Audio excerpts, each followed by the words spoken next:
Where are you going? What are you searching for? Do you see meaning and light in the journey of life? Or do you hide from the truth in the darkness at night? Are you dreaming? What's the meaning? Every second that passes is gone forever. Yesterday's pile up, tomorrow might never arrive. Blessed to be alive. Today's the day to open your eyes. You are not that body you inhabit. You are not your thoughts or your actions. You are not your worst moment or your deepest passion. You are a non-material entity of consciousness. Spirit, seeing, being, dreaming, feeling. A spark of a greater flame. A part of a greater name. The mind is the companion. The soul is the self. The body, the vehicle, knowledge is wealth. Illuminate the darkness with truth. And when the shadows recede, you see you were never alone and you'll never be. The witness resides deep inside, the one from which you come, and when this is all done, you will return to his side. The absolute being, the eternal supreme, the fountainhead of life, the source of the light. Through the song, pure sound written in these pages, passed down by the sages, we can know who we are and where we'll go, how to act, how to be, how to serve, how to see, how to love, how to be free. Find yourself in the song on Gita Jayanti.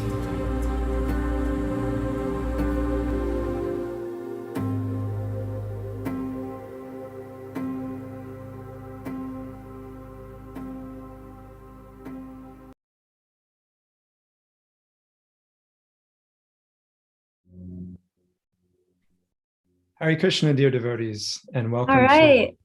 to World Gita Day. My name is Deva Madhavadas, and I'm very happy and excited to introduce and also meet myself, Tamrita Devi Dasi, from the other side of the planet. Nice Welcome. to meet you too, Deva Madhavadas. Haribol. Although you originated in Canada, you absconded to New Zealand, a much friendlier climate, and left us over here in colder North America. I'm up here in Michigan, but we're happy to be with you all for World Gita Day today. And I get the pleasure of introducing His Grace Vaishya Shekhar Prabhu, who's really the inspiration for the whole effort. He's a devotee who wears many hats as temple president of ISKCON ISV, which those who know stands for Individual, Spontaneous, and Voluntary Service. That's very strongly emphasized and powerfully demonstrated there. He's also Director of Marketing and Communications for the International BBT. And through that service, he's really brought together the entire planet and reinvigorated our whole ISKCON movement sense of purpose in distributing Srila Prabhupada's books over the last 10 years. And that's what's brought us to this World Gita Day today effort, which is a conception of seeing the importance of emphasizing the one book, as Prabhupada put it in his introduction to the Bhagavad Gita, the famous book within a book. At the end of Prabhupada's introduction, that he says that the world deserves one scripture to take shelter of, and that scripture should be the Bhagavad Gita. And so this World Gita Day effort is to help our whole community, our whole ISKCON community who wants to follow and serve Srila Prabhupada's instructions, really carterize our efforts around making the Bhagavad Gita that one scripture that we ourselves and the rest of the world can take shelter of. So without further ado, we'll bring His Grace Vaishya Shekhar Prabhu in to enliven us and kick off this wonderful effort. Deva Madhava Prabhu, thank you. Katamritas, thank you so much. It's a heartfelt pleasure to be here for World Gita Day and to be connecting all over the world with devotees who are like-minded. We feel that we want to do something to help the world. And there are many good causes, but there's only one great cause ultimately, and that's to reconnect with our original spiritual home and the source of everything. And in the Bhagavad Gita, it's very clearly pointed out that we don't belong in the material world and that we have an ultimate destination, which makes a lot of sense because this world doesn't make so much sense if I think of it as an ultimate destination. So on this day, we're celebrating the fact that there is information available to everyone in a straightforward and understandable format that doesn't take a lifetime to understand. It can be consumed, the Bhagavad Gita, that is, within a few hours. And we find that whoever reads the Gita loves the Gita. The only problem is not enough people have come in contact with the Bhagavad Gita. So one of the missions of His Divine Grace A.C. Bhaktivedanta Swami Prabhupada, to whom this entire program is dedicated, it's his idea, following the footsteps of Sri Chaitanya Mahaprabhu, the most recent incarnation of Krishna, who appeared over 500 years ago, to make sure that everyone on the planet got an opportunity to read the Bhagavad Gita. And that inspiration was passed down through a line of teachers that came through my teacher and also the founder Acharya, means the one who sets the standards and sets the example of how to follow the Gita. Just recently, he came to America in 1965, and he brought what's called the Bhagavad Gita as it is, a very literal translation of the Gita, which has been appreciated by scholars all over the world, and millions of copies have been distributed in many languages. And so World Gita Day really is to unite people all over the world who love the Bhagavad Gita and who can appreciate it. But more than that, for all of us to embrace the principles together on the planet. The modern world is fraught with difficulties that stem from one cause only, and that's the dread disease called avidya. If you haven't heard of that disease yet, or all of its side effects, they're unlimited. And that disease is ignorance. Ignorance is the problem, according to the Bhagavad Gita, for all of us. And the solution is to get clear knowledge. And really clear knowledge points out that there is a firm reality, there is substance somewhere. And if I look for substance where there's non-substance, where things are constantly changing, that's this material world, then I'm going to be sorely disappointed. And most people are. So the World Gita Day is following the instruction, the example of His Divine Grace A.C. Bhaktivedanta Swami Prabhupada, the founder Acharya of ISKCON, the International Society for Krishna Consciousness. But it's all inclusive. We're inviting people from everywhere, from every organization who appreciate the Bhagavad Gita, individuals who have read it and who have found their lives changed by it in positive ways, who have found new meaning, direction, inspiration from the Bhagavad Gita. And so today we'll be moving from continent to continent and inviting people, just like the United Nations, to talk about their experiences with the Bhagavad Gita, how it's improved their lives, how they're practicing the principles, the tenets of the Bhagavad Gita, and teaching them to many other people. And our hope is to spread this knowledge and spiritual technology all over the world so that everyone on every continent can take advantage of it. We're looking into, we just haven't really come to Antarctica yet. We're looking into that to see who's there. We're looking for volunteers, if someone who wants to go do a little exploration. But if you're interested in distributing Bhagavad Gita and in Antarctica, you may set the world record for per capita distribution. That could be possible. So today, we invite all of you who have joined us to enter into the spirit of World Gita Day. And that is that all of us around the world are united, actually. And that is because we come from a common source. All of us are bound to the same laws of nature and responsible for following them. Otherwise, there are consequences.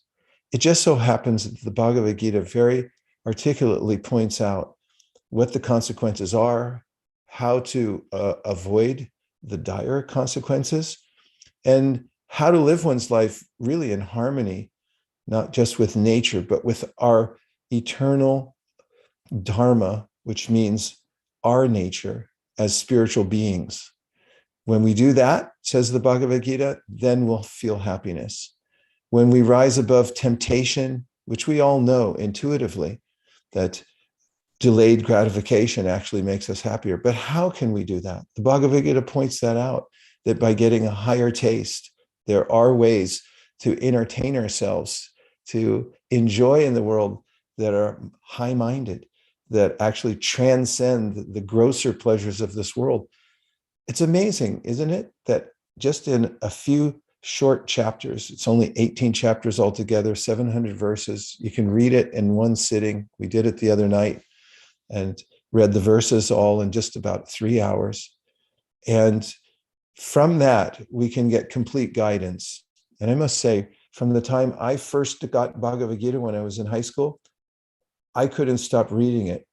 I read it again and again and again. It was what I looked forward to every day, coming home from school, sitting on the floor with my little Bhagavad Gita and just reading it and flying off to another land beyond the troublesome world that I found with the Vietnam War, with the assassination of President Kennedy. And I lost a friend who went hiking in the mountains and never came back again, and so forth. And this was stressful. And I wanted to know the answers to life's mysteries, headed by why do I have to die? And what does it mean to die? And so forth. And I found that out in the very second chapter of the Bhagavad Gita. It's just straightforwardly answered. So it's been read and loved by people all over the world. We want to expand it. If you're listening to this and you want to help this effort, you please join us, because you're in the right place. We're all volunteers. We're only looking to make the world a better place by going to the root of the problem, which is that we just don't know how to operate the world properly. And this is the instruction book, how to operate not only the world, but also our own lives in such a way that we can be perfectly in line and resonate with our higher natures and do good for all living beings. That sounds like a good agenda, doesn't it? So thank you for joining us. Please help the World Gita Day project by getting into it, and please enjoy this program. It's been put together with a team of devotees with great love and devotion. Thank you. Hare Krishna. Om Tat Sat. Please carry on. Thanks so much, Vaisheshika Prabhu. I'm very grateful, especially that you shared where you were at, what your battlefield of Kurukshetra was the first time you read Krishna's words in the Gita. It was making me remember my own battlefield, my own intense life moment that I was in the first time Krishna's words touched my heart. Chapter 2, text 12, there it was.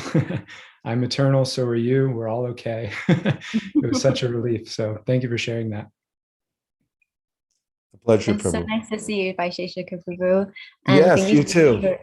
And thank you so much for joining us today. And please give us your blessings that everything may go smoothly, and that more people may also come in contact with the Bhagavad Gita who may not have heard of it as well, and take shelter of these instructions, these divine instructions. Tatastu. Jai. Hare Krishna. Krishna encourages us in the Bhagavad Gita that we should seek out somebody who knows the Bhagavad Gita, who knows this wisdom, and try to understand it from them. And Katamrita is someone who's done that herself. And the person who's up next to share something with us is that person who she chose to take shelter of, His Holiness Devamrita Maharaj. So I'll let her tell us a little bit about Maharaj before we then hear from him, his insights on this Bhagavad Gita. Thank you so much, Deva Madhava. So everybody, I just want to say that we're in for a treat. Devamrita Swami Maharaj is an educator, monk, and author. He's been traveling around the world for the last 40 years, sharing his wisdom. And he, in my opinion, is the ultimate in lifestyle engineering. So if you feel that your life could use a few tweaks, that you may have some habits that could be adjusted, Devamrita Swami Maharaj is the most wonderful teacher in helping us to understand what is at the cause? What is the root cause of these disturbances in our life? Why we're maybe not in so much control of our minds as we'd like to be? And ultimately, where we can find that king of education, that king of knowledge, so that we can rid ourselves of those unwanted habits. So without further ado, I'd like to welcome you all to hear from His Holiness David Swami Maharaj. Haribol.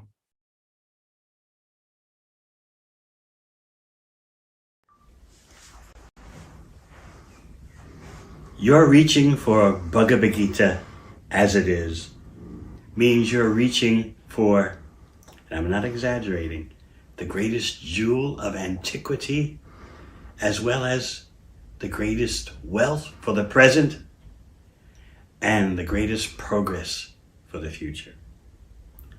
How could one book be all that? A book with a name that's hard to pronounce in English?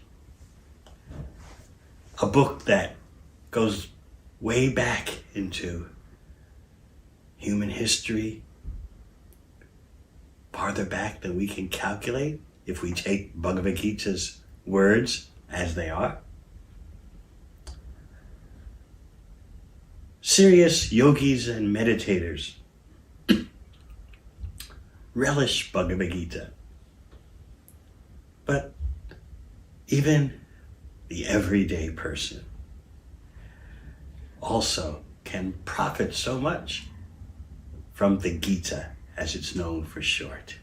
It's a song, the song of the supremely opulent one. That's what the title means, Bhagavad Gita.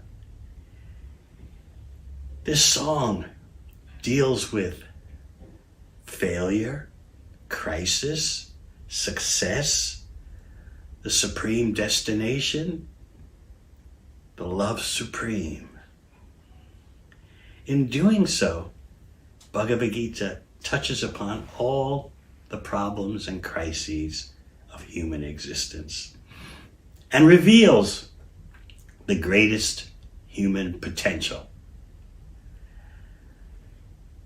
The book allows you to see yourself in clear light, and then you can proceed to act with the greatest intelligence.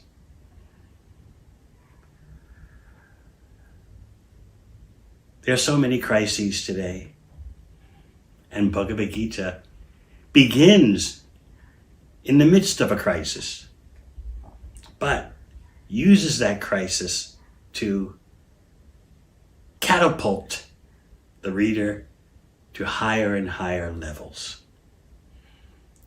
There's a saying coined by an economist that a crisis is a terrible thing to waste. And certainly we have ample stock of crises today. How do we take advantage of them and not waste them? Of course, we wish they didn't exist, but they're here. What are these crises affecting human society, pushing us toward?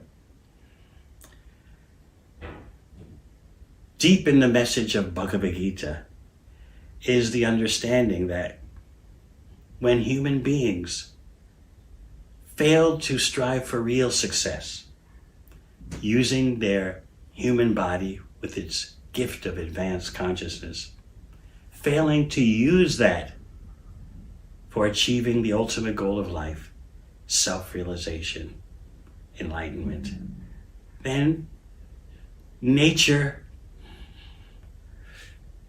throws obstacles in the path of the human species because we're not using this human machine for what it's meant for. Consequently, nature, so to speak, punishes us. Just like you discipline a child who doesn't heed good instruction and starts to go the wrong way in life. It's a fact that prisons are full of persons who blame their parents for the prisoners being in prison. Why didn't my parents instruct me? Why didn't they try to curb my bad tendencies? Look where I am now. Bhagavad Gita is Krishna's mercy upon us. The book is informing us that our having a human body is a grave responsibility. And we don't want to wear this human body uselessly. We must use it for what it's meant for. So our having a human body, Bhagavad Gita will teach us, gives us a strong mandate, a powerful mandate. We must, before the next death comes, use this body for not just the ordinary affairs that animals can also do, but for something that's truly worthy of the advanced consciousness a human being possesses. You'll find Bhagavad Gita to be fascinating, mystifying, and I admit, in places puzzling, because you're being introduced to a new, or shall we say better, very ancient way of looking at yourself, the world, the universe, and beyond. There'll be things that are familiar to you, and you'll also come across things that are exotic, apparently. My advice to you is just keep turning the pages, whether electronically or paper. Just keep turning the pages. And I assure you that when you reach the end of Bhagavad Gita, you'll see everything comes together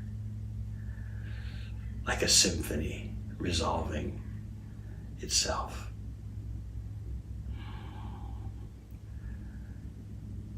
Some items you'll read strike you to be from a distant culture, and you may wonder about them, but you'll be thrilled to understand the reason behind those items. So just keep reading and relish the information about how you're not the body and mind. That's the first step. Step number 2 is that besides your being a spiritual entity, there's a supreme spiritual entity. And step number 3, there's a relationship between you, the part of the Supreme, the part of Krishna, and Krishna. You'll become curious about Krishna. Who is this infinite, unlimited person? How can someone be unlimited and infinite and still a person? Bhagavad Gita indeed introduces you to Krishna, the greatest mystery in yoga and meditation. Krishna doesn't have to be mysterious. He's explaining himself in Bhagavad Gita. He's explaining how his energies work. And we are one of Krishna's energies, meant to reunite with Krishna, the unlimitedly attractive Krishna, in pure love. So I wish you all the best in your exciting journey through Bhagavad Gita. At the end, you'll come out a markedly different person, a higher person, a more knowledgeable person. Thank you very much.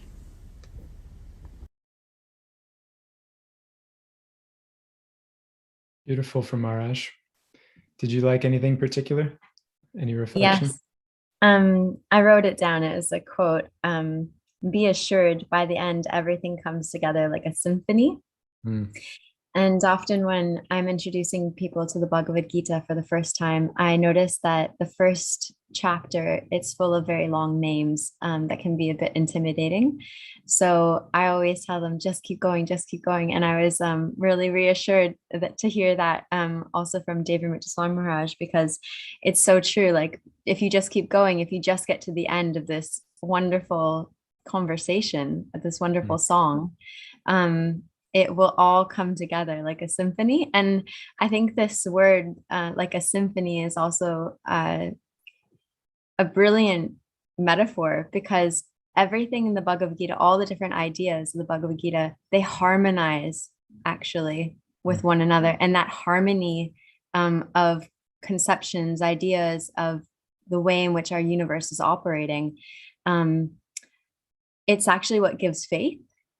Because if there was some gap, or if there was some way in which it didn't make sense, or one thing sort of contradicted another, then it would sort of leave some hole. And that was the thing about the Bhagavad Gita that actually really touched my heart, was that as I continued reading it, all the layers and pieces of reality, which I was already exposed to, started coming together like pieces of a puzzle. That only after reading it made sense, because actually my life didn't make any sense before reading the Bhagavad Gita. The upside down banyan tree that the Gita tells us about in chapter 15. Exactly. Wonderful. I'm always excited when somebody says that word harmony, because the name of our little community is the Harmony Collective. Yeah. This is exactly what attracted me also, is that all the seemingly disparate experiences of our situation here in this world suddenly have a meaning that's common and valuable and can be unifying even across cultures and across different experiences. And so that's one of the very appropriate elements of this World Gita Day, is that we're going all over the world and talking to different people from different cultures, backgrounds, places, who have all connected to that common value of the Bhagavad Gita's wisdom. And this first hour that we're presenting is actually over in Australia. So we've all gone there for an hour. So I've always wanted to go, and my wife's spiritual master is in Australia. So we had a plan to be there this year, but of course, travel plans for many of us this year have been interrupted. So Krishna is in an indirect way fulfilling my desire to go to Australia by helping to facilitate this section of today's discussion. That was a really good interlude to Bhakta Das's fine art that he's going to present in this next section, because from what I could see, it was a wonderful cross-cultural display actually of art. It's like art on fire, had Aboriginal elements to it, pointism, Rangoli design from India. So I feel like that's a really cool way of I feel like that's the brilliance of the Bhagavad Gita and also spiritual life, is that things start to come together and like you said, harmonize in such a wonderful way that even art can be put on steroids and everything can come together. It finds its true purpose. Maharaj said symphony. So he also gave us the art segue. The symphony is a beautiful piece of art with different instruments and different notes and tunes and melodies all coming together in this one grand presentation and experience that simultaneously has so many different varieties. So let's bring up that art exhibition based around the Bhagavad Gita. Really excited. Devotees in Australia.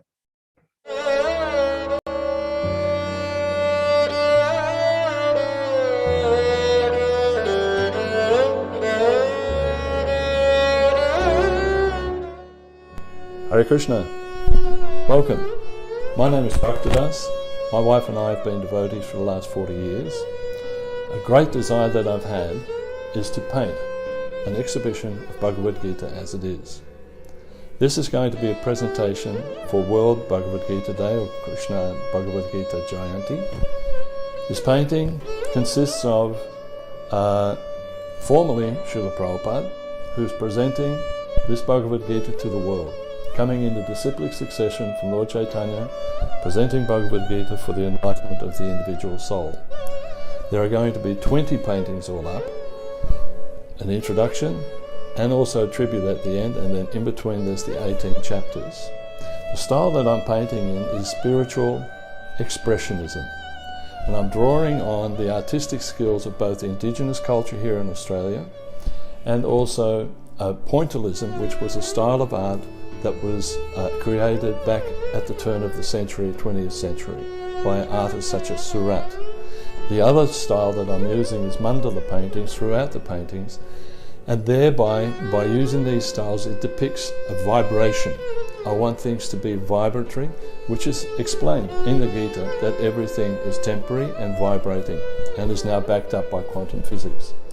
So there are 20 paintings all up. This is Melbourne, Victoria, Australia's contribution to Gita Jayanti and the World Bhagavad Gita Day. I hope you enjoy it, and there'll be paintings coming up, and you'll see different paintings that I've done. I've done chapter 1, chapter 2, chapter 3, working on chapter 4, and over the years you'll see, hopefully by 2025 we'll be finished. So welcome again. This is the first painting, chapter 1. The title of this painting is called Doubt. So the doubt begins in Arjuna. Here we see Dhritarashtra, who's the king, the Kuru dynasty, and he's asking his sage, who had telepathic vision, what was happening in the battle of Kurukshetra. And so he could translate to the king what was happening. He was seeing all the different atrocities that were happening, degradation of womanhood, fighting, killing, so on and so forth, which caused complete anxiety for Arjuna. And so Arjuna approaches Krishna to find out the meaning. Why should he have to fight? On each painting, as you'll notice, there is a rangoli design around each one, and there are 4 of the main verses of each chapter stated around the painting. Accompanying each painting will be a more descriptive analysis of what I'm trying to present in this painting from that particular chapter. Each painting will have that. So that each colour of each painting will also be different. So in all, the 20 paintings will have different colours. So it'll be a colour festival to see this whole exhibition. The idea behind this is that for an everyday person to come to an exhibition which presents Bhagavad Gita, and they walk through the exhibition, and after walking through the exhibition, they have virtually read Bhagavad Gita. So this is chapter 2, and the chapter title of this is called Content. Now, as from the previous one, the blind king Dhritarashtra was instructing or getting instructions and vision from Sanjaya. And here we see now Krishna is instructing Arjuna about what life is about. So chapter 2 summarizes the basic thing of the content of Gita, that we're not these material bodies. We travel from boyhood to youth to old age and then back again. The ultimate goal of life, though, is to listen to the instructions of Krishna and Arjuna, just as these 2 spirit souls are listening. And when we listen and we understand, we become enlightened, and then the spiritual world opens up for us. But this is the sacred message that's being given in Bhagavad Gita for all of us. So chapter 2 is very important. It's very bright. We can see the living entities going through different stages of life, ultimately ending up at death and then rebirth again. So the instructions are there in chapter 2 for the whole Gita. And then we go into the different special sections of the next few chapters. So this is chapter 3, and chapter 3's title is Right Action.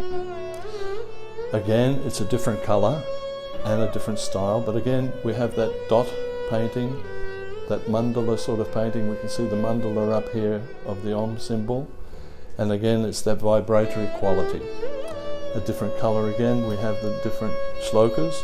Now, accompanying each painting at the exhibition will be a description that a person can sit and look at the painting and similarly read the description that I've written here. I'll just read a little bit from one of the descriptions. The coloured blocks in this painting represent the various occupations and activities all of us perform. These occupations are carried out in the mode of ignorance, depicted in the dark section of the painting, in the mode of passion, the grey section, and also in the mode of goodness, which is depicted in the white section. Lord Krishna explains that true renunciation does not entail mere abandonment of worldly duties, but to give up the mentality that one is a controller and an enjoyer of all deeds.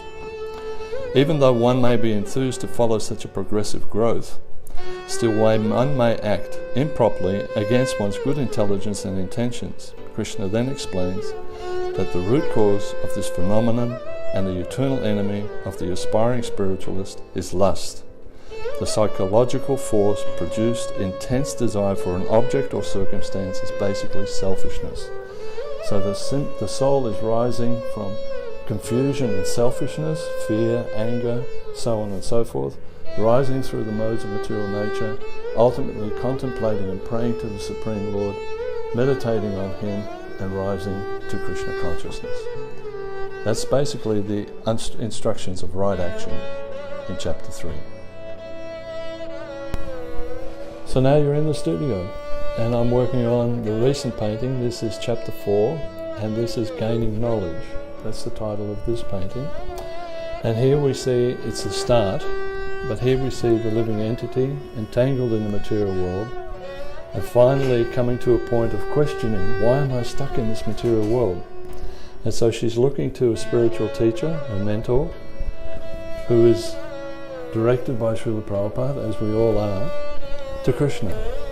So this is a continuing saga. And then recently I got inspiration for chapter 5, Right Path, and so it goes on. And there'll be 20 of these paintings.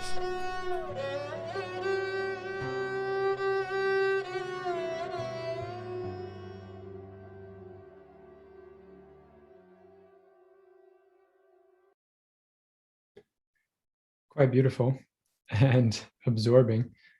Pointillism is so poignant that we're all tiny little jivas, but if we come together around a common cause that's worthy, then we can all be a part of this beautiful expression of love. And that's what this World Gita Day is all about. So we're going to go now to hear from a famous Australian, Hugh Jackman, who's somebody that has it all in the material world. As Krishna says to Arjuna, he calls him Dhananjaya. The names that Krishna and Arjuna use together have different indications, like pet names or nicknames that we call our friends to indicate things we know about them. So Krishna calls Arjuna Dhananjaya at one point, O conqueror of wealth, O you who have everything in this material world, now look for something somewhere else. Look for the wealth that's somewhere else. And Hugh Jackman, he's a good-looking guy. I'm not afraid to say it. He's got plenty of money. He's got plenty of fame, but he's still looking for something else. So when we hear him talking about something else that he's found in the Bhagavad Gita, it's a little easier to listen. So let's do that now.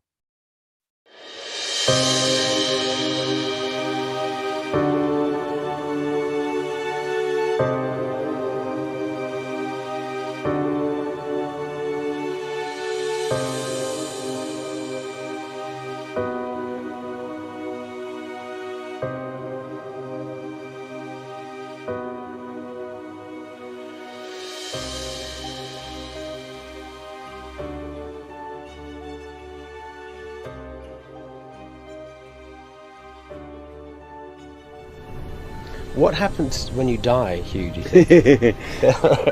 I've just been reading about it this morning. Oh, somebody knows? Somebody wrote a book about it? Yeah, it's called the Bhagavad Gita, and I was just reading it today. And I remember reading this thing, and it tells you what to do at that moment of death. And I remember thinking, oh man, this is like a fairy tale to me.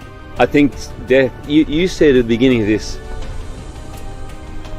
interview, you said, I'm going to ask you a very simple question. What is God?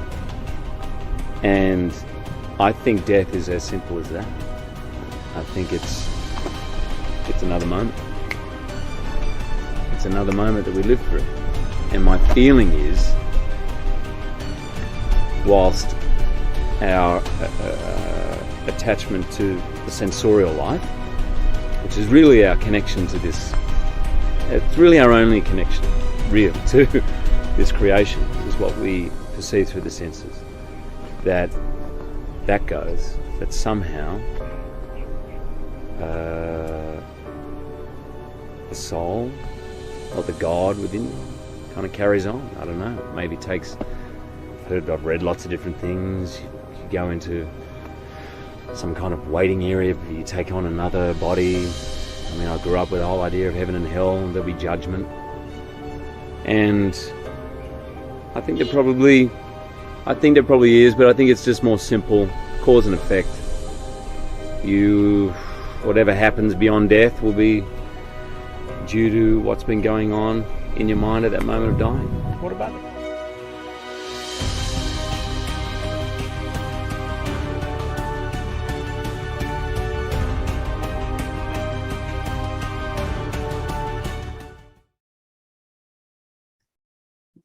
It's amazing realization to have that that the cumulative effects of our actions can lead us to where our next destination is.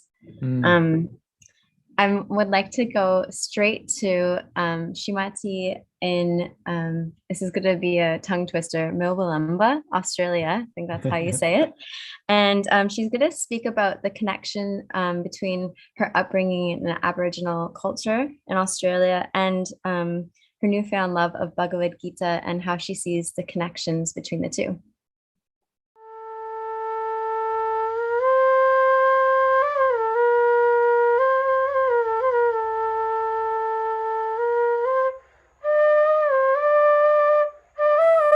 Hello, Hare Krishna. My name is Srimati Devi Dasi, and I'm here on Narako, Gitabu country, Banjalang country in Australia, and speaking a little bit today about Srimad Bhagavad Gita.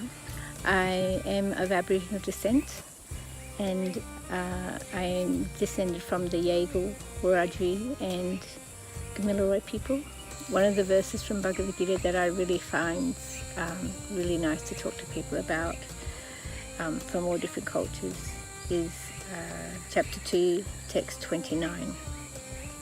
Some look on the soul as amazing, some describe him as amazing, and some hear of him as amazing, while others, even after hearing about him, cannot understand him at all.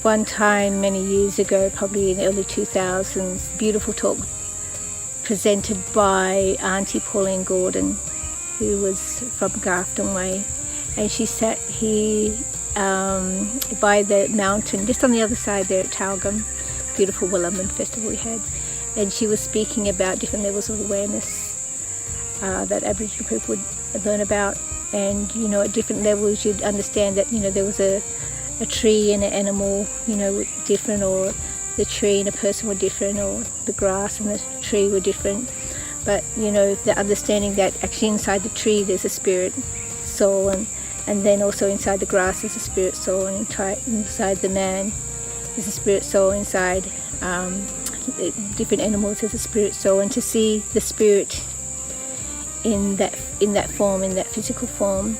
And it was presented by her that on that level there was that equality was there, that we're all equal at that soul level, and we're all equally a creation of the great creator.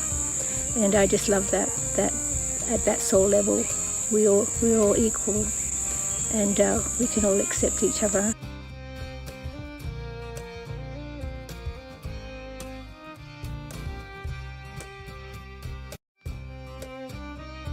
The battle on earth is your mind. It all happens in your mind. Positive thoughts, or just turn your thoughts around, that you become elevated to your higher self. It can be either. The story that feeds, that you feed in your mind, whether it's a good one or a not good one.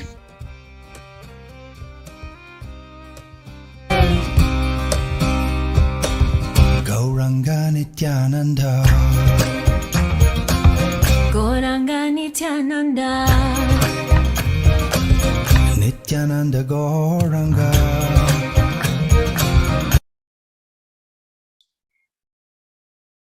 Beautiful. Yeah, truth is truth, no matter where the culture may find it. We're going to go now to a drama from Gopal's Glorious Gang, which is a group of about 80 young people in Brisbane, Australia, from ages 4 to 16. And they've developed a drama for us around the Bhagavad Gita. And it's always exciting to see children getting into spiritual life, because it's really that reminder that the soul is the soul. The soul is timeless. The soul is ageless. And when it comes in contact with the real thing, no matter how old or how young, the soul gets excited. So I'm excited to see the performance of these young folks. in the drama.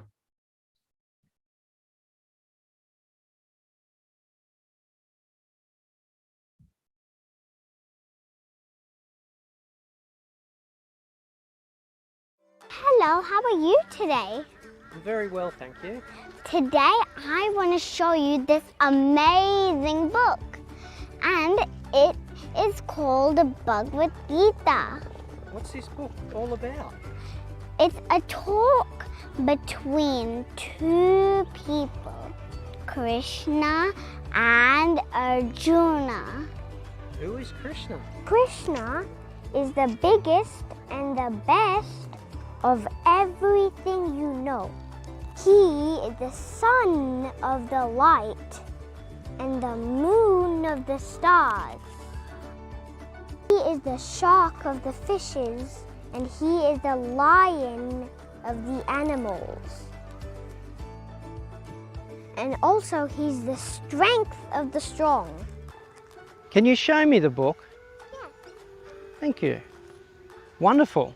But how will this book help me? This book has answers to all of your questions, and if you read it all the time, you will be happy forever. And you know, whoever has this book will always be the winner. Would you like to be the winner? Of course. I want to be the winner. Yay! We all win!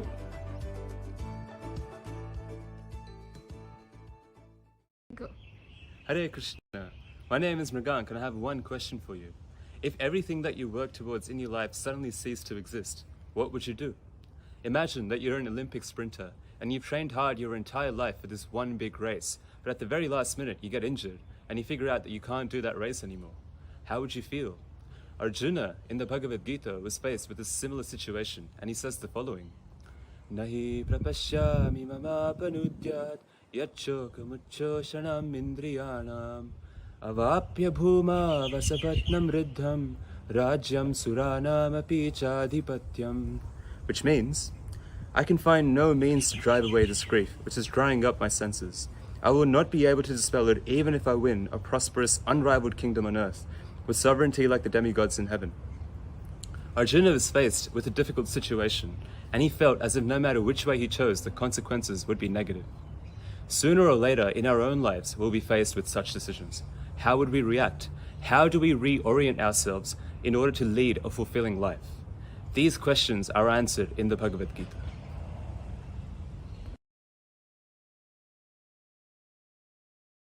To hear that from Mrigank, and again, a reminder that no matter where we are, who we are, where we're from, how old, how young, the challenges that kind of pressure, that cauldron that Arjuna finds himself in on the battlefield at the beginning of the Bhagavad Gita is somewhere that we'll all find ourselves at some point. Somehow life circumstance will put that pinch on the soul. And if we're able to, in that moment, access the knowledge of the Bhagavad Gita, then we're going to be the winner, as the children were trying to emphasize for us. We're going to hear now from a devotee named Dhruva, who's also going to share some realizations of his own. Mrigank has been practicing for 13 years plus this wisdom of Bhagavad Gita and dedicating himself to sharing it with others. And this devotee Dhruva as well is someone who's dedicated themselves to teaching others this wisdom after assimilating it. Due east of Australia is Norfolk Island. The expansive, captivating and beautiful ocean. Natural, deep, and a source of sustenance for each and every one of us. So similarly is the deep ocean of happiness. Yet, for most of us, due to bewilderment, misinformation, or simply our own misconceptions, that ocean of happiness evades us.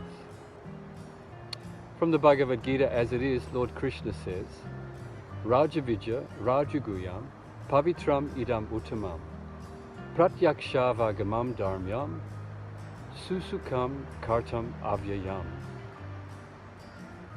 This knowledge is the king of education, the most secret of all secrets. It is the purest knowledge, and because it gives direct perception of the self by realization, it is the perfection of religion. It is everlasting, and it is joyfully performed. Innumerable verses make up the Vedic literature. Bhagavad Gita as it is, in 700 verses, is the essence of all the Vedas.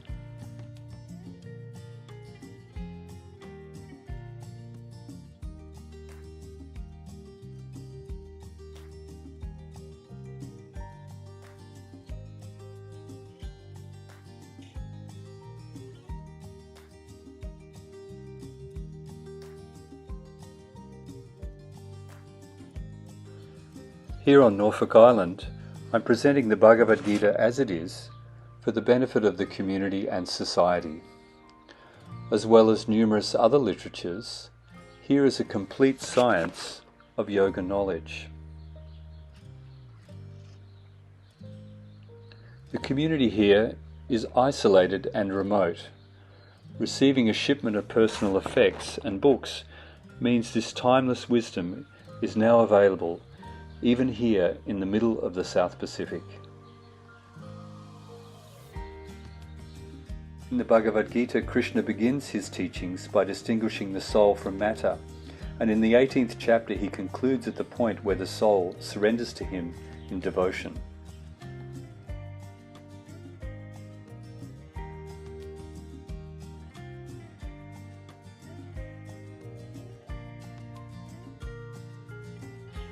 The Vedas inform us that beyond this cosmic manifestation there are extensive planets in the spiritual sky. This material manifestation is regarded as only a small portion of the total creation.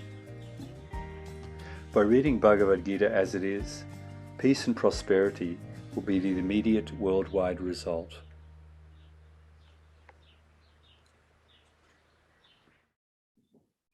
Thank you so much for sharing that from Norfolk Island, Ruba. I really appreciated the point he was making because he was just right on the ocean, and he was saying there's an ocean of happiness, but we're not really accessing it. And it's a brilliant point because oftentimes we think that of happiness in a very limited way. Okay, I'll have some ice cream, I'll sit down and I'll enjoy it. And then I'll have a little bit of happiness in a bowl for like 5 minutes, and then that happiness will be finished, right? And then I'll have to be thinking, what is my next source of happiness? But essentially the Bhagavad Gita is, it's allowing us to access happiness through consciousness, because essentially we are conscious beings.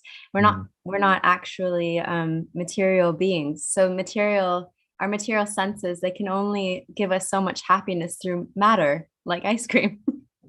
However, if we can uncover our original consciousness, reconnect with the supreme consciousness, and then try to, connect with others in a harmonious way, then that's extremely gratifying to the soul.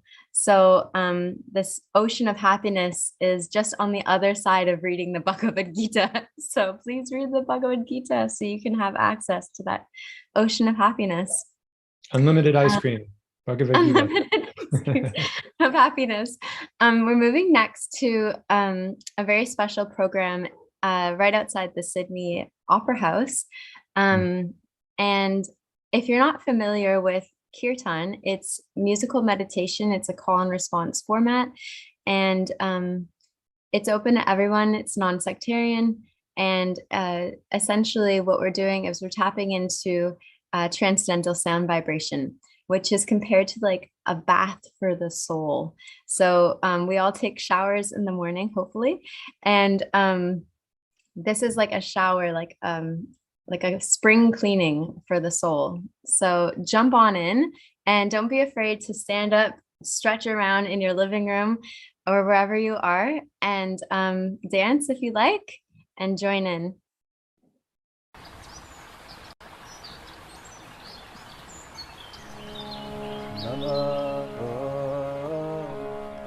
Vishnu Padaya Krishna Prishtaya Bhutale Srimate Bhakti Vedanta Swami Niti Namine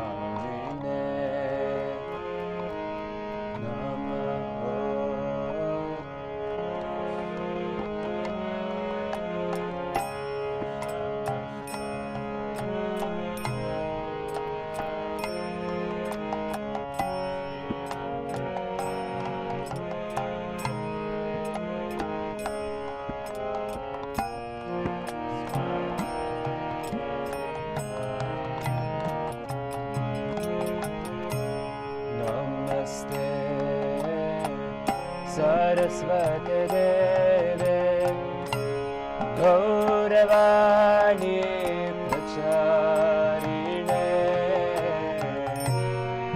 Nirvishesha Shunyavadi Paschatya Deshatarine Namaste Saraswati Deve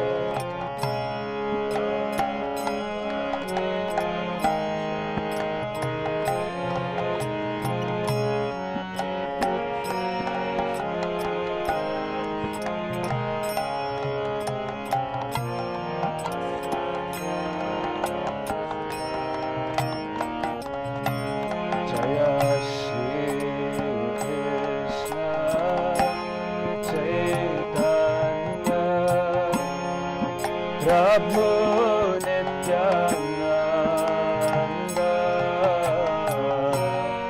Shri Advaita Gadadhara Srivasadi Gaura Bhakta Vrinda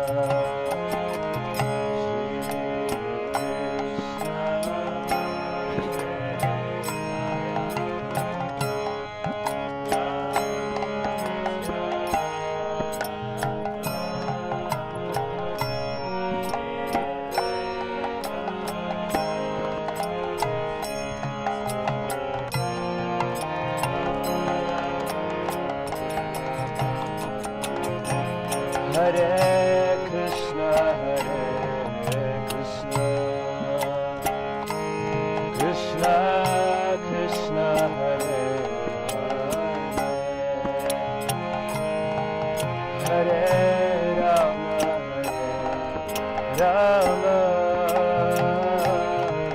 Rama, Rama Hare Hare,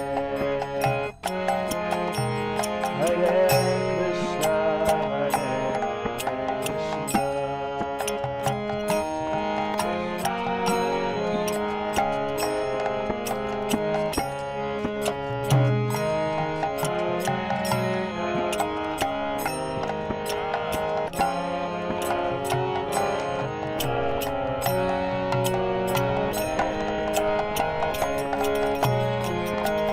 Hare Krishna, Hare Krishna, Krishna Krishna, Hare Hare, Hare Rama, Hare Rama, Rama Rama, Hare Hare.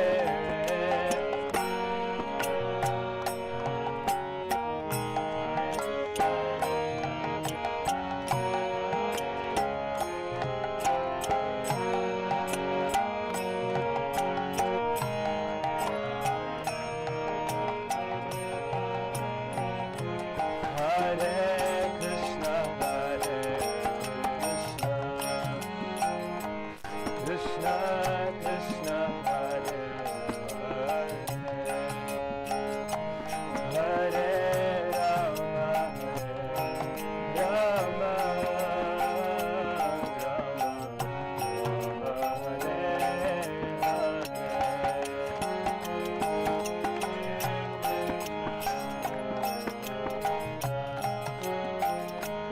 Krishna Krishna, Hare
Hi, welcome back, everybody. We have footage from a festival at New Govardhan Farm in Australia. It was called Shravanam Kirtanam. And please enjoy this wonderful footage from that festival and the beautiful scenic view of their temple and the happy devotees chanting.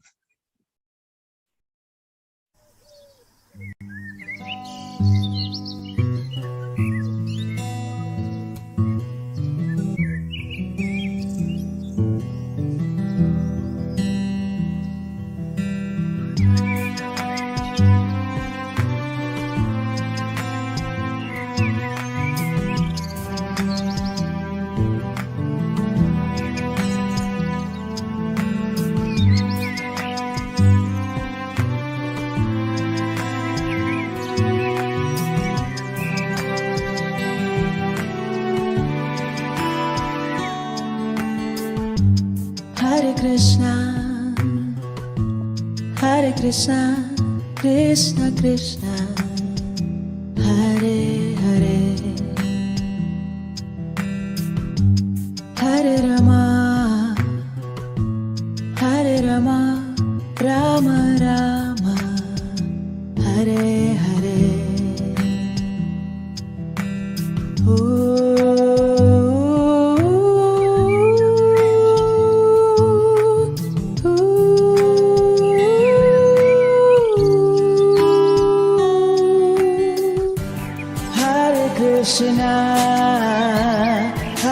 Krishna, Krishna Krishna, Hare Hare,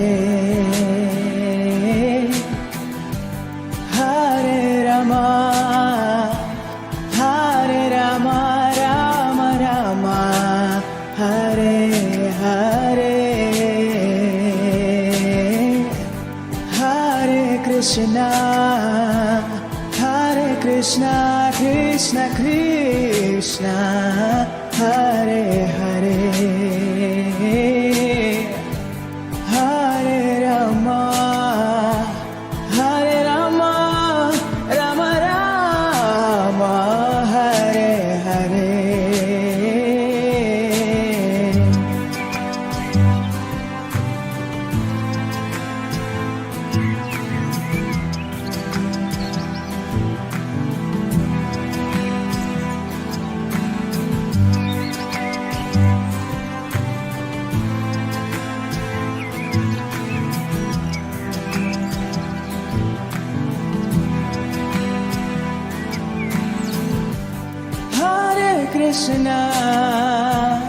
Hare Krishna, Krishna Krishna, Hare Hare, Hare Rama, Hare Rama,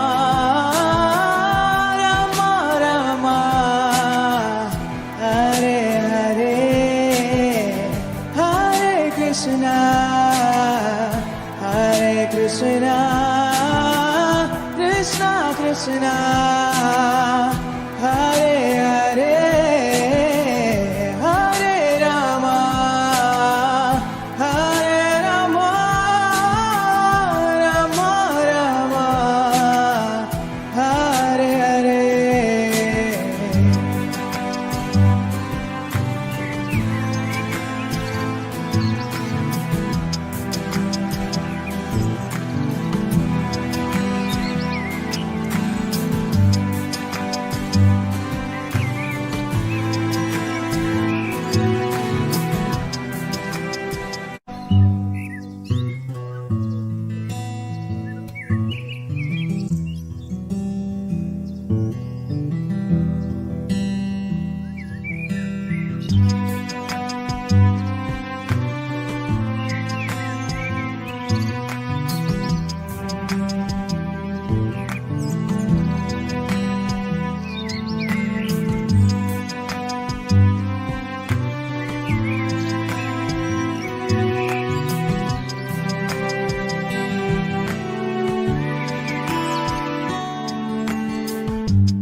Hare Krishna, Krishna Krishna, Hare Hare, Hare Rama, Hare Rama, Rama Rama, Hare Hare.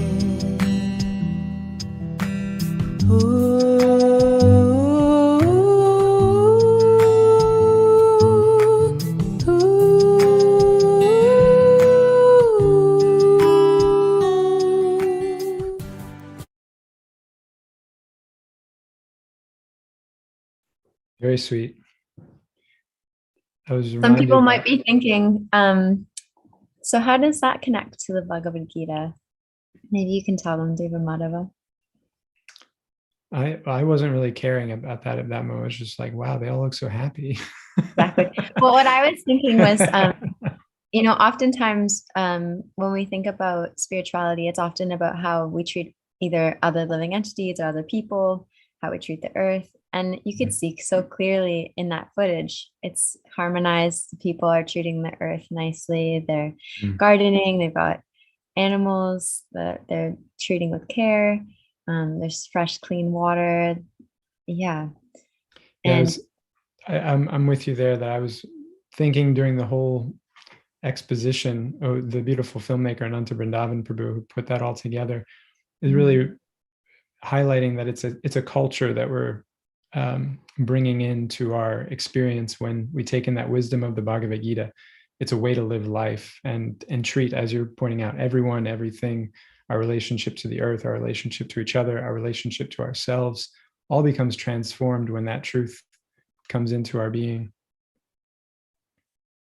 Thanks for sharing. Yeah, that's kind of what I was expecting. I was like, come on, go for it. I was like, wow, they all look so happy and they're all beautiful. It's true. Maybe I'm sitting here in dreary Michigan, so seeing beautiful sun-drenched shots of Australia's smiling faces is also a bit intoxicating.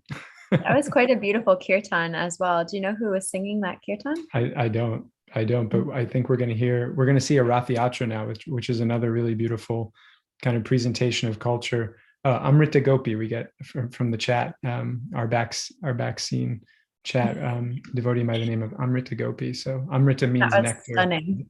Sweet. So very sweet voice, soulful. So now we're going to see some footage of a Rath Yatra, also put together, I believe, by Ananta Vrindavan. And that's a celebration, a festival that happens all over the world, just like this Gita Day. Srila A.C. Bhaktivedanta Swami Prabhupada, who gave us this translation of Bhagavad Gita as it is, also wanted people to really immerse themselves in the culture of joy, of celebrating our relationship with God. And so this Rath Yatra is a festival where we literally pull a big cart. And the meditation is that we're pulling God back. You come back over here with me. I don't want to be a knucklehead anymore. I want to be your friend again. Now you come over here and be with us. And so as a whole village, it takes a community, it takes a network, it takes a planet, pulling God back into our heart. So that's the meditation of the celebration that we're about to watch some footage of.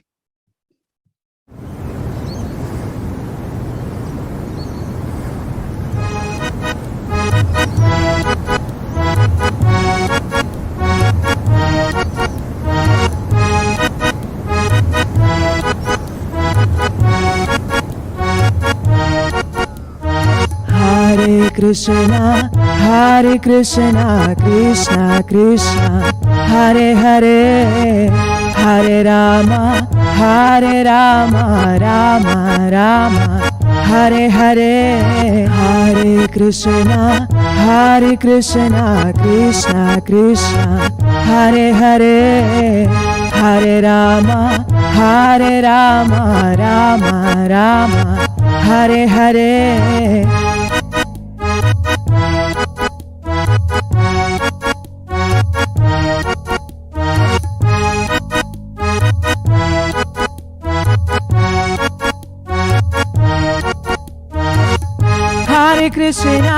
Hare Krishna, Krishna Krishna, Hare Hare, Hare Rama, Rama Rama, Hare Hare, Hare Krishna, Krishna Krishna, Hare Hare, Hare Rama, Rama Rama, Hare Hare.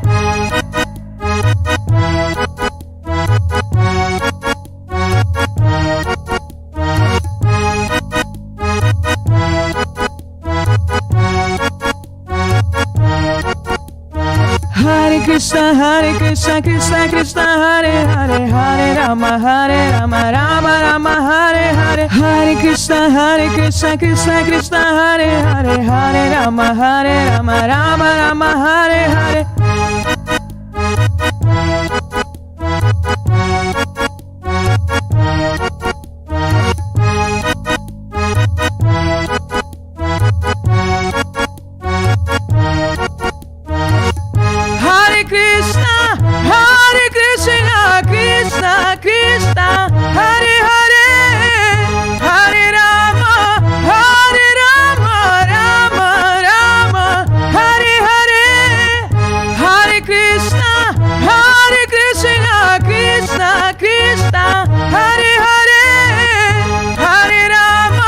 Hare Krishna Krishna Krishna Hare Hare Hare Rama Rama Rama Hare Hare Hare Krishna Krishna Krishna Hare Hare Hare Rama Rama Rama Hare Hare.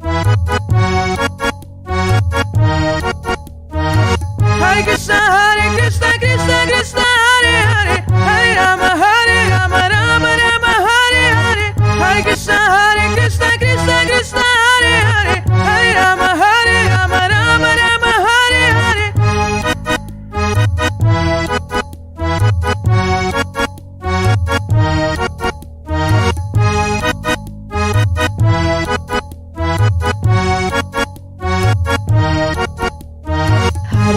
Hare Krishna Krishna Krishna Hare Hare Hare Rama Rama Rama Hare Hare Hare Krishna Krishna Krishna Hare Hare Hare Rama Rama Hare Hare Hare Krishna Krishna Krishna Hare Hare Hare Rama Rama Hare Hare Hare Krishna Krishna Krishna Hare Hare Hare Rama Rama Hare Hare.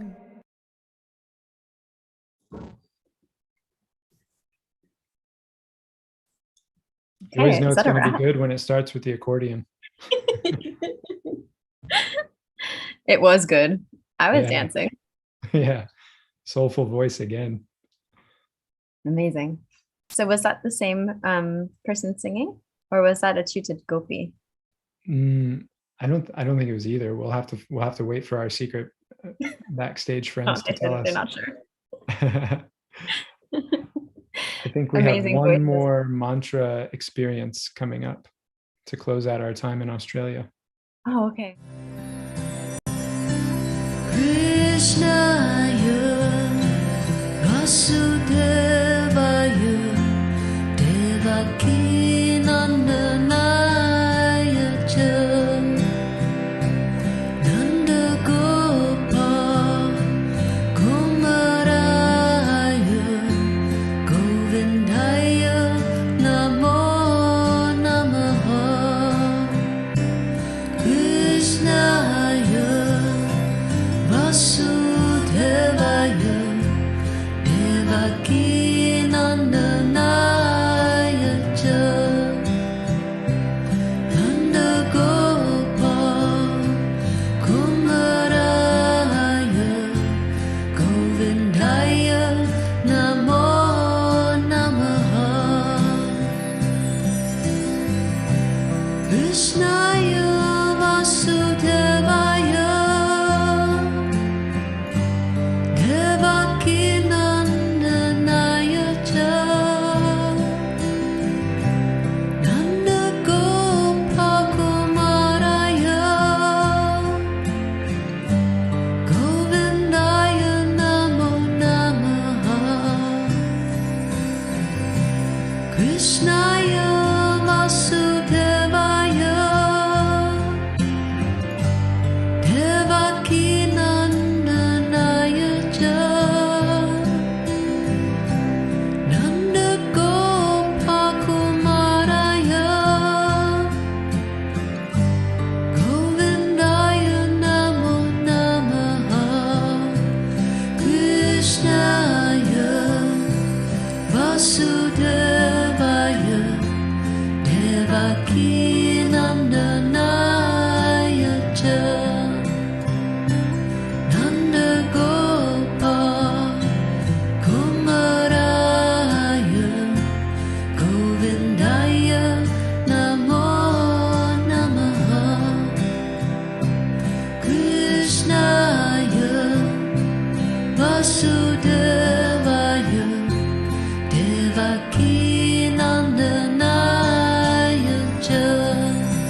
a sweet way to take us out of Australia. I just it's wanted to note Ananda Mai, who had that beautiful voice, she has an Instagram page, Ananda Mai Healing Sound. So if you like that, check out more on her Instagram page, everyone. Yeah, like and follow Ananda Mai. And while you're at it, like and follow World Gita Day. Yes, please. We're also on all platforms. Don't forget. And we're going to be coming for basically the next 12 hours or so, the next 24 hours practically. Coming at you fast. Yeah, I'm bowing out for a few hours. I'm going to rejoin in Africa, so I've got to catch a flight. But before I do, I would like to thank first Katamrita. Thank you so much. It's a pleasure to meet you and a happy way to do it. Here, getting the chance to glorify the Gita and watch other devotees do the same. We want to thank Vilas Manjari Devi Dasi also, because she was the person that did all the coordination for all the different segments that we just saw from the Australian Yatra. There's this idea of yagya or sacrifice. And the hardest yagya, the hardest sacrifice in this day and age is organization. To try to herd all the cats together to do the same thing is very tough. So thank you for Vilasa Manjari Devi's effort. And I would like to also now introduce who's going to be taking over my slot. Her name is Rukmini Devi. And if you enjoyed that, Haribol Rukmini, great to see you. If you enjoyed seeing that footage of the Rath Yatra, Rukmini is one of the masterminds behind one of the biggest Rath Yatras in the world, outside of the one in India where the celebration originates in Jagannath Puri, where 1 million people come. Rukmini is one of the key organizers in a festival in Toronto, where over the course of 2 days, over 40,000 people come and celebrate that Rath Yatra festival. And I myself am looking forward to coming again soon, now that things are becoming a little easier in the world. So thank you, Rukmini, and very happy to hand things off to you now and send you guys off to Japan. Wonderful. Okay, Thank you nice so to much. meet you. Hari Hari. All Well, hello, right. my fellow Canadian sister. So nice to see you again. So nice to see you as well.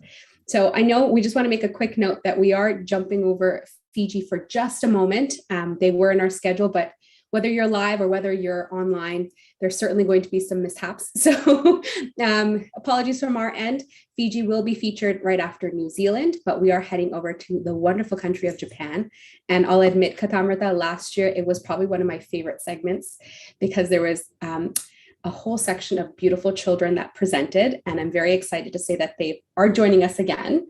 They're back. They're much older now. They're a year older, but they're just as cute. But I'm very excited to see Japan.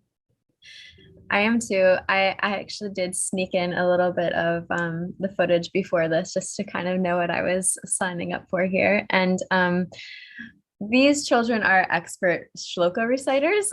So in the Bhagavad Gita, I actually have one here for everyone to see. So inside the Bhagavad Gita, there are verses here, and these verses are called shlokas. And I have to admit, I'm not the best shloka reciter. However, these children are taking us by storm. So without further ado, we can go over to the brilliant children of Japan who are memorizing the Bhagavad Gita. Day. Day.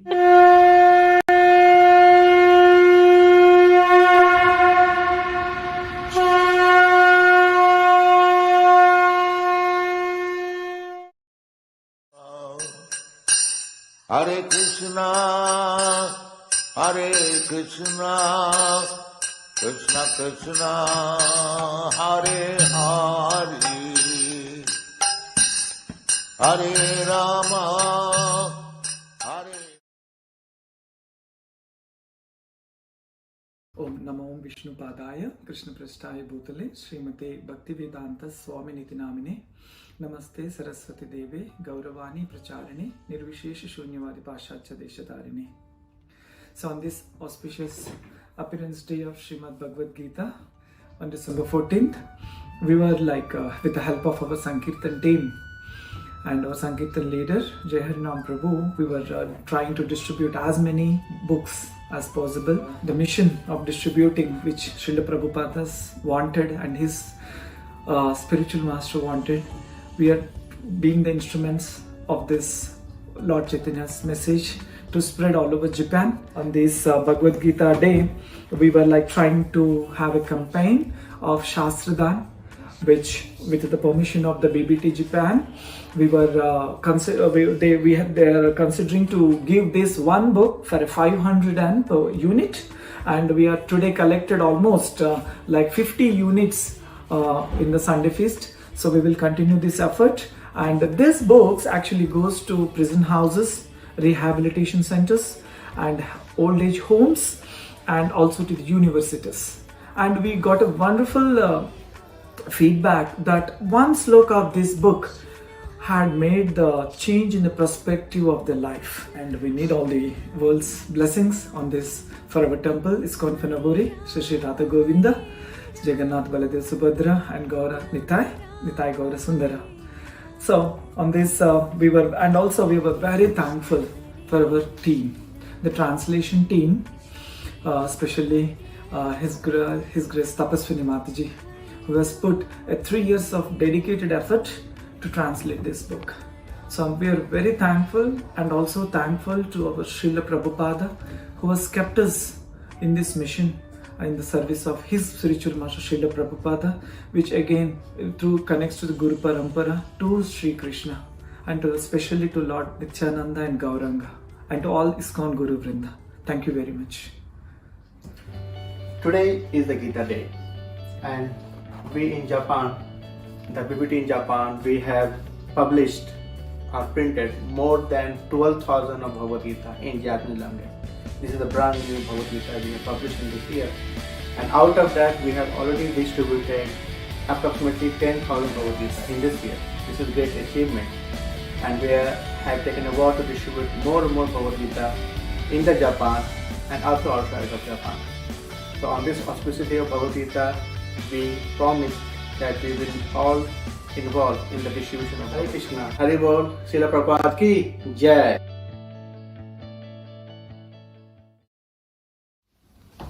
Hare Krishna Vansiri. Hare Krishna Bhagavad. So you know today is Gita Jayanti, right? Yes, I'm aware, and it's very important to read the Bhagavad Gita. There are several wonderful and touching slokas in the Bhagavad Gita. Exactly. So I guess we recite the Chatur Shlokas, which are the prime essence of Bhagavad Gita. So I'll do 10.8. Aham sarvasya prabhavo mata sarvam pravartate iti mata bhajante mam buddha bhava samanvitaha. Translation: I am the source of all spiritual and material worlds. Everything emanates from me. The wise who perfectly know this engage in my devotional service and worship me with all their hearts. 10.9. Machchitam mangata prana bodhayantam parasparam katayantascha mam nityam tushyanti cha ramanti cha. Translation: the thoughts of my pure devotees dwell in me. Their lives are fully devoted to my service, and they derive great satisfaction and bliss from always enlightening one another and conversing about me. Hare Krishna. Hare Krishna. Jamma karma chamme dipiyam evan yo vetti tattvataha tyaktva deham punar jamma naiti mameti sorujana. あるジュナよ、我が権限と活動の超越性を理解する者はその肉体を離れた後に再び物質世界に誕生することなく、我が永遠の住処に来たりて済むのだ。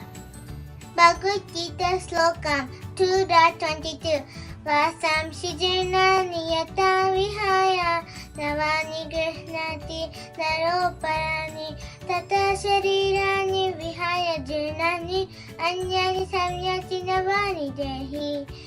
Translation: as a person puts on new garments, giving up old ones, the soul similarly accepts new material bodies, giving up old and useless ones. In the Bhagavad Gita, chapter 9, text 26, Lord Krishna says, Patram pushpam phalam toyam yomi bhaktya prayachati tadaham bhakti uparhittam asnami prayatatmanaha. Translation: if one offers me with love and devotion a leaf, a flower, fruit or water, I will accept it. Again in chapter 10, Shloka 10, Krishna says, Tesam satata yuktanam bhajatam priti purvakam dadami buddhi yogam tam ye namam upayantite. Translation: to those who are constantly devoted and worship me with love, I give the understanding by which they can come to me. The qualification for a person to be connected and to go back to the Lord is to always engage himself in all sorts of services, offering everything he has. He should perform some sort of work for Krishna, and that work should be done with love. If a devotee is intelligent enough, he will make progress on the path of self-realization.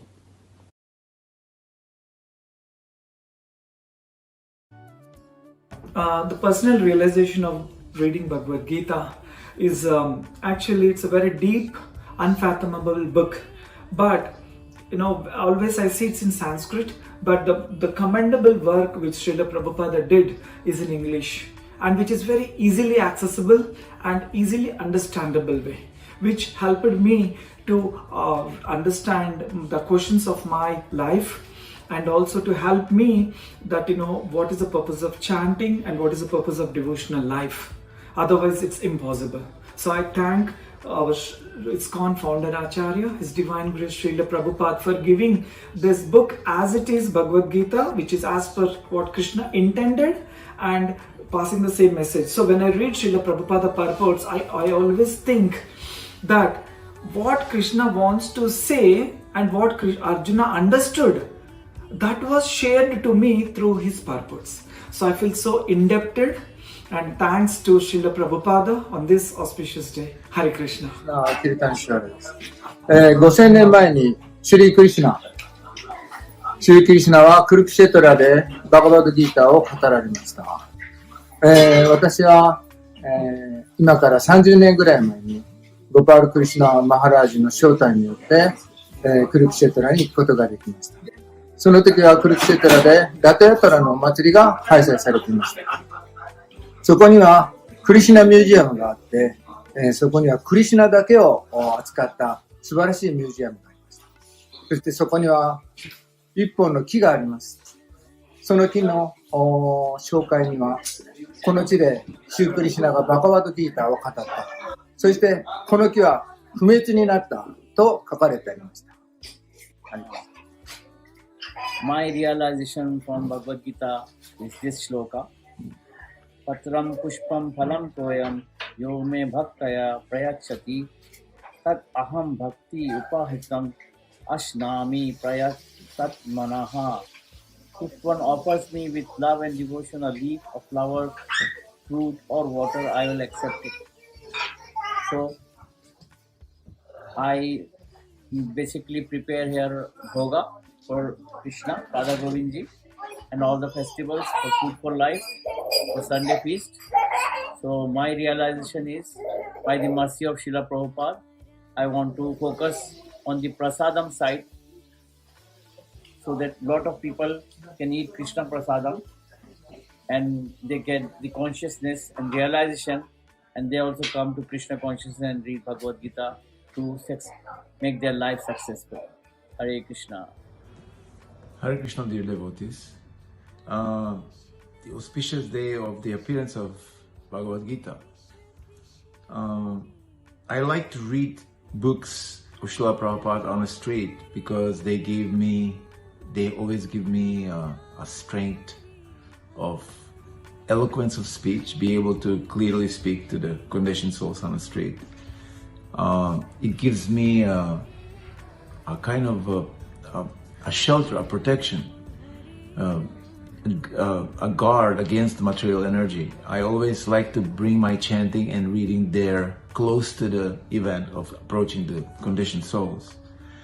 And I like to read all kinds of different books, Chaitanya Charitamrita, Srimad Bhagavatam, and some other very sweet books, connected to the pastimes of Radha Krishna in Vrindavan.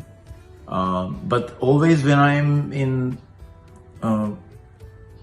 some kind of difficulty, I always come back to the Bhagavad Gita and read Bhagavad Gita there on the street aloud to myself. Bhagavad Gita is really the complete science of devotional service, complete science of all the ways how we can accommodate different levels of spiritual practice to all the conditioned souls there. And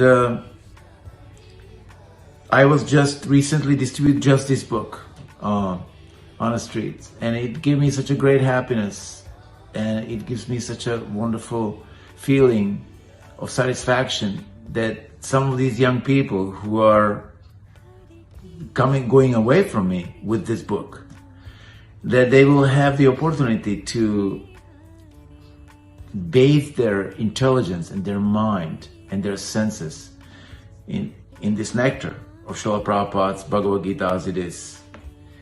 It is most wonderful book that saved my life and that kept my spiritual life connected to book distribution also. So I'm very grateful that I'm still able to find the mercy of Krishna to be able to go out, distribute books, in small ways or bigger ways, but just be connected to book distribution and to Srila Prabhupada's wonderful translations, nectarian translations of the Vedic literatures. Hare Krishna. Thank you. ハレクリシナ、ミエです。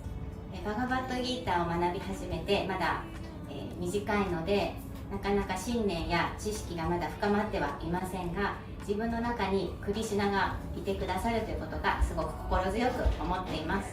ありがとうございます。ハレクリシナ、あゆみです。バガバットギーターを学び始めてから自分がこれってどういうことかなとか迷った時にギーターの話を聞くとそこに自分の知りたかった答えが必ずあって私の人生を導いてくれてるなと感じています。ありがとうございます。Krishna. Today we celebrate the auspicious day of the advent of Srimad Bhagavad Gita, the message spoken by Lord Shri Krishna. Bhagavad Gita for me has two key messages. One is that we have to do everything in our daily life, keeping Krishna in the center of everything. And ultimately, we have to surrender to Lord Shri Krishna to be free from this material births. First of all, my sincere obeisances to Srila Prabhupada ji for giving us this nectar, Bhagavad Gita as it is. Just to add to Chakri Prabhuji's, I have one more just point to say. That it also helps us how to lead our daily lives, not get attached to the results, but do our action in a much more balanced, stress-free way. And it certainly helps us in day-to-day life, whether professional or personal. So thank you. Hare Krishna. Hare Krishna. 中田です。このギータブックはとても詳しく解説してあり、かつ原本に基づいて書かれていますので、とても興味深く読むことができます。私はクリシュナの恩寵でこのありのままのギータブックに出会えることができて本当に嬉しく思います。なんか生きる望みができたというか、そんな本当にハッピーな気持ちになることができます。ありがとうございます。 Hare Krishna. In Bhagavad Gita, chapter 2, text 40, Krishna is saying, Naiha vikrama nashasti prattabhaya na vidyate shalpamapi asya dharmasya trayate mahato bhayat. Krishna is saying that a simple endeavor in the path of bhakti can save someone from the greatest danger. Actually, we are suffering in this material world since time. In Bhagavad Gita, Krishna is showing us the path of getting out of this repeated death and birth circle and go back to the Godhead. So let us all study Bhagavad Gita regularly and make our life successful. Hare Krishna.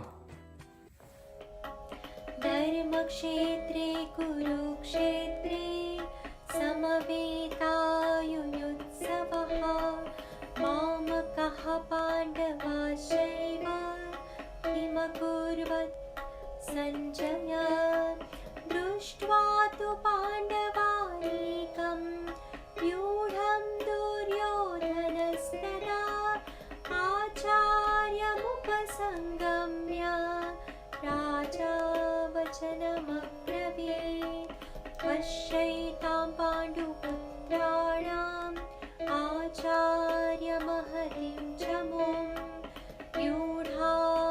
द्रौपदपुत्रेण तव शिष्येण धीमता अत्र शूरावधेश्वासा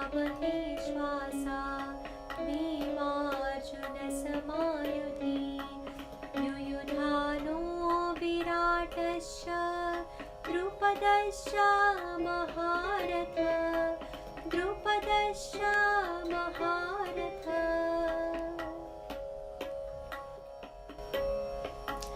दृष्टकेतुश्चकेतानः काशीराजश्च वीर्यवान् पुरुजित् कुन्तिभोजश्च शैवश्च नरपुङ्गवः युधामन्युश्च विक्रान्ता उत्तमौजश्च वीर्यवान् सौभद्रो द्रौपदेयाश्च सर्व एव महारथः अस्माकं तु विशिष्टाये तानि बोधद्विजोत्तमा नायका मम सैन्यस्य सन्ध्यार्थताम्रमीवृते भवान् भीष्मश्च कर्णश्च कृपश्च समितिञ्जयः अश्वत्थामा विकर्णश्च सौमदत्तिस्तथैव च सौमदत्तिस्तथैव च सौमदत्तिस्तथैव च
Hare Krishna, Krishna Krishna, Hare Hare, Hare Rama, Hare Rama, Rama. The first principle of Bhagavad Gita comes actually. What is the best gift Krishna is given is not the diamond, human form. This human form is the best form where we can sit here and understand. How much you think if I go to UNO Zoo, take a ticket and take this Bhagavad Gita and sit in front of the monkeys and chant? How many think that monkeys will start chanting Hare Krishna? Even I will also forget. Association. That's why this temple is there. The temple is for the association of all the devotees to understand this great principle of Bhagavad Gita. Essence of Sanatana Dharma. And another example here, like we have eyes, mouths, hands, legs, and everything. But at the end of the day, who is enjoying it? That's the point. So at the end of the day, the stomach is enjoying it. So that was a very good example of what makes it a good example? Like what that gives us? What is the point actually Papa is mentioning from that example? I wanted to know from you the exact details of that. They already read. You read the chapter. You read that. Okay. Anyone want to answer this? What is that? The stomach and the legs and the other parts. So what is that? That example. Yogi Prabhu or Prashad Karthik take lead. No. It's everyone's plate. Everyone can take this. Go ahead, Karthik.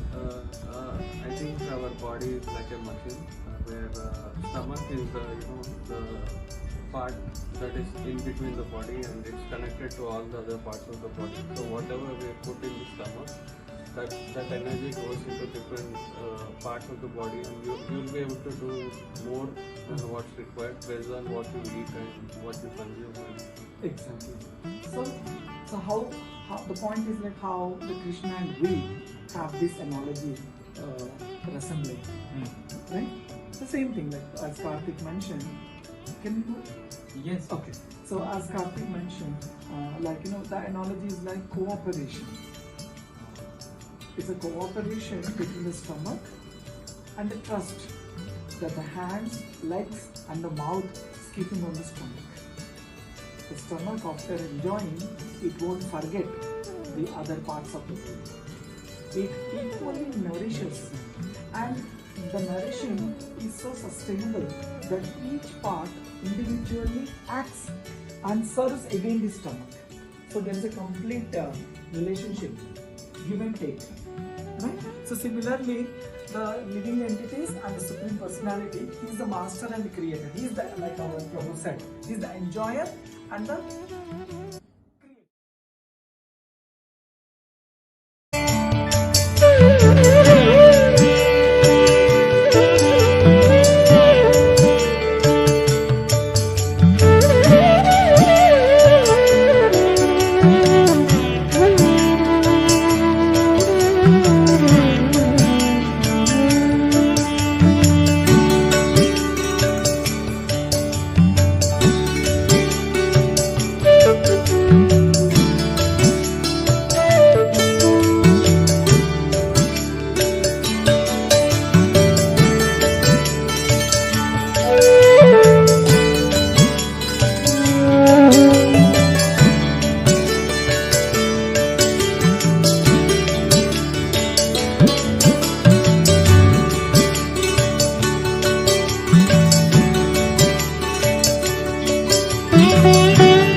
What a wonderful tour through Japan. There's so much to unpack there, but we are actually jetting right over to Thailand. There is no time to waste, but one thing that I would like to highlight is Japan, when asking them,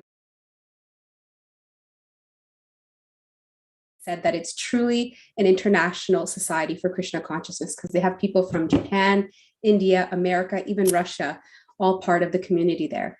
So it truly was an expression of that international sense of our community. As I mentioned, we're jumping right over to Thailand, a beautiful tropical land that I actually had the great fortune to visit just a month ago. And we're very excited to introduce both Sumadri Leela Devidasi and Archana Devidasi. They are going to share just a little about the Thai community in Bangkok. They're two very vibrant members of that community, and we'd love to hear from them just so we can understand how such a small island is making a huge impact across the world. Welcome. Thank you so much. Thank you so much for having us here. And we're so excited and thrilled to be a part of this program. So thank you.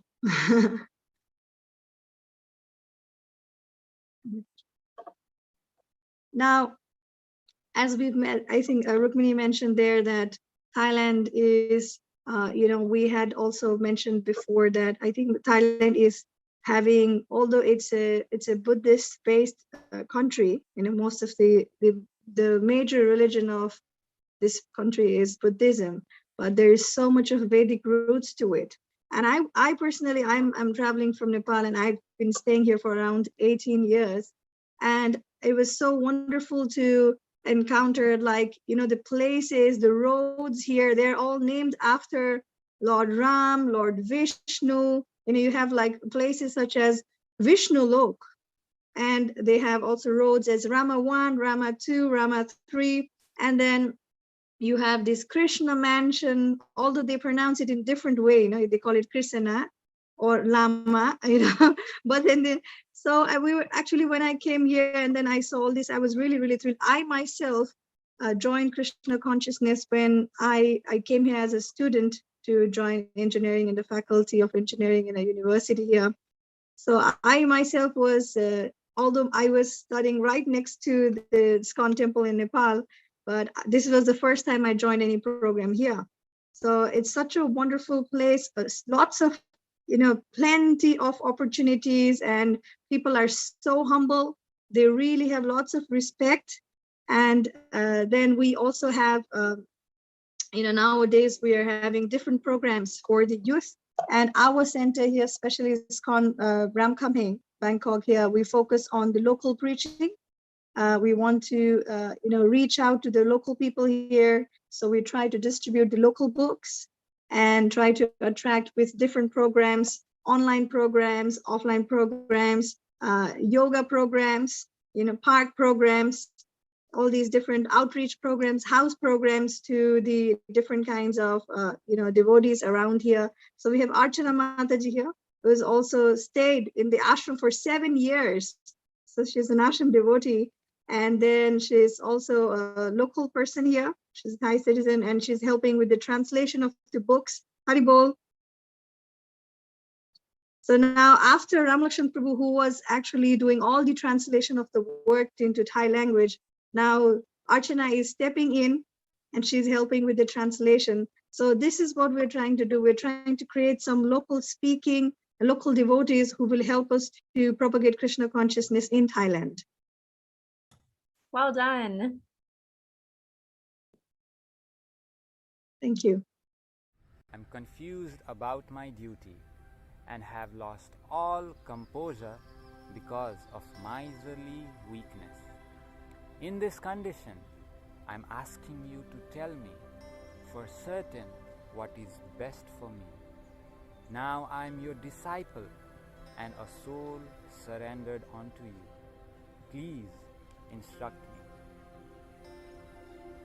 The Supreme Personality of Godhead said, while speaking learned words, you are mourning for what is not worthy of grief.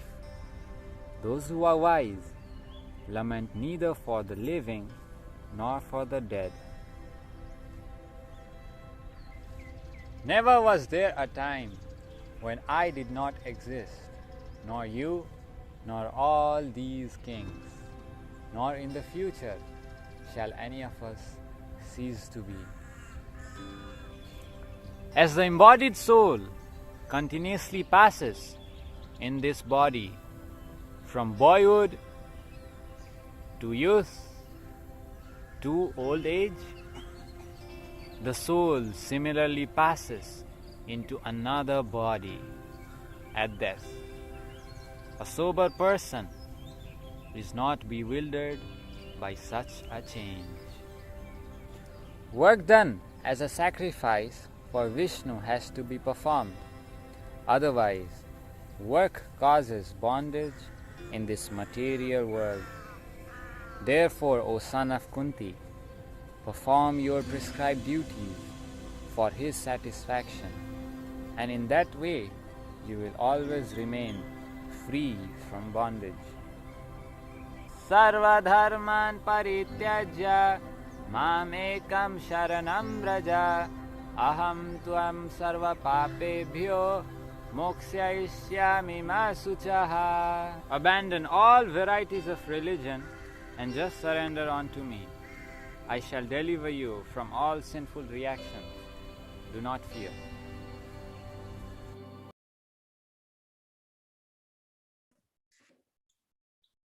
So that was a group of devotees from a student center in Bangkok. I'm wondering, Archana, do you know some of those devotees that you could see in that video?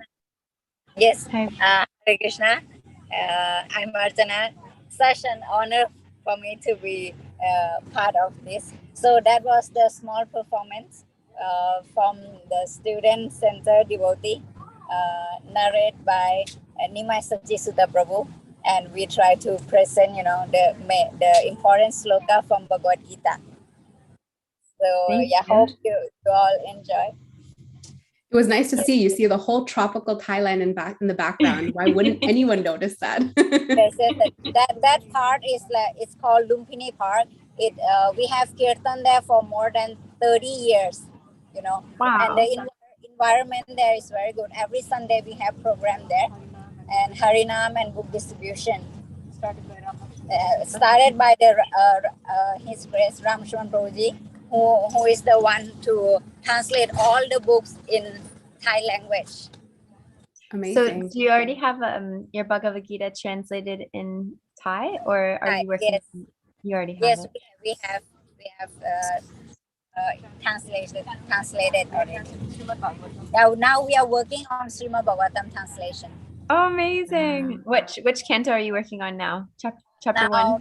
Canto 1 is done. It's Oh, wow. ready, almost ready to print. Only 10% is remaining. And yeah, typing is going on in Canto 3 already.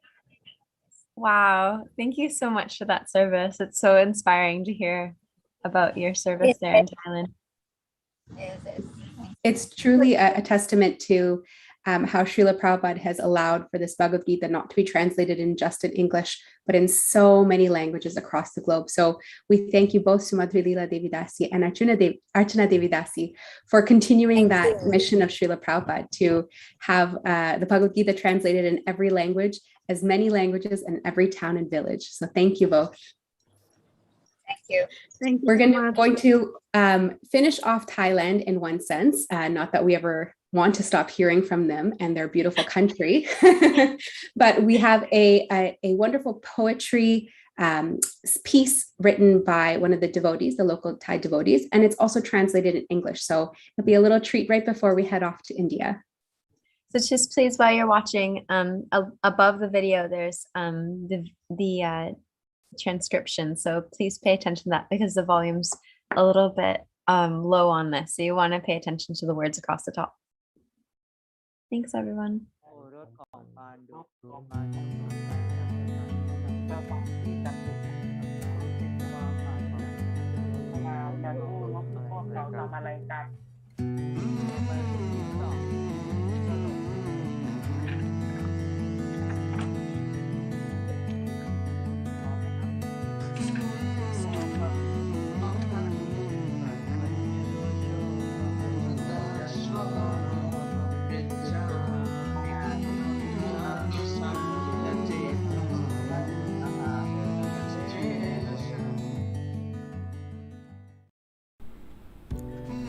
The Gita reads, "The non-permanent appearance of happiness and the appearance of conditions of distress are like winter and summer seasons as they circle. They arise from sense perception," it declares. Wow, I think aloud. That's exactly what I needed. Hence, I continue reading, stirred and excited. The line continues, "One must learn to tolerate them, ocean of Bharat, without being disturbed or agitated."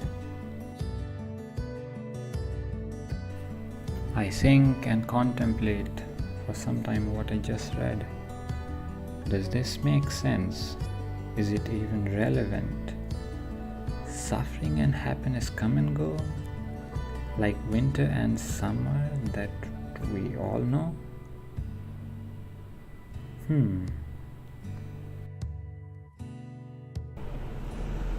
I think of it as a sign of relief that I am made aware that whatever comes doesn't linger around, it's temporary.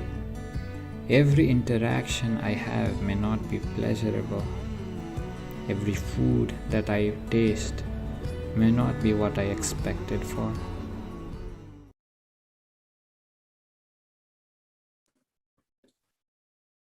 Quite sobering. Yes. Taking a lot of the inspiration from the Bhagavad Gita itself and making it into a poetry piece is a skill that I will never have, but I appreciate the skills that were presented all throughout the devotees that participated in Thailand. So we want to make a special mention to Nimai Sachisuta Prabhu, who helped organize all the efforts made in Thailand, and also Jai Harinam Prabhu from Japan. We forgot to thank him for his wonderful service of organizing everything in Japan. As you can see, there's a lot of effort that goes into organizing these wonderful these amazing sessions. I'm trying not to use the word wonderful, but it's very hard. We're now actually heading over to India, which is going to be a huge section of our festival or our programming for today. We're very excited for that. And before we introduce Baladev Prabhu, a huge thank you to my Canadian sister Katamrita for leading us in both, in 3 places, in Australia, Japan, and Thailand. And she'll be joining all of you shortly again for, if you could remind everybody, after India. New Zealand, which is her home country now. So we'll hear a lot about that. And Fiji, of course. So thank you again, Katamrita. I'll be joining you. Having me, everyone. Yes. And best of luck for our friends in India.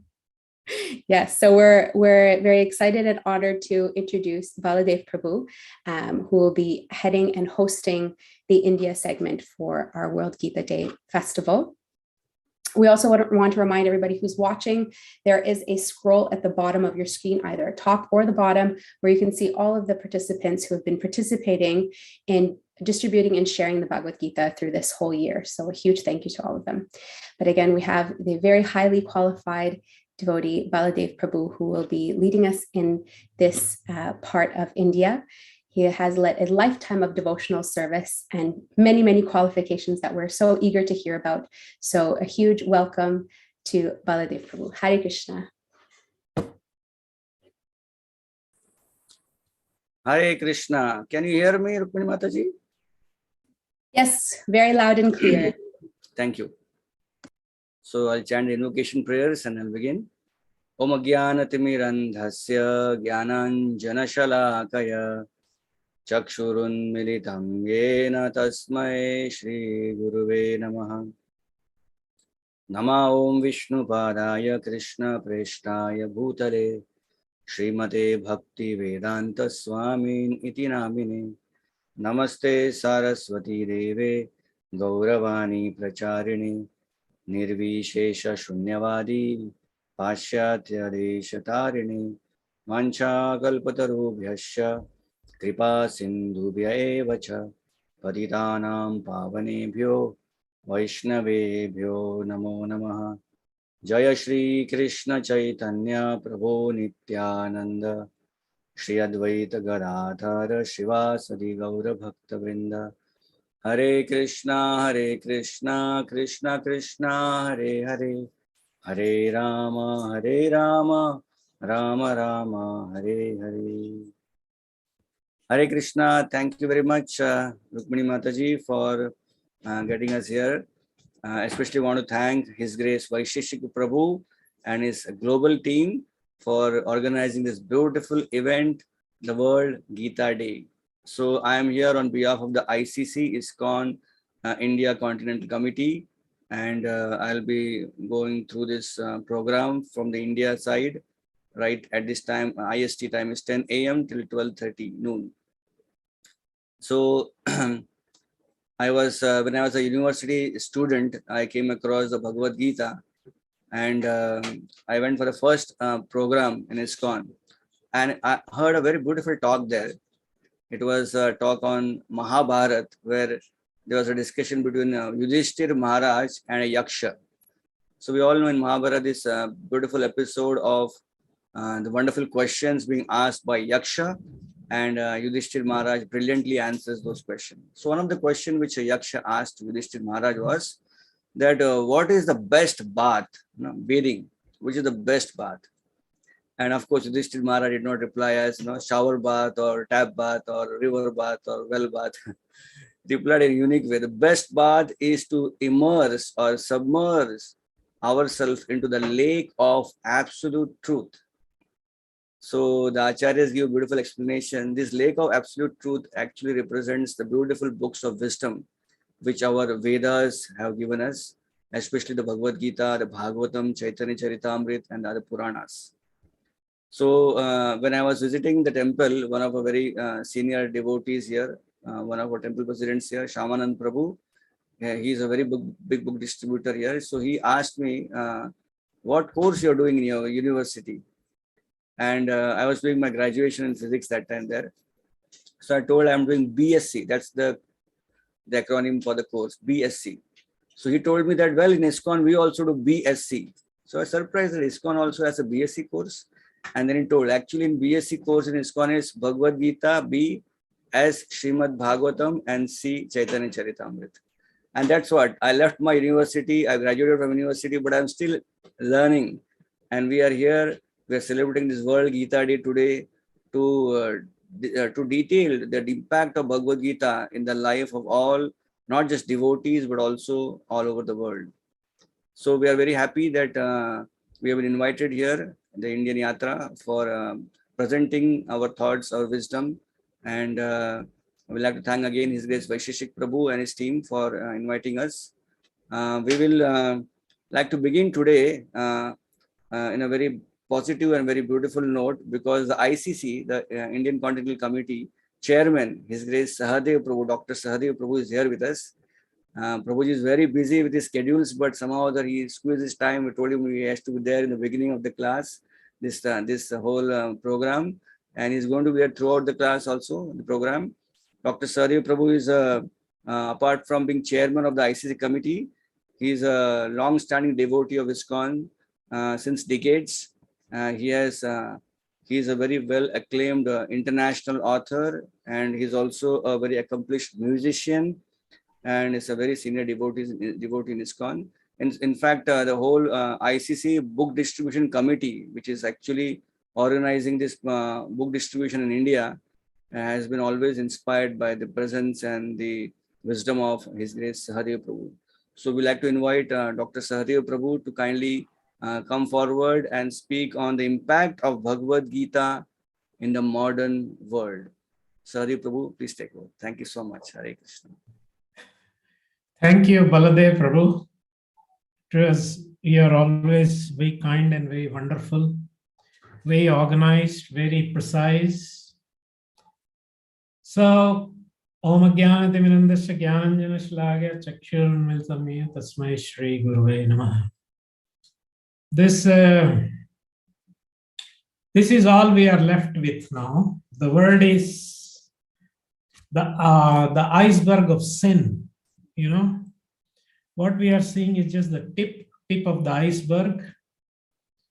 So many sinful activities that if And in fact, I wrote a cinema script maybe 20 years ago that Ravana curses.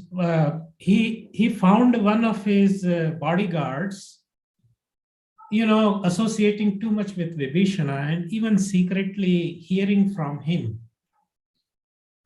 So Ravana curses him to take birth in Kali Yuga, and he pops up in, through like this show in Hollywood's, through a drain into Delhi, in modern day Delhi, and he goes around. And he finds that the sinful activities of Lanka were nothing compared to the sinful activities. There were no organized abortions. There were no abortions. There were no organized meat export, no online ordering of, all kinds of, and like to call them Rakshasas, he felt, is like an insult, gross insult to defamation to the Rakshasas, So we have only one tool. Actually, just now as the discussion was going on, I was thinking that without our books, we are just another hodgepodge. We would be just another hodgepodge spiritual organization, or a spiritual organization without any, a Vaishnava organization for sure, without any preaching, without any impact. It's a book distribution is our cutting edge. We would be sitting there like a ship stuck in Antarctica. In Arctic Circle, a ship gets stuck. It just has to sit there. That's what is happening with all kind of many Vaishnava organizations. What differentiates us from them is Srila Prabhupada's books and their distribution. So without books, we don't stand a chance. We would be quite a disorganized movement without the books. Now, I'll come to the point that the books actually, like white ants, furniture looks the same, but the books has eaten into the vitals of this sinful civilization. Decades of book distribution, getting into the homes. This is a very big subject matter, and without our realizing this silent work of book distribution has impacted the consciousness of the world. And I won't get into it, but actually that's what to me, and I can explain better some other day, that has actually warded off the nuclear holocaust. I feel the Third World War, our widespread book distribution, a steady book distribution. So book distribution is actually installing a deity in every home, and that's where in a collective karma, book distribution has made a difference in the collective karma of the world. So you are making a difference. You are changing the world. Take a book bag and step out. Once you step out of your comfort zone, comfortable temple, your home, your workplace, Super Soul, Krishna takes over. He guides you. He takes over. And that's when the difference starts. That's when the magic starts happening. You see, Srila Prabhupada did the opposite. In the old age, people go to Vrindavan. Srila Prabhupada left Vrindavan, and that too for Malaysia or Yavana countries, the places, that was forbidden. This to go across the ocean. It was forbidden. And Srila Prabhupada did it. So, he goes to Vrindavan. He leaves one Vrindavan and goes to Vrindavan. Book distributors are closer to Krishna on the street, on the subway stations, in the subway stations, in malls, than they are in the temple, or I would say even in the holy land of Vrindavan. They are in Vrindavan. The one Mataji, she was quite elderly in London. So she thought of settling, retiring in Vrindavan.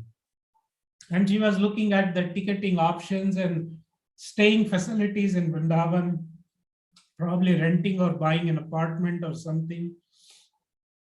That night she had a dream. She had set up a book distribution, book table near Soho Street, and the whole street is flooded. So she asked a passerby, excuse me, why there is so much water today? Then he turns around and looks surprised. With a surprised look, he says, what do you expect in Radha Kund? Water will be there where there is Radha Kund. Then she woke up and she realized that this is actually where I'm setting up book table is not different from Radha Kund. Krishna in his incarnation is there. His Aladini Shakti is there. Krishna Sadhamopagate in literary incarnation is there. This is Radha Kund. So right there in the middle of the city, the sinful city, she realized I am in Radha Kund, and she gave up the thought of retiring to Radha Kund and still continuing book distribution. So this is the right place. Every place is the right place. Every time is the right time. You just have to do it, like Nike says, just do it. Just step out, take a bag, don't think, just do it. There's a devotee, he always carries books with him. There are a lot of devotees like that, and the amazing experiences. They're not full-time brahmachari book distributors, but he just carries. He got out, in Florida, he got out of his car and saw another car pulling up, in the driveway. He was wanting to go to Borders, a bookstore. So he just got down and knocked on his on his glass, and the guy rolled down the window. And he showed him a book, Topmost Yoga System, and spoke few words. And okay, fine, and gave a small donation. Fine. Now he went into the bookstore, and he is in the bookstore. Then, while searching and selecting his books, he saw through the glass that the person whom he just sold the book, he opened the first page. And he's like, while waiting there, I guess he was waiting for somebody. He is waiting there and he's reading. And he goes that looks so like he was sounding quite impressed with what he saw, what he was reading. And he's reading and he turns the page. He goes to the second page, and that he's happy, obviously, that the person he had just sold him, and he's like enjoying his book. And just after a couple of minutes, a car pulls up, they roll down their window and they shoot like many bullets into the person. Wow. And the person is dead with the Topmost Yoga System sitting on his chest. Just in time he received Krishna's, Krishna and Krishna's mercy. Then another, I'll tell you, just in time, two brahmacharis in Mumbai city, that was maybe 10 years ago, they knocked on an apartment door, and there was no response. They again pressed the call bell, there was no response. And again, third time, so the junior brahmachari was getting a little jittery. He said, Prabhu, I think let us try another. He said, just hang on. After third calling, the door opens, and there is a lady comes out, young lady, and screams at them. Hey, why are you disturbing this early in the morning? You don't have anything else to do, and this and that. And smashes the door on them, shuts the door. Oh, that the quite shaken up, the junior. And the senior brahmachari, he presses the call bell again. My God, the junior was like, And then she opens the door and she kind of starts screaming, yelling at them. Then he says, Mataji, ma'am, we just want to explain few minutes. What's the problem? We are not here. We are here to give something nice. Kindly just here for a few minutes. And then she says, okay, what do you want to tell? Then he opens a Gita and, blurts out his mantra or whatever. And then she stands there and she starts crying. She says, coming. And when they go, it's a surreal, when they go inside, there is a chair, there is a noose hanging from the fan. And she was actually just putting on the noose. That time the knock happened. So they made just in time. And that lady is now an initiated devotee and practicing devotee. And, just see what is the right time. Where there is a will, there is a way. I'll close here with just a small couple of incidents. This is about, I think he was named Ghanashyam, Bhaktitirth Maharaj, before taking sannyas. So one chilly morning, he asked another devotee to, join him for book distribution. That devotee, was feeling very tired, and that he was very tired, and then he gave him a look that how it's like a person is dying and you don't give him a glass of water, or burning man, you don't throw some water on him. That kind of a look. So devotee anyway accompanied him. They went to college. Now, unfortunately, the college was closed. There were locks on the door. And there was a small opening, of course. So devotee said, Prabhu, let's go, this is closed. He said, well, wait. Since we have come, Prabhu, what are you going to do in a college which is closed? He said, okay, let me, you just wait here. So he went in with his bag, Ghanashyam Prabhu. And the devotee is waiting in the car. It's been an hour, So when he came back, his bag is empty. Then he says, what happened? He says, well, there is a will, there is a way. He found the janitor cleaning the bathrooms. And the janitor, he was preaching to him, and janitor kind of bought the whole set. And he emptied his bag. So in a closed college, he distributed books. And I'll tell you, I'll close with this last, this personal experience. There was, I think, when I first arrived in Secunderabad city, the temple was, there was a, the guest came in little late at night. We were just a handful of us at that time, and I had already gone to bed. So I think it was something like 10:30, and a devotee from Europe had arrived. We are very close to the railway station, hardly a kilometer. So he walked in, and the other devotee, he was up. So, and he showed him, gave him a mat and whatever in the ashram, and welcomed him. So I was told this story, the next day, of course, after Mangala-arati. So that devotee asked him at 10:30, he settled himself quickly and asked him, do you think, Prabhu, any markets or anything is open now? It was, December and quite a little cold here. Said, Prabhu, wow, nothing is open at this hour. There is nothing. Then that devotee said, Prabhu, I have a weekly quota, and I still have 7 books to go. So I got to, before 12 midnight strikes midnight, I got to complete it. And he packed his bag and left the temple.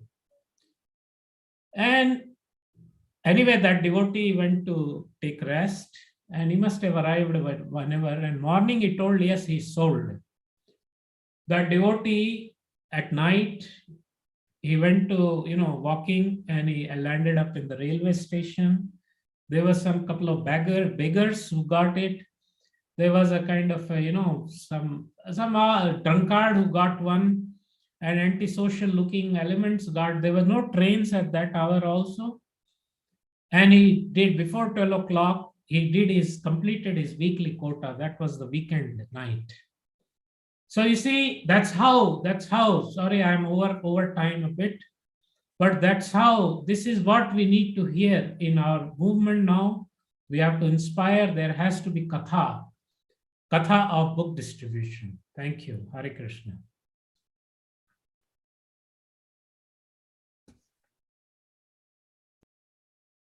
Thank you, Sadhya Prabhu, for your wonderful talk. Especially, we like those stories you narrated, enlivening about how Bhagavad Gita has saved so many people's lives. And especially thanks, Sadhya Prabhu, for helping us in this book distribution committee here in India, because of the consolidated effort and organized effort this year, we could reach to all the centers and temples in India and get pledges. And you'll be happy to know that throughout the India, the Indian Yatra has pledged around 2 million Bhagavad Gitas for this book distribution marathon. Hari Bol. Thank you, Sadhya Prabhu, for joining us. So now we take the program ahead. We wanted to begin with an invocation chant. We all are discussing about the Bhagavad Gita. So we thought let's invite our young Gurukul boys. As you all know, in India, we have many Gurukuls, especially we have one in Vrindavan, one in Mayapur, and one in Mumbai. And also we have a very beautiful Gurukul in Pandharpur as well. So we are inviting now the Gurukul students of Pandharpur Yatra, and they will be here to chant the Gita Mahatmya prayers. They will also do a Viniyog prayers, and also they will chant the chapter number 12th and chapter number 15th of the Bhagavad Gita. So we'll begin with that. Thank you. Hare Krishna.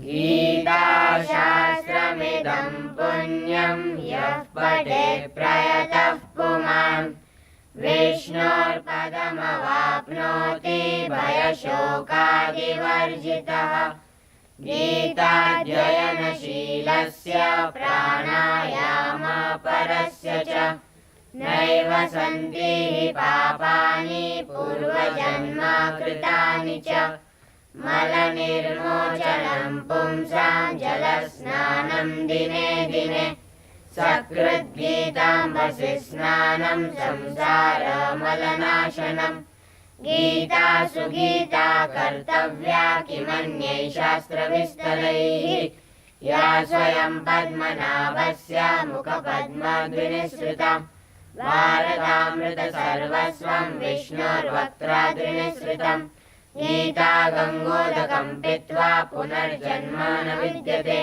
Sarvopanishado Gavo Dugdha Gopalanandanaha Partho Vatsa Suvirbhukta Dugdham Gitamritam Mahat Ekam Shastram Devaki Putra Gitam Eko Devo Devaki Putra Eva Eko Mantrastasya Namani Yani Karmapekam Tasya Devasya Seva Om Asya Srimad Bhagavad Gita Mala Mantrasya Bhagavan Ved Vyas Rishi Anushtupa Shri Krishna Paramatma Devata Ashochanan Vashochastvam Pragnavadam Shabhashase Iti Bijam Sarvadharman Parityajya Mamekam Sharanam Vraja Iti Shakti Aham Tvam Sarva Papebhyo Mokshayishyami Ma Shuchah Iti Tilakam Adha Karanyasaha Nainam Chindanti Shastrani Nainam Dahati Pavakah Iti Angushtabhyam Namaha Na Chainam Kledayantyapo Na Shoshayati Marutah Iti Darjanibhyam Namaha अच्छेद्योऽयमदायोऽयम् अक्लेद्योषोष्य एव च इति मध्यमाभ्यां नमः नित्यः सर्वगतस्थानो रचलोऽयं सनातनः इति अनामिकाभ्यां नमः पश्य मे पार्थरूपाणि शतशोथसहस्रशः इति कनिष्ठिकाभ्यां नमः नानाविधानि दिव्यानि नानावर्णाकृतानि च इति करतलकरपृष्ठाभ्यां नमः इति करन्यासः अथ विद्यान्यासः नैनं छिन्दन्ति शस्त्राणि नैनं दहति पावकः इति विद्याय नमः न चैनं क्लेदयन्त्यापो न शोषयति मारुतः इति शीर्षे स्वाहा अच्छेद्योऽयमदायोऽयम् अक्लेद्योषोष्य एव च इति शिखाय वषट् नित्यः सर्वगतस्थानो रचलोऽयं सनातनः इति कवचाय हुम् पश्य मे पार्थरूपाणि शतशोथसहस्रशः इति नेत्रत्रायाय वषट् नानाविधानि दिव्यानि नानावर्णाकृतानि च इति अस्त्राय फट् इति विद्यान्यासः श्रीकृष्णप्रीत्यर्थे पाठे विनियोगः। अर्जुन उवाच एवं सततयुक्ताये भक्तास्त्वं पर्युपासते ये चाप्यक्षरमव्यक्तं तेषां के योगवित्तमाः। श्रीभगवानुवाच मय्यावेश्य मनो ये मां नित्ययुक्ता उपासते श्रद्धया परयोपेतास्ते मे युक्ततमा मताः। ये त्वक्षरमनिर्देश्यम् अव्यक्तं पर्युपासते सर्वत्र गमचिन्त्यं च कूटस्थम् अचलं ध्रुवम् सन्नियम्येन्द्रियग्रामं सर्वत्र समबुद्धयः ते प्राप्नुवन्ति मामेव सर्वभूतहिते रताः। क्लेशोऽधिकतरस्तेषाम् अव्यक्तासक्तचेतसाम् अव्यक्ता हि गतिर्दुःखं देहवद्भिरवाप्यते ये तु सर्वाणि कर्माणि मयि सन्न्यस्य मत्पराः अनन्येनैव योगेन मां ध्यायन्त उपासते तेषामहं समुद्धर्ता मृत्युसंसारसागरात् भवामि न चिरात् पार्थ मय्यावेशितचेतसाम् मय्येव मन आधत्स्व मयि बुद्धिं निवेशय निवशिष्यसि मय्येव अथ ऊर्ध्वं न संशयः अथ चित्तं समादातुं न शक्नोषि मयि स्थिरम् अभ्यासयोगेन ततो मामिच्छाप्तुं धनञ्जय अभ्यासेऽप्यसमर्थोऽसि मत्कर्म परमो भव मदर्थमपि कर्माणि कुर्वन् सिद्धिमवाप्स्यसि अथैतदप्यशक्तोऽसि कर्तुं मद्योगमाश्रितः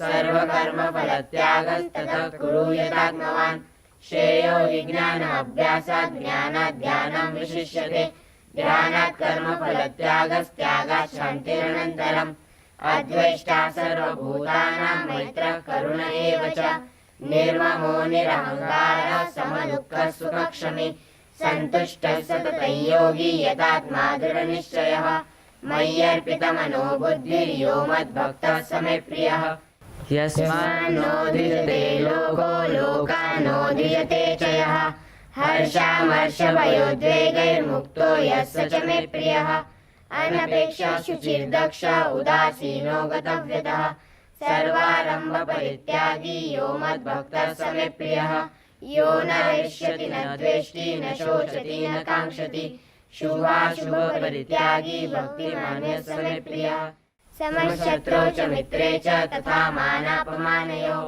शीतोष्णसुखदुःखेषु समस्सङ्गविवर्जितः तुल्यनिन्दास्तुतिर्मौनी सन्तुष्टो येन केनचित् अनिकेतः स्थिरमतिर्भक्तिमान्यः प्रियो नरः ये तु धर्मामृतमिदं यथोक्तं पर्युपासते श्रद्धदाना मत्परमा भक्तास्तेतीव मे प्रियाः।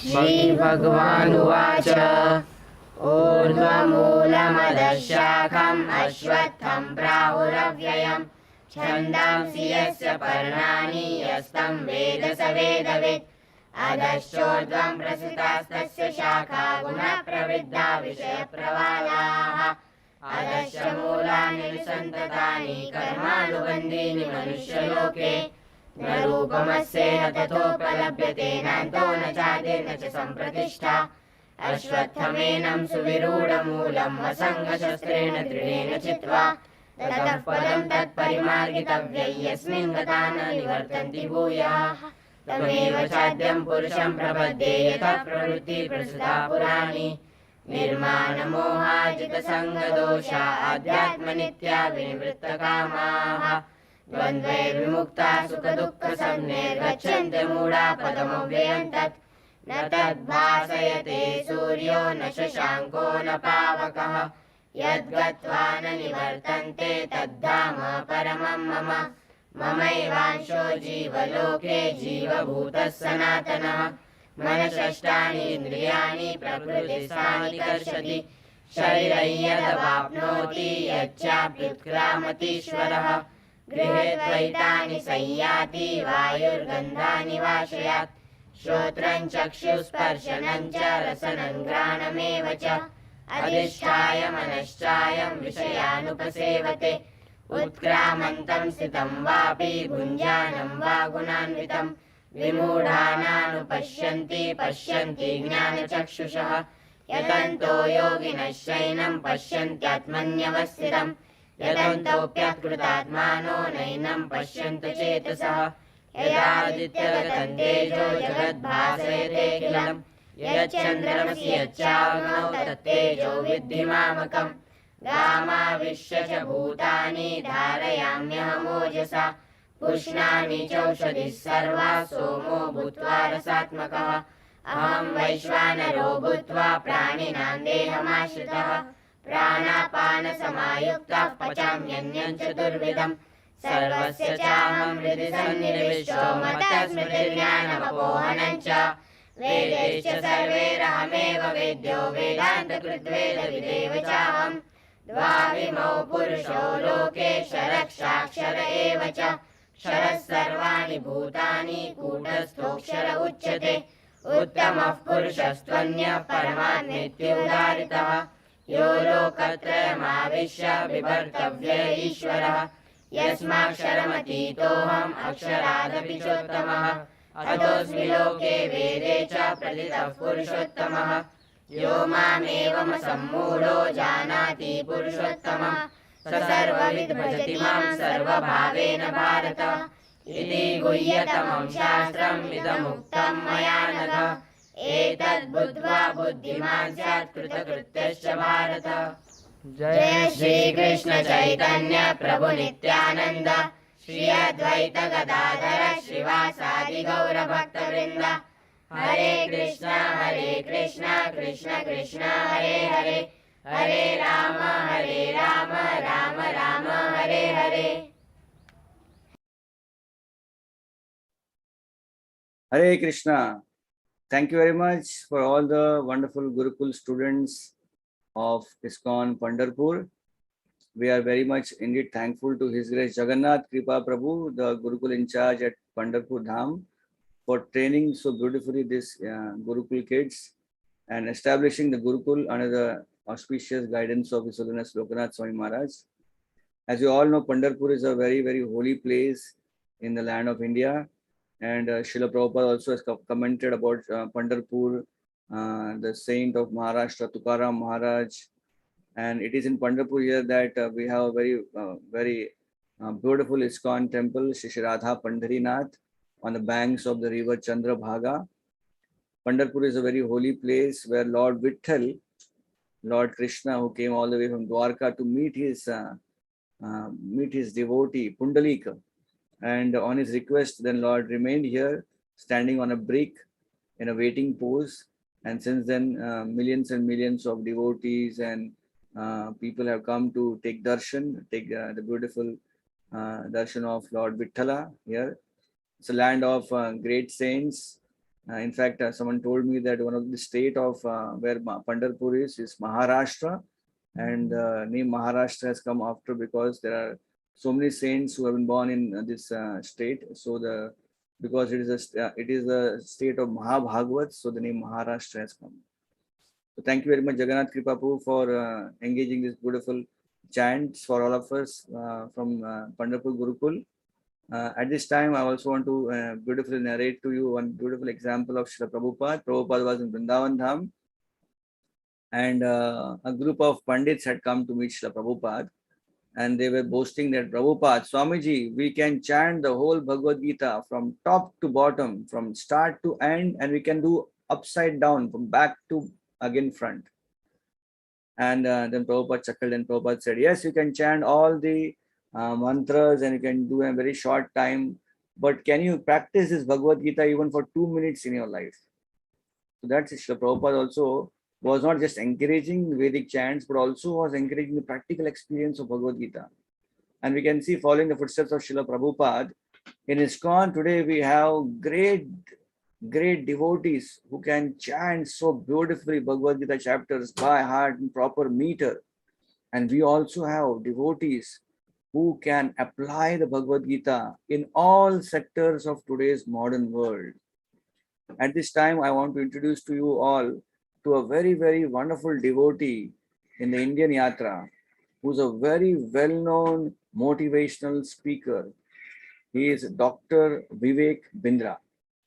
His initiated name is Venu Madhav Das. He hails from Delhi, and many of you already have heard about him. Dr. Vivek Bindra is currently the CEO and the founder of badabusiness.com.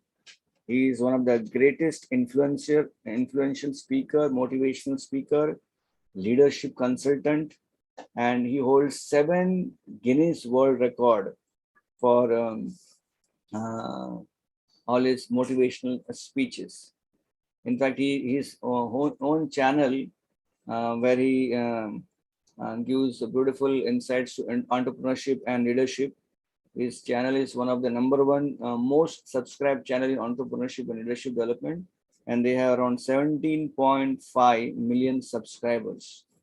So why I'm giving all the statistics to all of you is that you'll be very happy to know that Dr. Vivek Bindra, Venu Madhav Prabhu, is so influential, yet he connects Bhagavad Gita teachings in maximum of his seminars. He is well known as a ISKCON devotee in the corporate sector, leading motivational speeches in corporate, in industries, in leadership coaches.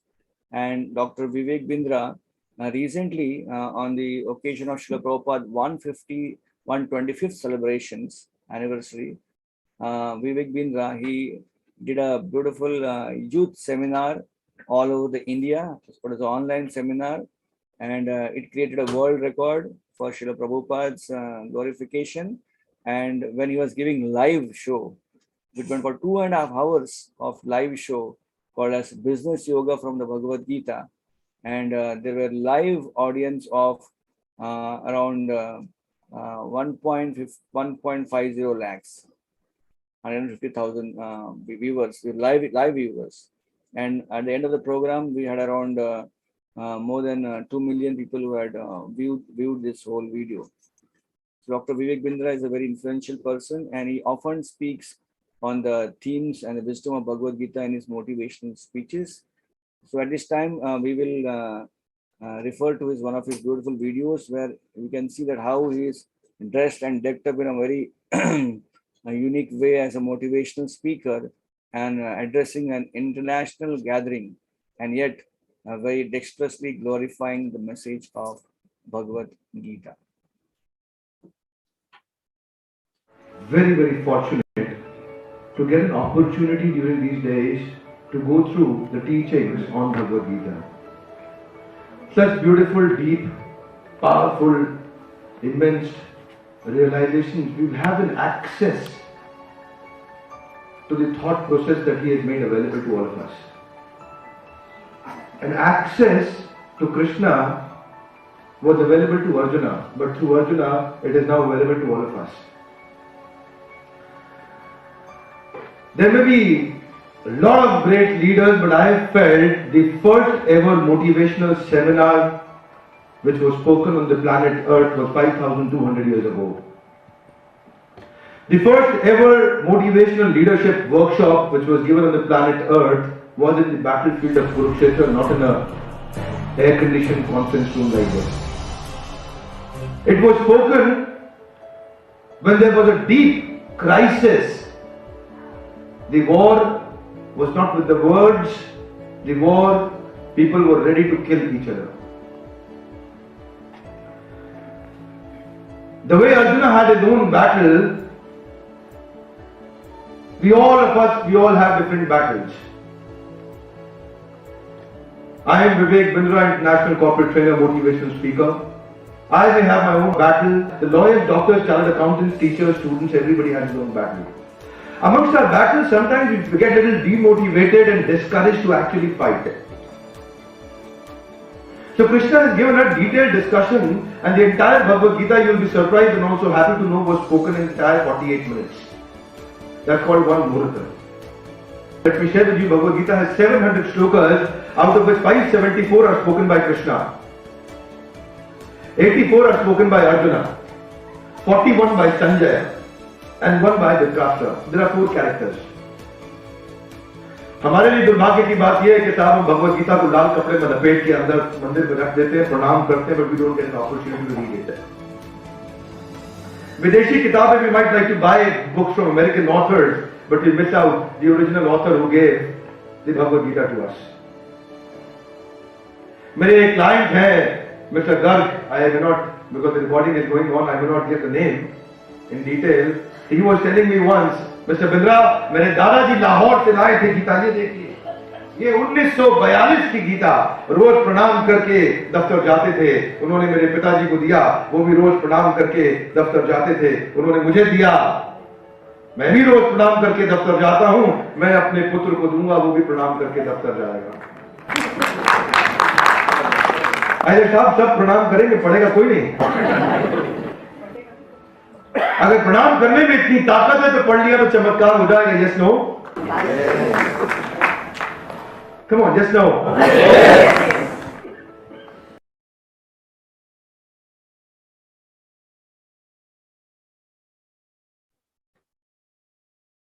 Hare Krishna. So we saw that how Dr. Vivek Bindra Venumadu Prabhu, as an influential person, picks up various themes from the Bhagavad Gita and makes it very easily, practically relatable to the audience, even though many of them are not connected to Krishna consciousness. In fact, every marathon, December marathon, when we have a book distribution going very big in India, Dr. Vivek Bindra keeps getting motivational videos online on how Bhagavad Gita could be promoted and could be distributed. And in fact, because of his motivation lectures and speeches, many times, many of our temples, they share these videos to all the congregation devotees, and they share with their relatives and friends. And in this way, many Bhagavad Gitas are sold all over India just because of this motivational speeches of Dr. Vivek Bindra. So thank you, Dr. Vivek Bindra, for this wonderful contribution in Srila Prabhupada's ISKCON Society of distributing Srila Prabhupada's books and connecting the world to Srila Prabhupada's Bhagavad Gita in a very relevant manner. At this time, we are very happy to have with us the presence of a very holy saint, His Holiness Bhakti Raghav Maharaj. Maharaj is already here. Bhakti Raghav Maharaj is a very, very senior disciple of Srila Prabhupada. Bhakti Raghav Maharaj has been well known for many, many decades, especially in ISKCON. Initially, we heard about his youth preaching all over India, and then how he connected the youth preaching to the Global Varnashram Foundation. Currently, Maharaj is leading the Global Varnashram education, and he is preaching all over the world, especially in India and Southeast Asian countries like Cambodia, Indonesia, and also Nepal. So Bhakti Raghav Maharaj is here with us. Thank you, Maharaj, for joining us today. And over to you, Maharaj, for giving us an insight of impact of Bhagavad Gita in modern world. Over to you, Maharaj. Thank you.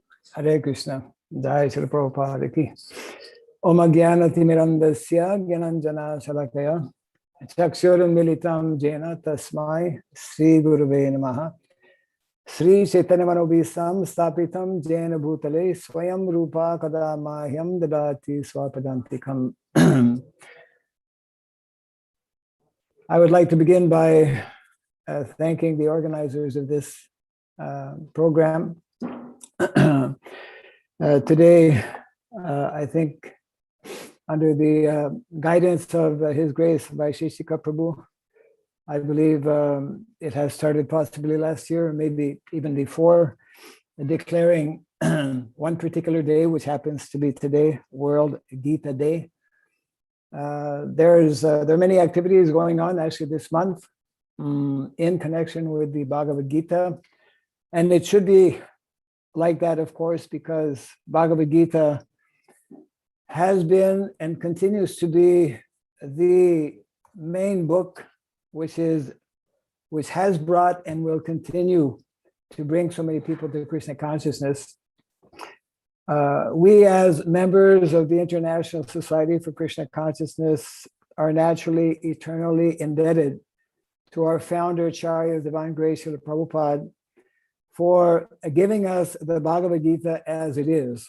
As Prabhupada would explain, when being asked many, many years ago in North America by one lady, can you recommend an edition of Bhagavad Gita? And Srila Prabhupada had answered that, and at that time there were possibly 700 or so editions of Bhagavad Gita. Srila Prabhupada was quite straightforward and mentioned that I'm not able to do that because all the Bhagavad Gitas that I know are not presenting the message of Lord Krishna as it is. Many of us, myself personally, have come to Krishna consciousness through the Bhagavad Gita. We were just hearing a purport this morning in the Srimad Bhagavatam, second canto, first chapter, whereby Srila Prabhupada was explaining that a good student of the Bhagavad Gita can graduate to the more advanced message of the Lord, which is presented, more elaborately presented, more in detail in the Srimad Bhagavatam. And then a good student of the Srimad Bhagavatam can actually rise to the level or to the message of the Chaitanya Charitamrita, which is, of course, leading us to the ultimate realization of transcendence, which is developing our love for Krishna. So I'm very much indebted, especially to those who are focused on distributing books as a life mission.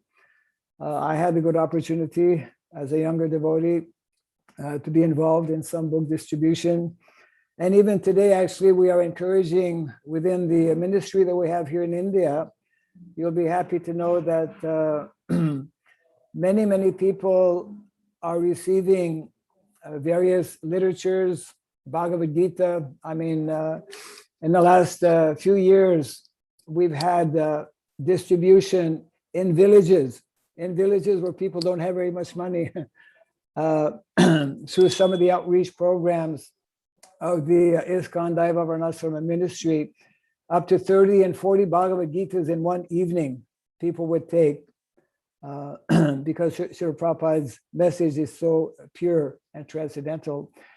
There is an effort ongoing right now to actually establish libraries in different villages. India is a very fertile field. And of course, the books, Bhagavad Gita in particular, need to be introduced everywhere. And we need to actually establish Bhagavad Gita as the most important book of knowledge, which it is actually, and explain to as many people as possible how the message of the Bhagavad Gita is simply beyond any kind of religious message. It is, of course, religion is included, but it is not a sectarian kind of message. It is a universal book of knowledge, giving a universal message, which is especially of absolute and fundamental importance for anyone who claims to be or wants to be leading within the society. The president of, or prime minister rather, of India, as most people here in India know, whenever he would visit different countries, he would actually present a copy of the Bhagavad Gita.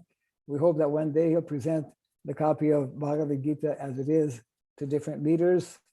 And we should have this understanding that no one can be a good leader, a proper leader, without reading the Bhagavad Gita, without sharing the message of the Bhagavad Gita. And as Prabhupada would often say, so many wonderful verses, of course, are there, but the peace formula is very nicely explained.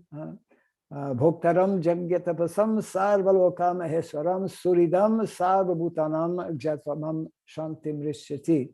If we really want to establish peace in the world, the message of the Bhagavad Gita needs to be introduced in as many countries as possible, at all different levels within a society, especially those who are in different types of leadership position. So I'm very happy to get this opportunity to speak very briefly to all of you, and to encourage all the devotees to continue. And our main challenge, one of our main challenges, I'll just finish on this point, message of the Bhagavad Gita, message of the Srimad Bhagavatam, we know, we are convinced, is the most important message to be delivered. Our challenge is to actually make that message of the Bhagavad Gita, make that message of the Bhagavatam become a reality, demonstrate in a practical way how to live the Bhagavad Gita, how to live the message of the Srimad Bhagavatam as well. So once again, thank you all very much. And I encourage devotees, the marathon, I'm not sure exactly, but normally would go till the end of the month. Sometimes it goes a little bit beyond that as well. Sometimes starts even a little bit earlier. Devotees are so fired up, as we say, or enthusiastic in distributing Prabhupada's books, that they start before the marathon and sometimes finish after the marathon. In any event, whatever it may be, sometimes it varies from one place to another. I wish the devotees all success in this most important facet or aspect of our preaching activities. Krishna says, those who preach the message of the Bhagavad Gita, they are very, very, very dear to him. Thank you all very much. Jai Sri Prabhupada ki. Hare Krishna. Thank you very much, Maharaj, for joining today with us and enlivening us with the impact of Bhagavad Gita in the modern world.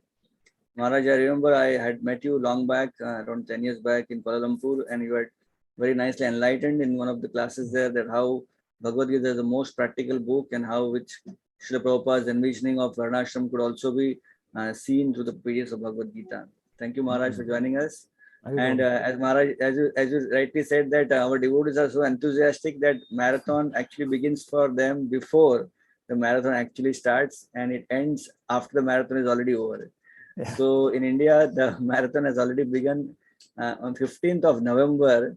Okay. It began, and officially we are going to end in 15th of January. So it's going to be like a 2-month marathon here. Thank you, Maharaj, for your beautiful talk. And let's thank Maharaj by 3 times chanting Hari Bol, Hari Bol, Hari Bol. Hari Bol, Hari Bol. Thank you, Prabhu. Hare Krishna. So Maharaj is sitting with a beautiful background of Krishna and Arjuna. So we'll take a clue from there and take you to Kurukshetra now. So Kurukshetra happens to be the place where this beautiful Bhagavad Gita was spoken originally by Lord Shri Krishna to Arjuna in the place called a Jyoti Sar. And we have a very beautiful ISKCON temple just connecting to Jyoti Sar, the very place where Bhagavad Gita was spoken. Kurukshetra, I remember a beautiful story from Kurukshetra that there was one seeker who had come from abroad, from Europe, and he was traveling different places and reading different books of religion and other things also. And then he came to India, read many books in India, and finally came to Kurukshetra. And at Kurukshetra, then he got a chance to read the Bhagavad Gita. So someone gave him the Prabhupada book, and when he opened the book, the first page which opened up was the Bhagavad Gita, 2nd chapter, and the verse was Matra Sparshas tu Kaunteya Chito Ushna Sukha Dukkhada. And he read translation as the non-permanent appearance and disappearance of winter and summer season. Of happiness and distress are like the non-permanent appearance of winter and summer season, and one should learn to tolerate. So this seeker, he got a realization this is the most practical book in the whole world, because Bhagavad Gita is not giving a dream that you will be happy in this world, but Bhagavad Gita is teaching us reality, that this world is full of dualities and how one should learn the art of tolerance and execute his higher duties. So with Kurukshetra in picture now, we will now take you to Kurukshetra, the land of Bhagavad Gita, where Bhagavad Gita was spoken. And before we take you there, we want to especially thank His Grace Sakshi Gopal Prabhu, the temple president of ISKCON Kurukshetra. Because of his wonderful efforts and his help, we were able to conduct the Gita Yagya on the actual Gita Jayanti day, which we were able to see all over the world. It was very difficult. The time of winter is very severe there in the north, but yet because of the need of the hour, Sakshi Gopal Prabhu and his team of devotees there conducted a beautiful yagya for the pleasure of all the devotees. In fact, he sponsored the whole yagya for the whole all the different devotees in the world. So Sakshi Gopal Prabhu is currently under the guidance of His Holiness Gopal Krishna Goswami Maharaj, making a magnificent temple of Krishna Arjuna. And we have a beautiful video here which shows us this temple project. Srila Prabhupada, when he was on the planet Earth physically, he also visited Kurukshetra, and he told that we should have a college of Varnashram in Kurukshetra. So here we can see a beautiful project envisioning the dream of Srila Prabhupada, starting with a beautiful, magnificent temple of Krishna Arjuna here. So let's look at a brief report, a brief virtual tour of the entire project of Kurukshetra. Hare Krishna. धर्मक्षेत्रे कुरुक्षेत्रे समवेतायुयुत्सवः मामकाः पाण्डवाश्चैव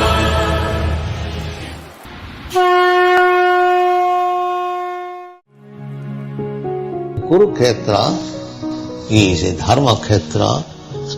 It is a place of religion. Why? Because Krishna is there. Because in the battlefield, Krishna was there directing only. So it is already dharma kshetra. If you understand Bhagavad Gita as it is, then go to Kurukshetra.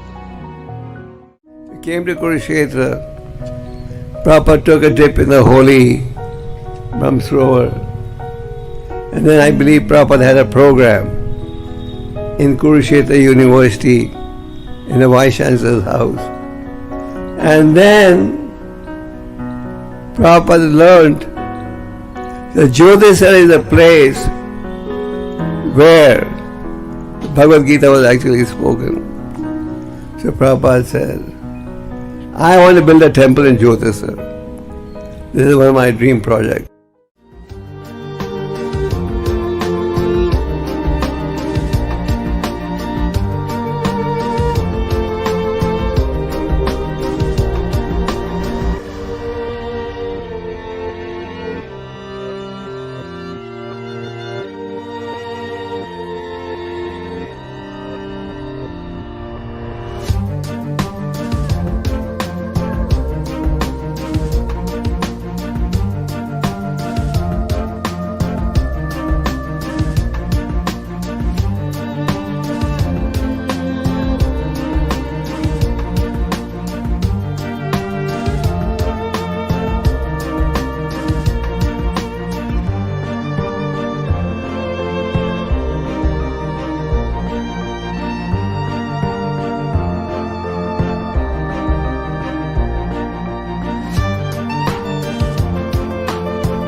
Hare Krishna.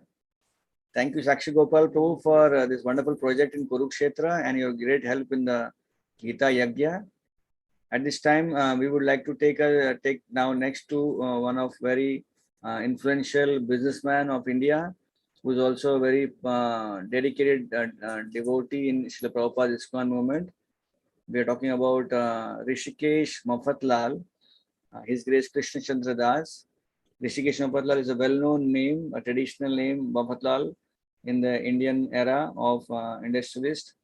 Currently, Rishikesh Mafatlal Krishna Chandra Das is Vice Chairman and Chief Executive of the AMG Group, Arvind Mafatlal Group, which has many factories and industries dealing with textiles, rubber chemicals, and other things. Prabhu is, apart from his industrial career, Prabhuji is a well-known ISKCON devotee for last 30 years and is connected to ISKCON Chopadi Temple, where he guides the congregation devotees there. He is a very senior counselor in ISKCON Chopadi Temple, and we're very happy to connect with him today. And we have with us His Grace Krishna Chandra Prabhu, very well known as Rishikesh Mafatlal, who will speak to us about the impact of Gita on his personal life as well as corporate life. So here we have Rishikesh Mafatlal Krishna Chandra Das. I come from a very pious family. My background was brought up in with pujas and with Ram Katha, but somehow I've never had the experience of hearing Bhagavad Gita. I didn't know exactly what Bhagavad Gita was till I met devotees almost 40 years ago. But what really struck me was that Krishna spoke to Arjuna on a battlefield, and there were many parallels to our personal lives. And for me personally, also in my business life, for instance, taking challenges that they come, how to face them, the struggles that we have to try to overcome. We get successes, we don't get successes, how do we face them? And particularly the fact that we're not the controllers. It is such a, especially if we are successful in business, we tend to think that things are under control all the time, while the reality is quite different. So to face up to things which are not in our control, but still not let the enthusiasm go, and let Krishna take care of the results as he always does. These lessons really helped me a lot. Also, the competitive edge that comes, in our occupations, how to temper it, not necessarily it cannot be eliminated in our business, but we temper it with and see that it is achieving the right results, in the sense that we do not make it personality issues. We sometimes end up becoming second best or third best. But I found it much easier after reading the Bhagavad Gita. It was not, I didn't take it as a shame. I didn't think felt it was a letdown that I didn't succeed all the time. But that we keep trying. Because I've seen in my life many times, and I think many of you may have seen that there are things which we didn't want to happen, and they happened, both positive and negative. And lots of times we have made several efforts to do something and it doesn't happen. So, it's our own background, whatever they may be, whether we are staying at home, whether we are young or old. Bhagavad Gita is very relevant because it's a life, it's a lifestyle message, that how we can, realistically accept the challenges that come, the struggles that come, and like Arjun, develop that faith that ultimately Krishna is the doer. But while he's the doer, we are instruments, and we are not robots. We have our minds, we have our own thoughts, we have our desires, and somehow if we find joy in dovetailing it with Krishna's message and understanding what he has for us in whatever we are doing, then it's a really pleasurable feeling to share this with others in the pursuit of our own devotional service. So Bhagavad Gita is really a lesson in how we can lead our lives, both in our occupation, with our families, outside, in our social ways, that in our transition from childhood to youth to old age and then departure, we will go through many different scenarios, and all these scenarios are such where we have the humility to take help. We will accept failures if they happen. We will learn from them. We'll go forward, and we can ourselves, help others by our own examples. So Bhagavad Gita has been a major turning point for me personally, in that it's a very comfortable feeling to refer to the shlokas, different shlokas, to hear them in classes, to meet devotees and associate with them, especially those who have understood the purports very intimately. And I personally have really, I feel it's so comforting to refer to Bhagavad Gita for answers. And it really gives us the general approach to every aspect of life. It's not something which leads to depression, but it's something which actually takes us out of our depression or out of our low levels. One can stay constantly on a high level because even though we may see we don't have successes, nevertheless we can be peaceful and happy, contented, satisfied. And if we have successes also, how we can temper it with, contain it and let it not run to our head. So either way, Bhagavad Gita it's a great leveler in our lives.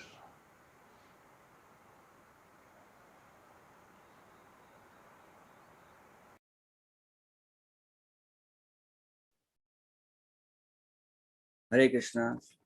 Thank you, Krishna Chandrapur, Rishi Krishna Patlalji, for your insight on the Bhagavad Gita, impact of Gita in your life, both on your devotional as well as corporate sector. At this time, we are now taking you to the holy land of Vrindavan, Braj, where we are taking you to the campus of Bhaktivedanta Gurukul and International School. And here we have His Grace Radhakanta Prabhu, who is the admin head of our ISKCON Gurukul at Vrindavan. He has been very instrumental in helping the devotees there, leaders there, to establish this Gurukul. Gurukul, which was originally founded by Srila Prabhupada himself in Vrindavan. He was the Srila Prabhupada originally founded this Vrindavan Gurukul, and since then Gurukul has grown into large number of students and academic years. Now, because of the containment factor within the campus of ISKCON Vrindavan, the Gurukul has shifted to a new place. So His Grace Radhakant Prabhu is here to give an enlivening talk on how the impact of Bhagavad Gita in the life of kids today. So here, over to Radhakant Prabhu. Hare Krishna.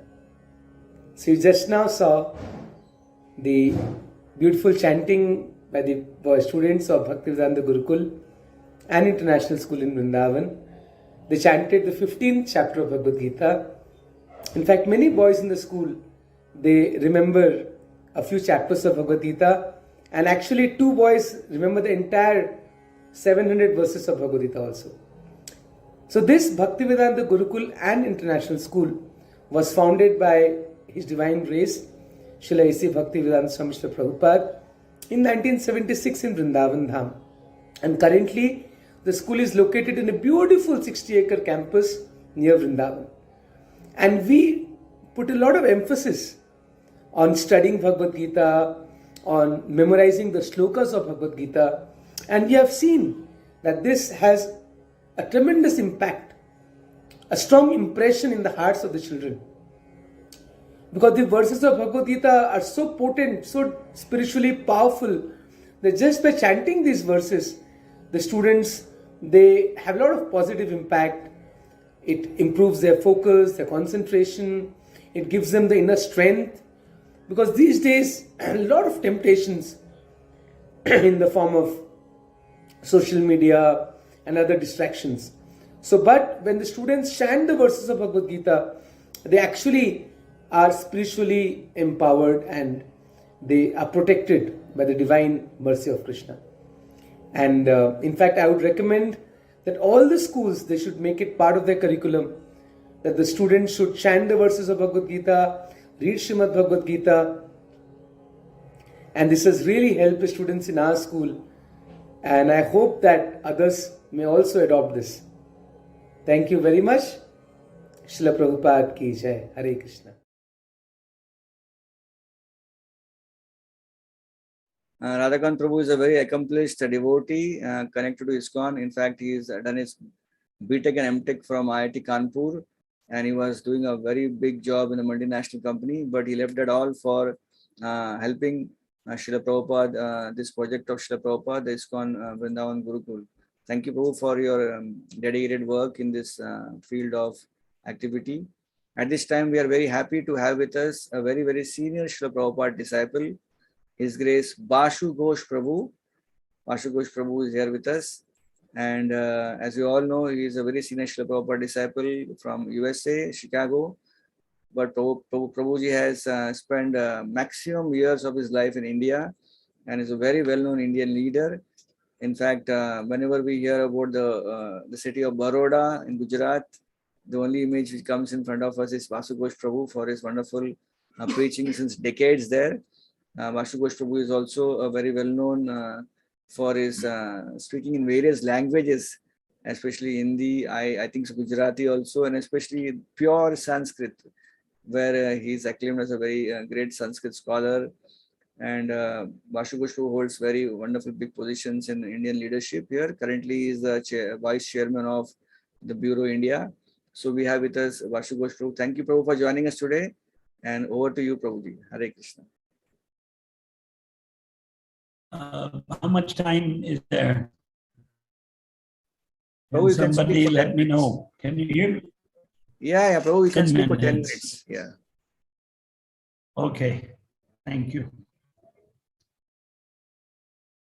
Gita Shastram idam punyam yafatet prayata puman Vishnor padam apnoti bayashokadi varjitaha Gita dhyayana shilasya pranayama parasya cha naiva santi hi papani purva janma kritani cha malanirmochanam pumsam jalasnanam dine dine sakrit gitambasi snanam samsara malanashanam Gita sugita kartavya kimanyai shastra vistaraihi yasvayam padmanabhasya mukha padmadhini srita Bharatamrita sarvasvam Vishnor Vaktrad Vinisritam Gita Gangodakam Pitva Punarjanman Avidyate Sarvo Panishado Gavo Dogda Gopalanandanaha Parthavatsa Sudhir Bhokta Dugdam Gitamritam Mahat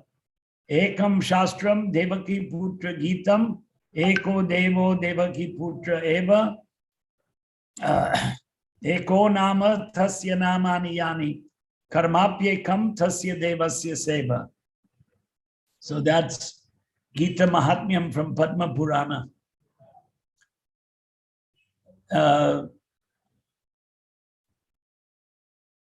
There are too many things to say. World Gita Day, that's the theme.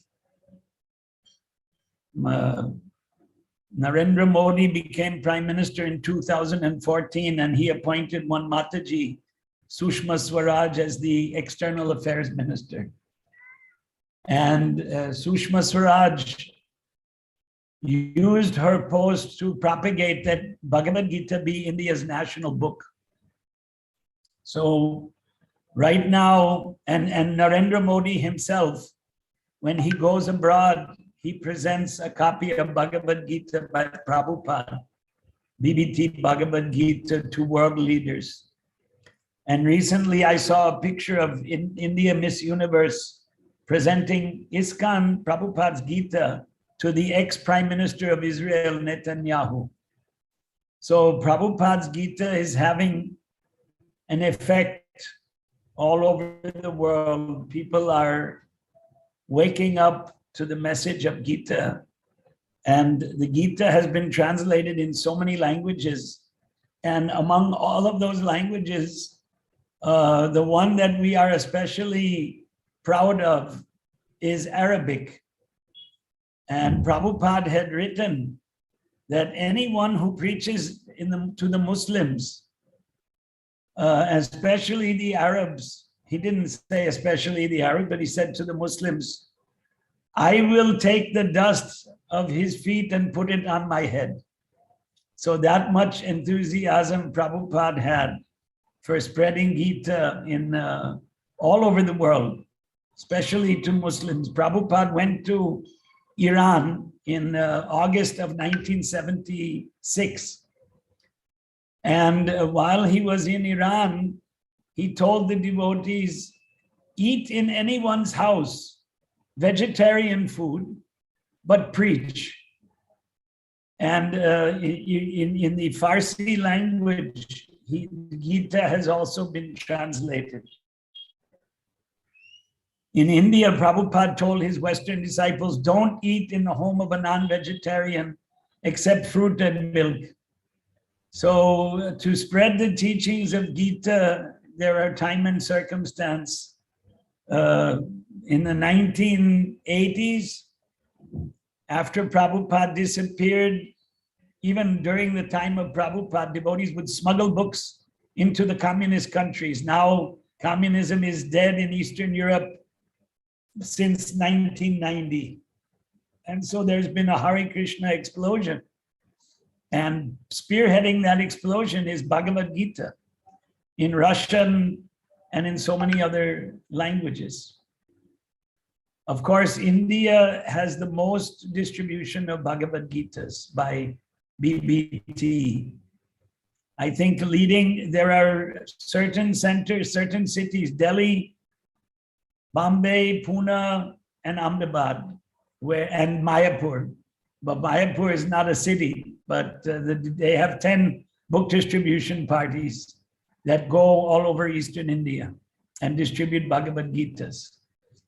And I know Ahmedabad did a lack of Gitas last year, and I'm presently in Surat, where I think they sold 30,000 Gitas last year. So, you know, the distribution of Gita is what gives Prabhupada pleasure, transcendental pleasure. And we have faith that he's looking on from wherever he is engaged in Krishna service at the present moment. But by his inspiration, Bhagavad Gita is being distributed now in India, at least for 40 years. At least in Gujarati, we had Gita back in 1980 and used to sell that Gita for 10 rupees. And I can remember selling, 10,000 Gitas in 3 days for 10 rupees each in 1980, December. And that's 41 years ago. So it's still, big distribution is going on. And this is the international book distribution competition that's been going on in ISKCON. It's got to be, since I joined, the Sankirtan newsletter, well, I can remember in 1973. So 1973 is almost 49 years ago. And so we look at the scores every month, and it's just amazing how Gitas are being distributed more and more. And Prabhupada encouraged that transcendental competition to distribute Bhagavad Gita. So as a part of World Gita Day, for all those who are, I think people must be watching on Facebook and YouTube. I don't know, because the Zoom group is rather limited to 16 people. So I think this is being seen by a lot more. So I would encourage those who are watching this to do your part and distribute at least 1 Gita a day. That's 30 in a month. And don't sit quietly at home if you're a devotee of ISKCON. Get out there, go in the road, go door to door. Jari deke tare kaha Krishna Upadesh. Chaitanya Mahaprabhu's order, whoever you see, wherever you go. Upadesh of Krishna, the teaching of Krishna is Bhagavad Gita. So I would encourage all of you, to join this marathon. And as Krishna told Arjuna in Gita, Tasmat tvam utishta yashola basva, get up. Utishta, Arjuna sat down, he didn't want to fight. So Krishna told him, Tasmat tvam utishta, get up, yashola basva, and become famous. Jitva shatrun, conquer your enemies. Bhunkshva rajyam samriddham, and enjoy the kingdom. Well, that was to Arjuna, but the parallel is that whatever we're doing, we can still spend some time distributing Bhagavad Gita.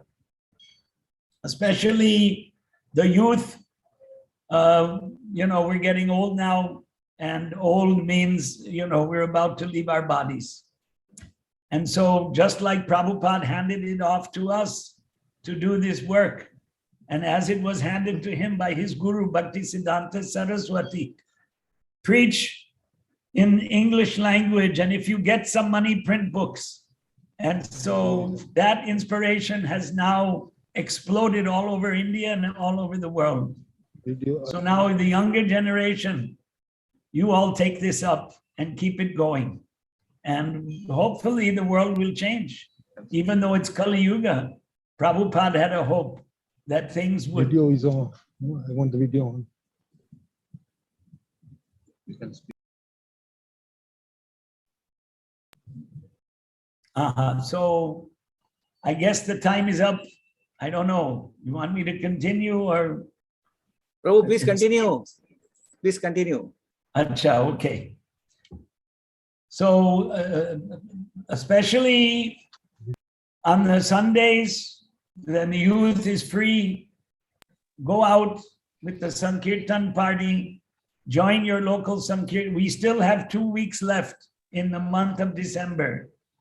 And, get out there and distribute the books on Sundays. And if you're really enthusiastic, you can go in the evening. Last night, there was an evening program that began at 9:30 and it was going to go till 11:30. It wasn't my program. I was a guest there. But this kind of enthusiasm to preach, and whenever you have the time, if it's not all day, full time, part time, if you at least on Saturday and Sunday, or at least on Sunday, distribute books and distribute specifically Gita.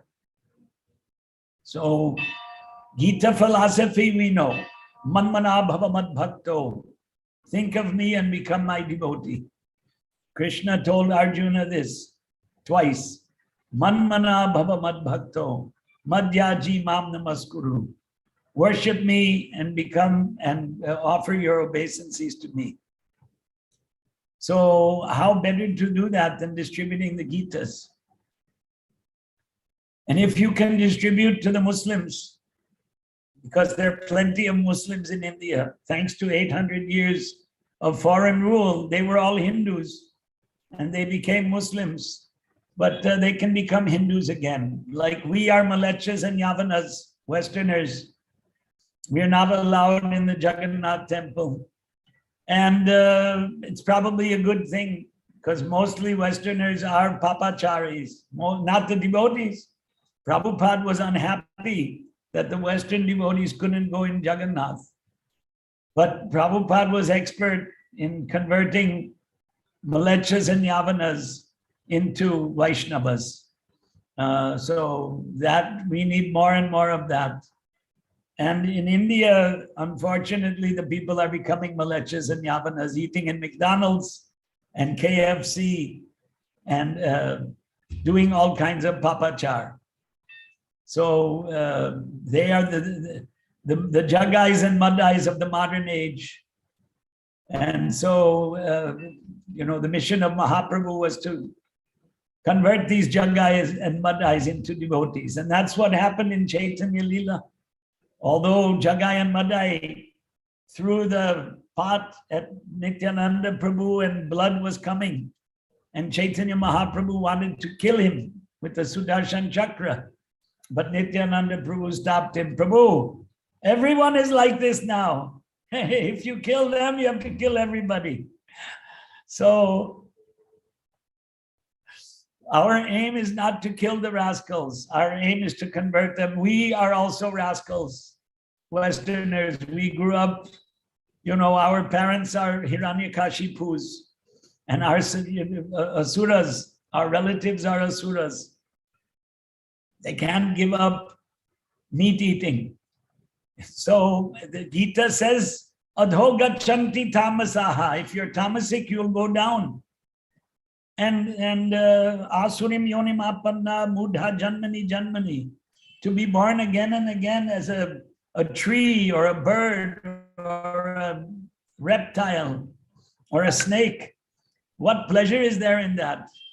So the message of Gita is to become sattvic. See, distributing Gita is what our aim is, but the people have to read what is in the Gita and learn the message of the Gita to become sattvic. Urdvam gachanti sattvasta. Those who are sattvic will go up. And where is up?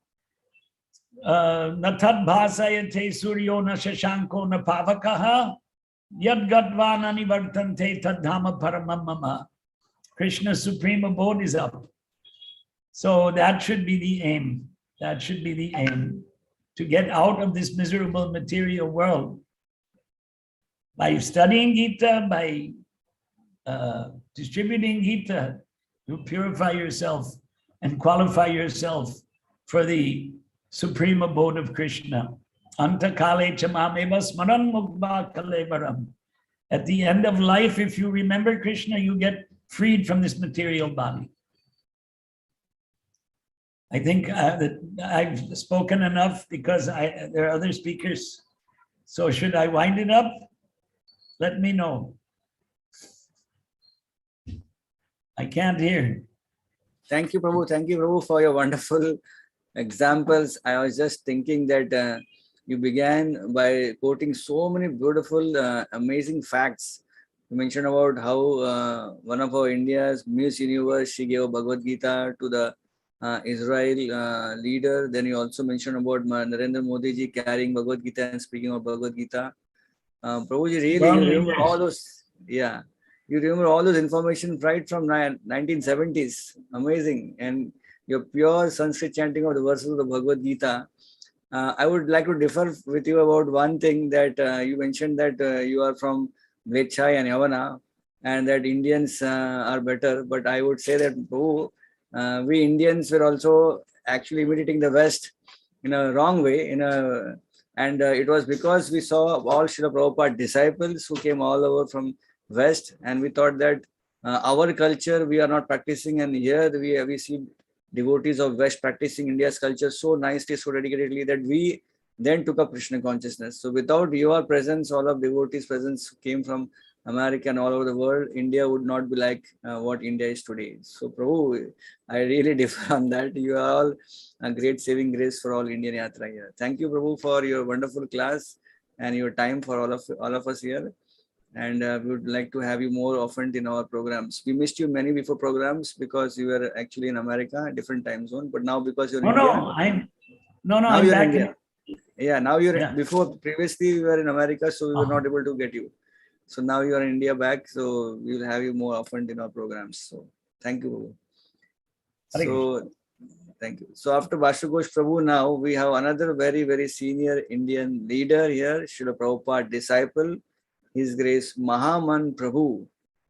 Like Srila Prabhu, like Vashugosh Prabhu, Mahaman Prabhu also got introduced to Krishna consciousness in London when he had gone there to study the mechanical engineering at Liverpool University. And he came in touch with the Harinam process, Harinam Kirtan party.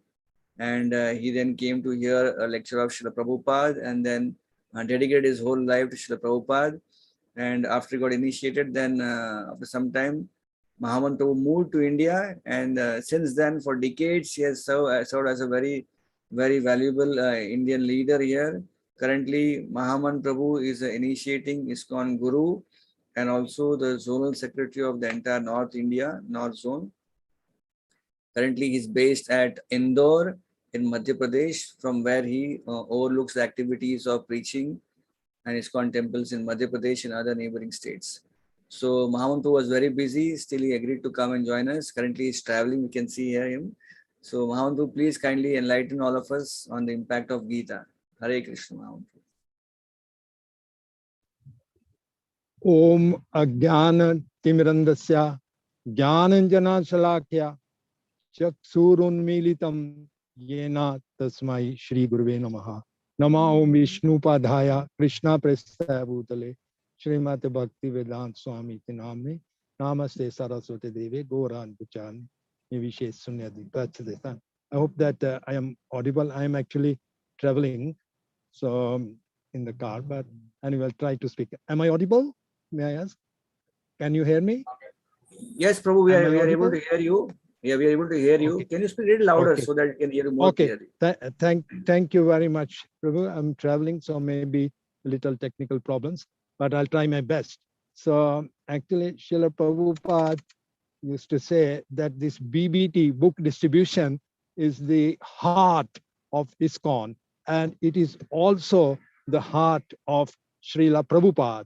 So as in any body, the heart is the most important organ. So BBT or book distribution is the most important activity of ISKCON.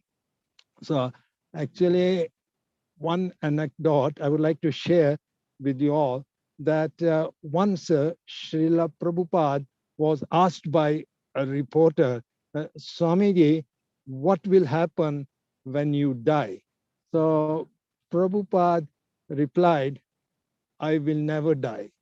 Actually, every sentence of Srila Prabhupada is nectar. It's relevant to all of our lives. Yet I find this statement by Srila Prabhupada the most nectarian, directly from the mouth, lotus mouth of Srila Prabhupada, that I will never die. Another incident that took place in the Bombay temple, anecdote I would like to share with you. There's one senior devotee, Bhagavad Das, my god brother. He was with Srila Prabhupada with some members, life members. Prabhupada was preaching to some life members, and he was quoting some verses. So when these life members left the room, Prabhupada asked Bhagavad Das if he understood what he was speaking. Bhagavad Das replied, sorry, Prabhupada, I could not understand. So Prabhupada said that actually, although you're doing so many services in ISKCON, we may be doing so many services, temple projects, management, fundraising, book distribution, so many other activities, but we should also study the books. Prabhupada said that it's very important that we should study these books. Then Prabhupada was silent for a moment, and then he said, I myself study my books daily. And whenever I study my books, I always find something new in these books. And then Srila Prabhupada revealed the most profound truth. He said, because these books are not written by me, every morning Krishna comes and dictates, and I just give it a written form. So actually, it is very important that we study these books as well as distribute. So the book distribution marathon devotees are actually themselves very fortunate, and they're making the whole world very fortunate by this wonderful activity of book distribution. And actually, in a seminar by Vesika Prabhu, he had mentioned that 3 or 4 points, I'm just going to summarize. These are the important points that we should remember in engaging book distribution. One thing is that we should display the books as much as possible. Then we'll be able to get more results. We should also try to sell these in bunches, many books at a time, different books at a time. And then the most important thing is that we should be encouraging everyone. The more we encourage, the more devotees will be enthused to distribute this book. Bhakti Siddhanta Saraswati Thakur used to say, Prana Chayar Se Hetu Prachar. Anybody that has life will preach. And the converse of this is also true, that any person who preaches will have life. So it's an excellent opportunity. This is a most pleasing activity to Srila Prabhupada. anyone who takes these books will be benefited. One time a devotee had some doubts. We are distributing so many books, but in the Shastras also it is said that only by taking initiation can you go back to Godhead. Then Srila Prabhupada replied, as soon as you take a book, read something from the book, they are as good as initiated. So those devotees who are distributing these books are the most fortunate. These books are like deities. We should always remember that. Krishna comes in 12 forms. He has informed to Uddhava in the 11th canto that he comes in the form of metal, he comes in the form of wood, paint, earth, sand, jewels, and also mind, and also Shastra Yonitavat. Shastra Yonitavat means he comes in the form of books. So this is his incarnation as in the books. He comes as Shastra Yonivat, Shastra Yonivat. So here I will take your leave because many other devotees are also going to speak. Thank you very much. Hare Krishna.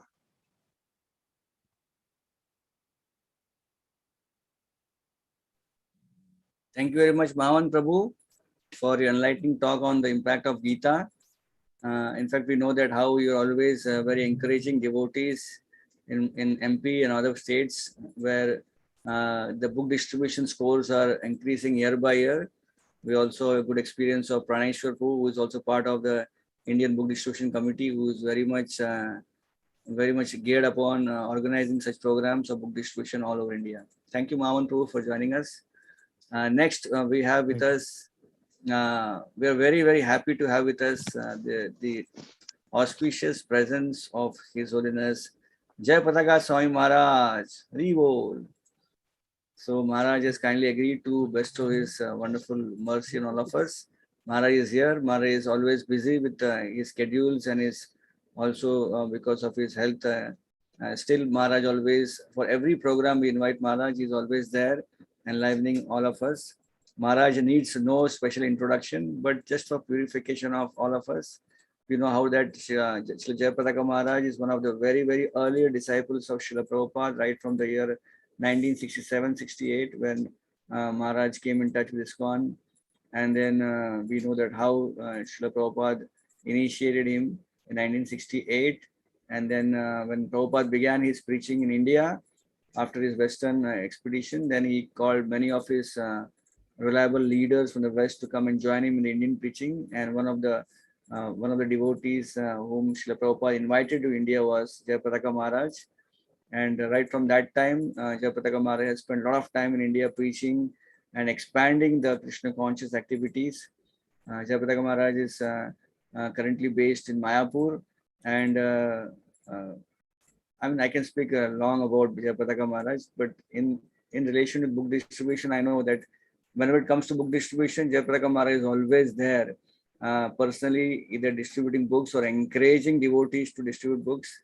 Whenever we open the Sankirtan newsletter, the worldwide Sankirtan newsletter, and we'll find that amongst the proper disciples, Jayapataka Maharaj's name is always there with his score of distributing Srila Prabhupada's books. So even at this time when Maharaj is restricted physically, but we'll find that Jayapataka Maharaj very much enlivens devotees all over the world to distribute Srila Prabhupada's book more and more. So very, very happy that Maharaj has come here to enliven all of us here. Let us welcome Maharaj by 3 times chanting Hari Bol, Hari Bol, Hari Bol. Maharaj, please, Hare Krishna. Oh.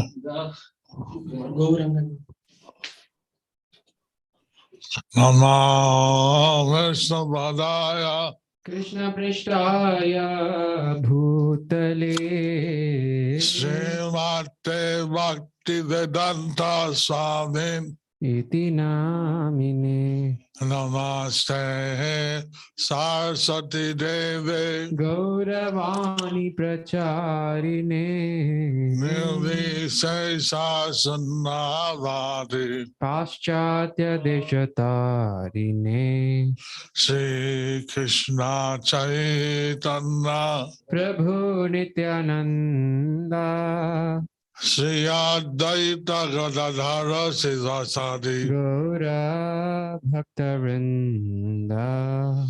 Hare Krishna,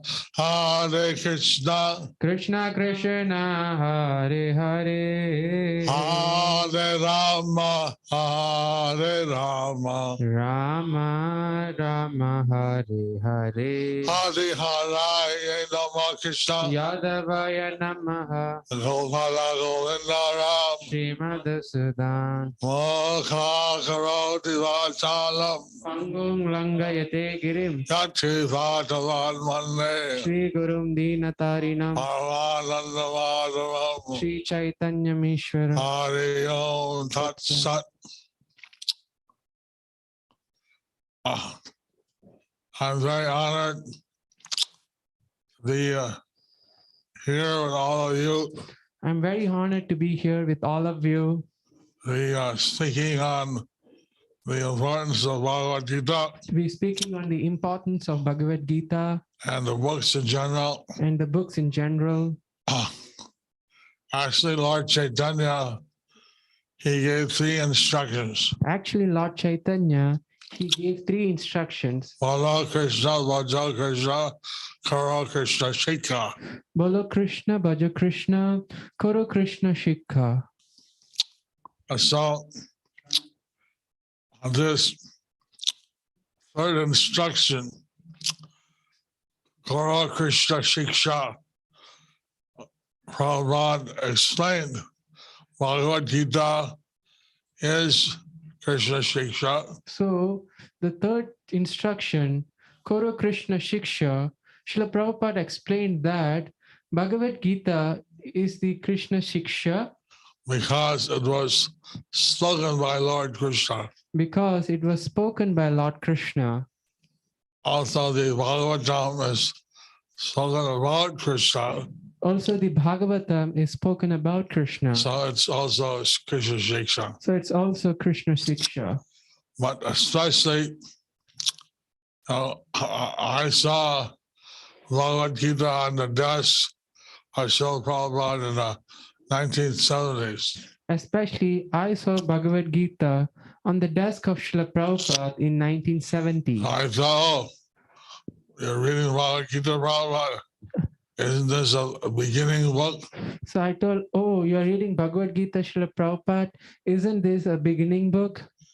He said, you must study Bhagavad Gita to preach. He said, you must study Bhagavad Gita to preach. So this, as you heard from Mahaman Prabhu, Pranachajar Sahitu Prachar. As he heard from Mahaman Prabhu, Pranachajar Shehetu Prachar. That we have to preach. That we have to preach. If we have life. If we have life. So, if we want to preach, we have to read Bhagavad Gita. So if we want to preach, we have to read Bhagavad Gita. Actually, when I took the first initiation, Prabhupada said you have to read Bhagavad Gita 10 times. Actually, when I took the first initiation, Srila Prabhupada said, you have to read the Bhagavad Gita 10 times. So I still have that Gita. 1, 2, 3, 4, cross. 1, 2, 3, 4, cross. 10 times. I still have the Gita. 1, 2, 3, 4, cross. 1, 2, 3, 4, cross. 10 times. After reading so Bhagavad Gita 10 times, I was giving credit course in Loyola University. So after reading Prabhupada's Bhagavad Gita 10 times, I was giving a course in the what university? Loyola. Loyola University.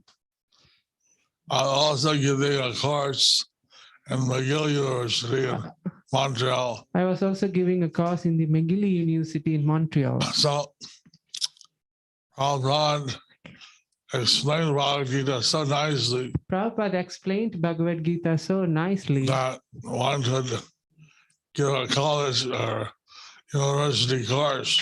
That I wanted to give a college or university course. One could give. That one could give you college or university course. So this Bhagavad Gita is very important. So this Bhagavad Gita is very important. Actually, it's the foundation of our whole spiritual life. Actually, it's the foundation of our whole spiritual life. It tells us all the basics we need to know. It tells us all the basics that we need to know. Unfortunately, people today, they don't even know these basics. Unfortunately, people today don't even know these basics. And they think that they're the body. They think that they are the body.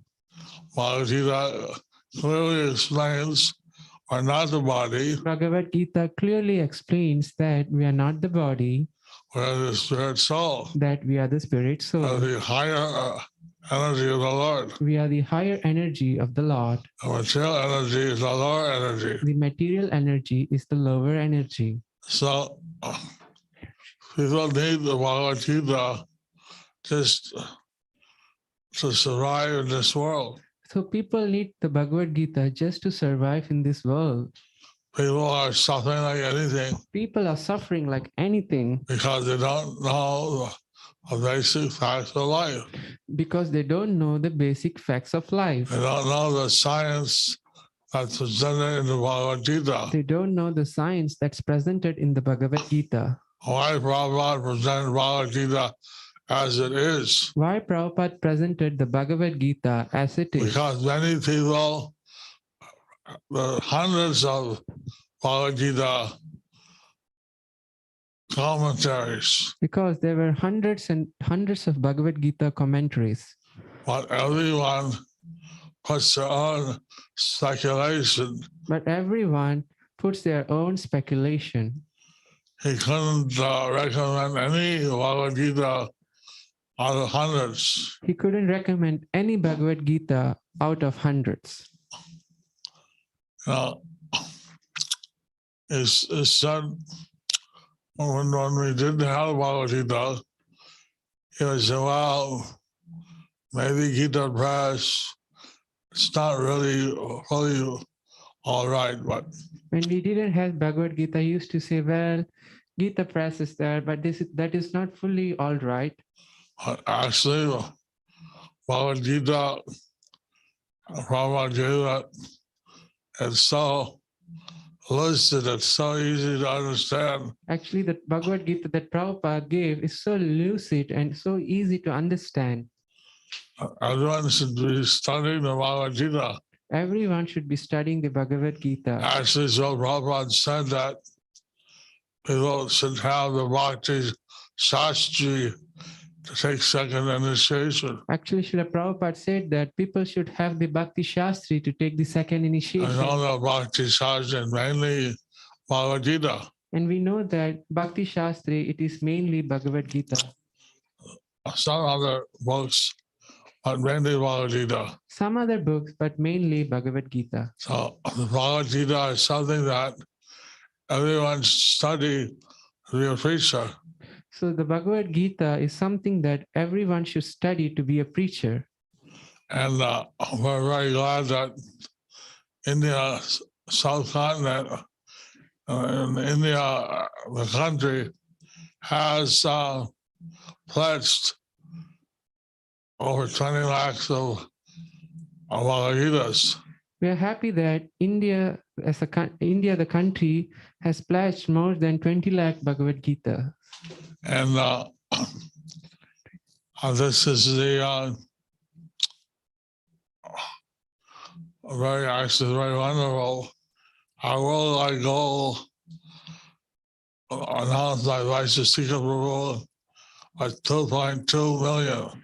So this is very nice. Our worldwide goal actually was being announced by Vaisheshika Prabhu. It is 2.2 million. Of that, over 2 million was pledged by India. In that, over 2 million was pledged by India.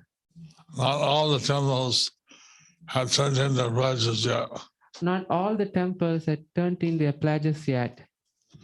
So you can see that India is doing a very wonderful job. So we can see that India is doing a very wonderful job. And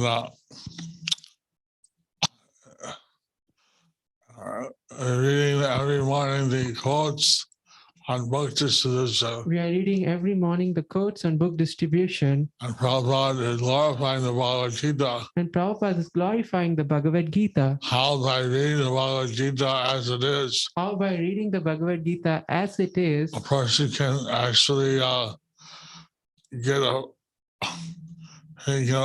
all perfection. Person can get all perfection.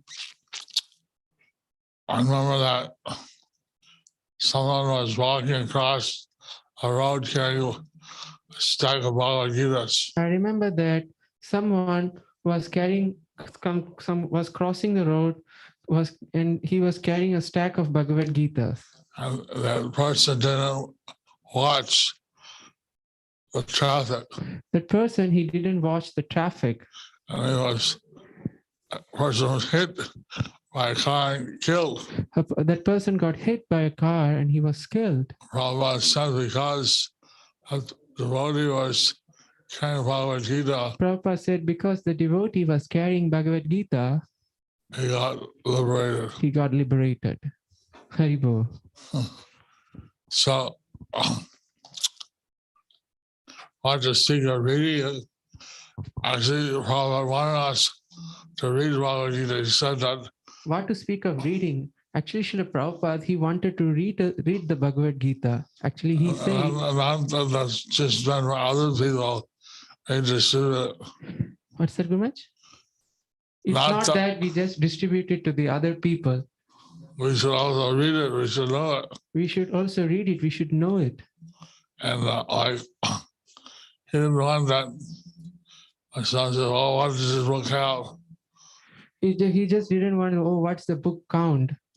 And then the devotee said, "Well, I don't read it. I don't know." So the devotees would say, "Well, I don't read it. I don't know." He didn't want that. He did not want that. He did not want that. He wanted the devotees to read Bhagavad Gita and know the subject matter to believe in it. So he wanted the devotees to read the Bhagavad Gita, to know the subject matter, and to believe in it. And then they would, so I require that. And Prabhupada said I should read the Gita 10 times to get initiation. At least I require at least they should read twice. I said that Prabhupada said that I should read 10 times to get initiated. I require that at least they should read twice to get initiation. Anyway,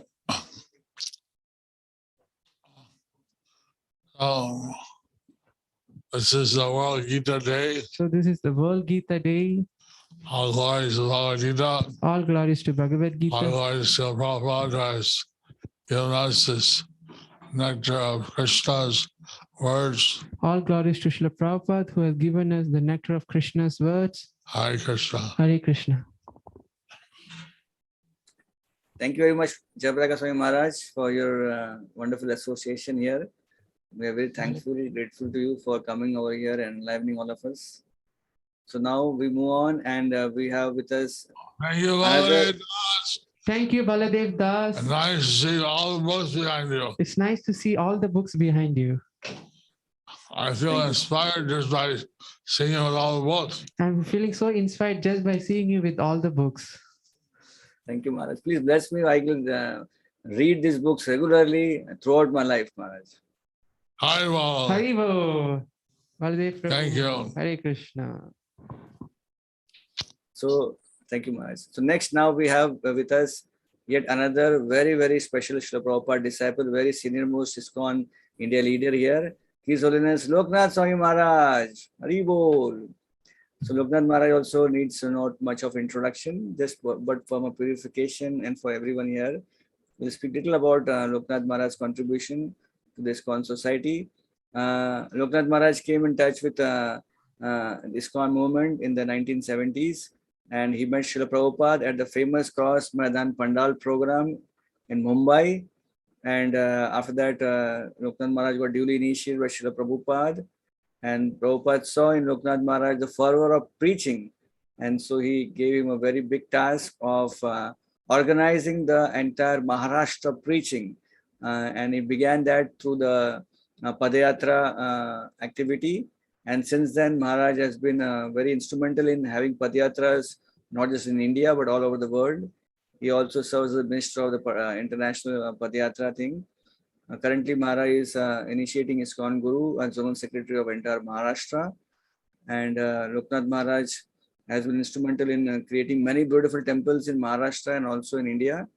And regarding book distribution, Loknath Maharaj has been very much instrumental in inspiring devotees all over the world in distributing Srila Prabhupada's books. In fact, we have many photographs of Loknath Maharaj actually standing on the roadside on the stalls distributing Srila Prabhupada's books by his hands. So Maharaj is in this way very famous for his book distribution activities. And of course, Maharaj is also well known for his wonderful kirtans and bhajans. So very, very happy that Maharaj could come today in spite of his busy schedule, being a Sunday today, that he's here for enlivening all of us on the impact of Gita. Thank you, Maharaj, for joining us, and over to you. Hari Bol.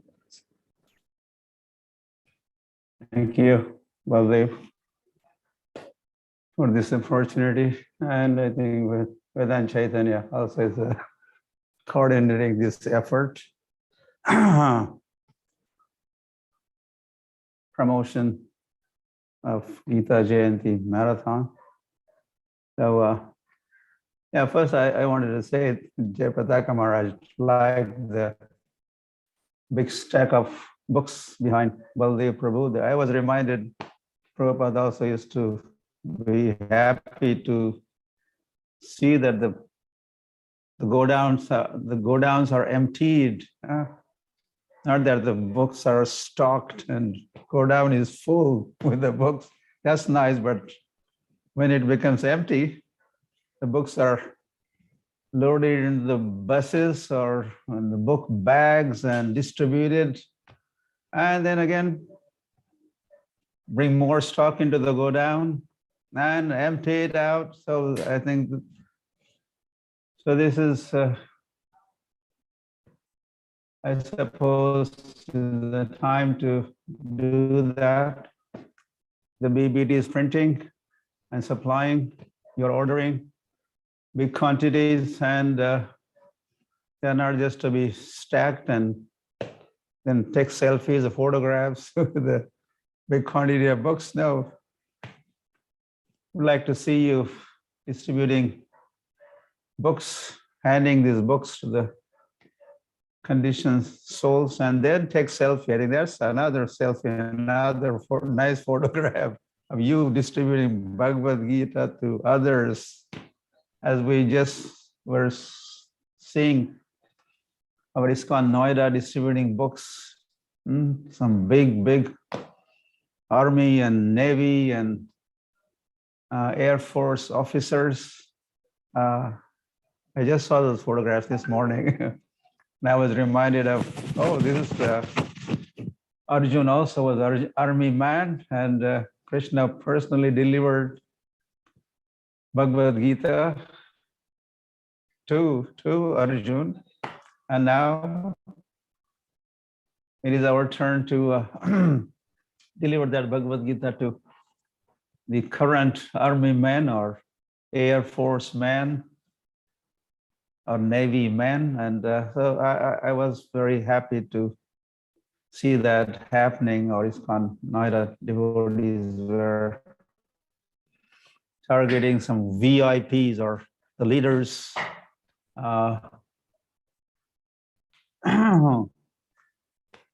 So I like this World Gita Day term. World Gita Day Ki. And I don't know why it is today that is Gita Day. Gita Jayanti Day, the day Krishna spoke Bhagavad Gita, that should be popularized as World Gita Day. And again, within ISKCON world, we are celebrating and we are calling this day as a World Gita Day. I would like to see that the world at large, the outer world, they declare this day or the Gita Jayanti day as the World Gita Day. They say every dog has its day. Huh? You have heard the term. Every dog has its day. So there's a Mother's Day, Father's Day, Valentine's Day, this day, that day, even Yoga Day.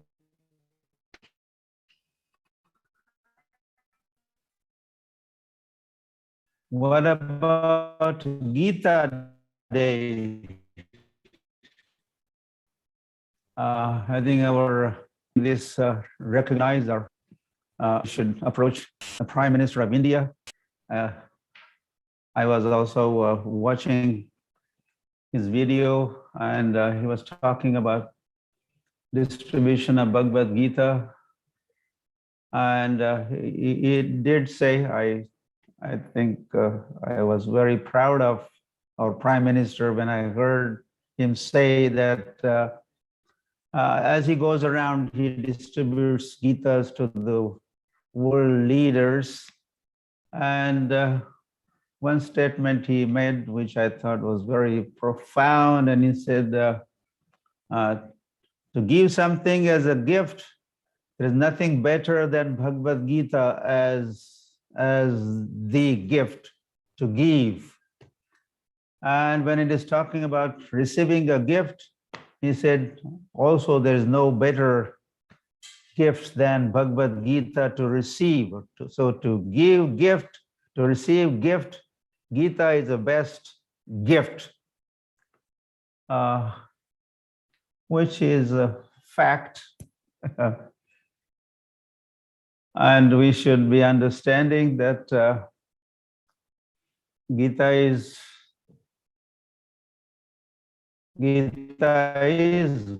God. Gita is Krishna. Bhagavad Gita is not different from the Lord. You cannot separate Lord's words from him, right? So, ya swayam padmanabhasya mukhapadmat vinisritaha. Words emanated from Lord's mouth. That's Lord. So as we give Gita to somebody, we are giving Krishna to them in the form of Bhagavad Gita, in the form of the sound, Shabda. But that Shabda is Para Brahma, Shabda Para Brahma, Param Brahma, Param Dhama, Pavitram, Paramam Bhavan. So that Gita is ultimately a person, Sri Krishna. So, Hari.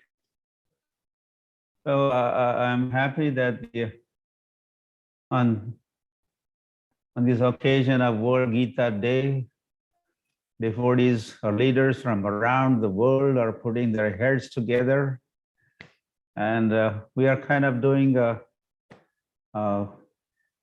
think globally, act locally, as this another saying goes. Think globally, act locally. So we have opportunity to hear realizations or even some success stories or Sankirtan stories, the greatness of Gita. We get to hear this, we get further inspired and act locally wherever we are stationed.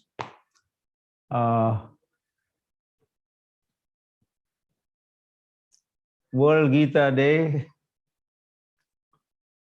I think if we could make the Gita available or somehow make a strategy plan to make sure every person on this planet gets a Gita. I think gradually we are moving towards such thought and strategy that we would like to make sure that every person on the planet gets a Gita, connect them with Krishna. Because Krishna did not, well, he did speak to Arjuna, but he was not the only target, or he was immediate target there, but ultimately, Lord was thinking how his message to Arjuna could reach also every town, every village of this planet, every person on this planet. So that is the goal. We have to make that as a goal and work our strategy accordingly. We are kind of maybe halfway through the marathon period. And it's good to do a Simhavalokan, a review from time to time how we are doing. My target, our temple target is 51,000 Bhagavad Gitas. Or as Hepataka Maharaj was reminding, our world target is, well, he said, Vaishya Sikha Prabhu said 2.2 million, but I thought it was 2.5 million, not 2.2 million. I had heard previously as 2.5 million as a target. So how we are getting there, whether we need to improve or just reorganize human resource or any other resources, improve, increase, intensify, so that we achieve this target of 2.5 million Bhagavad Gitas globally. And of course, India's quota is the biggest one. We have become big brothers. And 20 lakhs, 2 million, 20 lakhs Bhagavad Gita to be distributed within India. And so we'll have to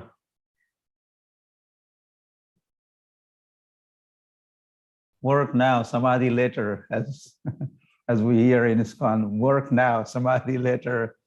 We'll have to really do Jeev Jago, get up and wake up and make sure we achieve our targets. In Srila Prabhupada in early 50s, he had approached Dr. Rajendra Prasad, the first first president of India. And Prabhupada was appealing to the president, help for publication of my Back to Godhead magazine. And in later that Prabhupada wrote, Prabhupada writes that, first he writes that he has a clue that when he leaves his body, he is going to go back to Godhead. His Prabhupada, I have a clue that I'm going to be returning back to Godhead. Then Prabhupada also writes that I would like to bring all my contemporary human beings with me or along with me as I go back to Godhead. So this could be achieved. This is Prabhupada's vision, or this is Prabhupada's big thinking again. So this could be achieved, realized by distribution of Bhagavad Gita. Bhagavad Gita is also Lord's invitation. Please come back home. Please come back home. Tyaktva deham punarjanmanaiti mameti so Arjuna. You'll come back to me, Krishna says. This is the 4th chapter of Bhagavad Gita. Towards the end, again he says, Manmanabho madbhakto madhyazi mam namaskuru mama eva eshasi satyam te Pratijane priyosi me. Do these things. Manmana bhav madbhakto madhyazi mam namaskuru mam eva yashasi. You will come back to me. So, the Bhagavad Gita is kind of invitation. Lord is inviting his parts and parcels, his devotees, to return back to home, back to Godhead. So this world is dukhalayam ashashvatam, terrible, horrible, obnoxious, and there's no way nature of this world could be changed. Only thing we could do is change our location or situation, go back to home, and that's the message of Bhagavad Gita. So, so it is a duty of all the followers of Srila Prabhupada ki jai, Srila Prabhupada's followers, to distribute Bhagavad Gitas far and wide, so that more and more people become eligible, qualified, deserving candidates to return back to Godhead and be happy forever. Okay, I suppose I will have to stop somewhere. So thank you, Baldev and company, your team, again, for this opportunity. I think this is good. I think never before we had a this is my third or fourth time I'm talking about this Gita Marathon or book distribution marathon, and other leaders are also doing, and I'm sure there'll be a few more times before end of the marathon. There'll be more get-togethers and churning the thoughts and strategy and reminders.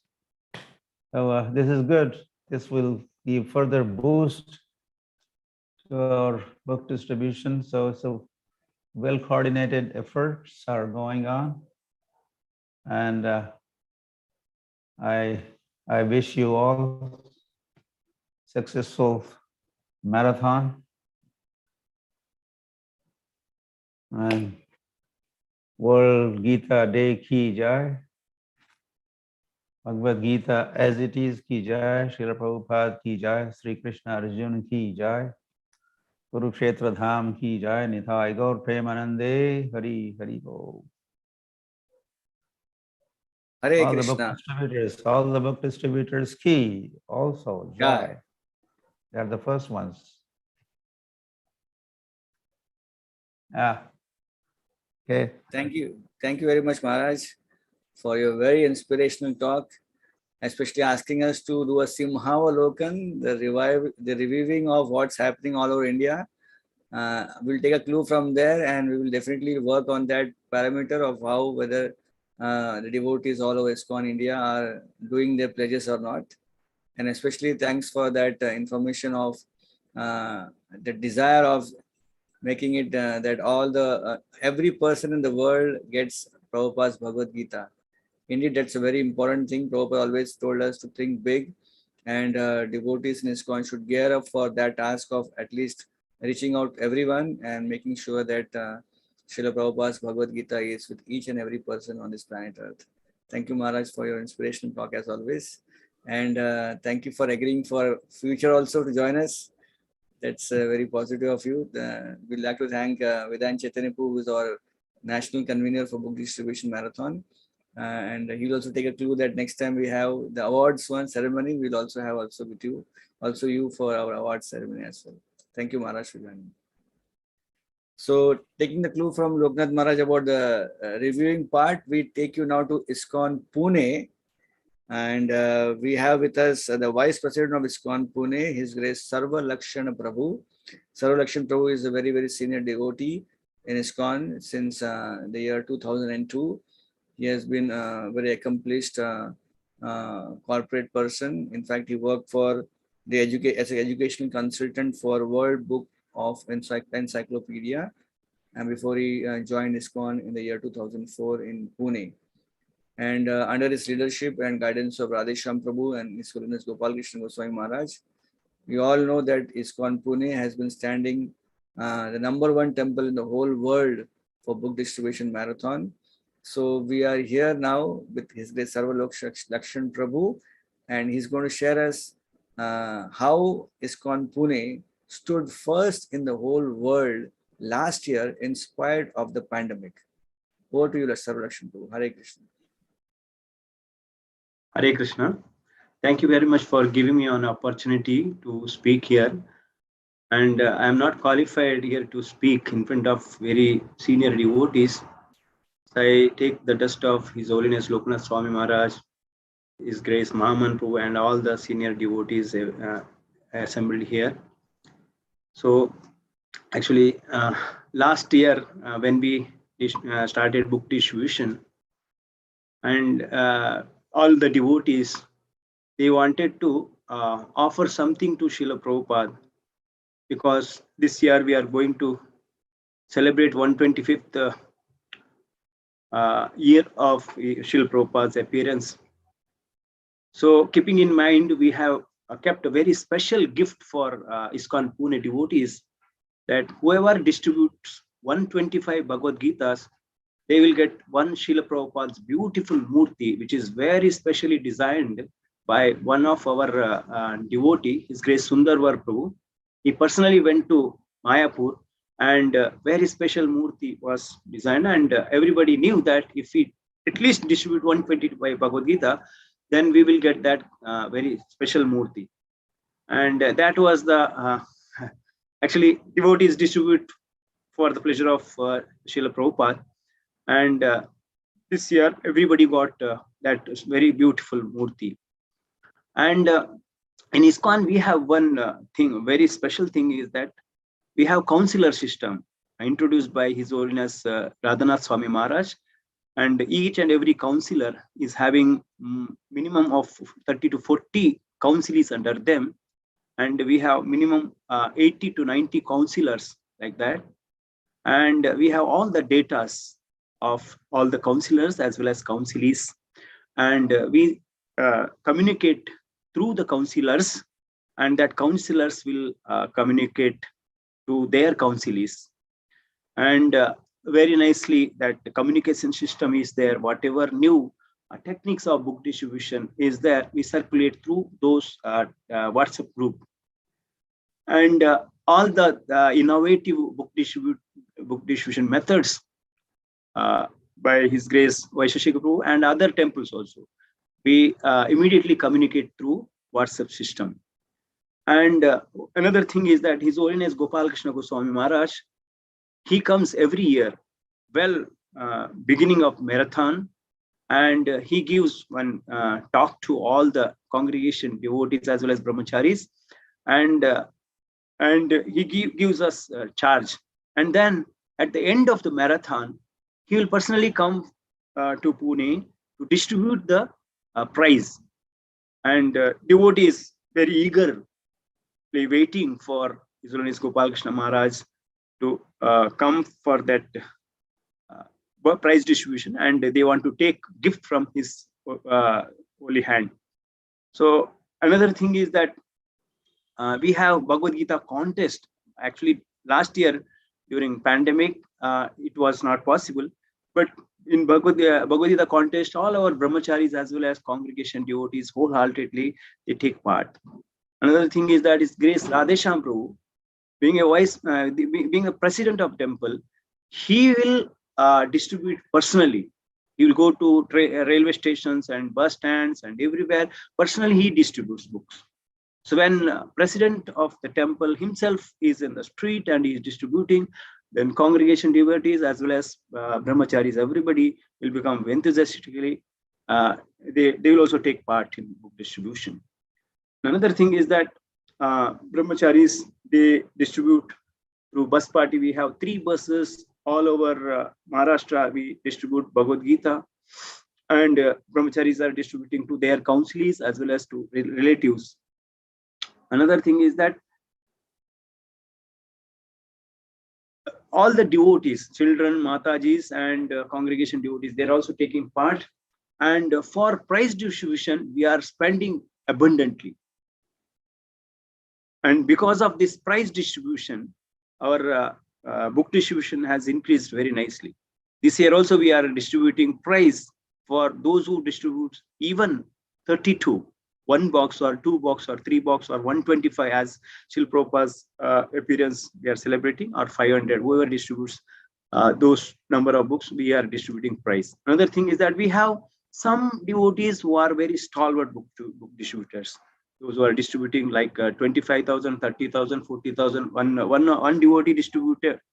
Along with these counselees, he distributed more than 80. His Grace Vijay Gopikeshwar Prabhu, he distributed 80,000 Bhagavad Gita last year. So because of these devotees, we are distributing very nicely, and we take blessings of all the devotees, stalwart book distributors, to we invite them to give class for his Pune devotees. By the blessings of Srila Prabhupada and Prabhupada disciples and all the senior devotees, we are getting mercy, and by their mercy only it is happening. We pray at the lotus feet of all the devotees assembled here, so that they can bestow us mercy, that we can continue distributing Bhagavad Gita. Thank you very much, Baladev Prabhu, and all the devotees, those who are managing here.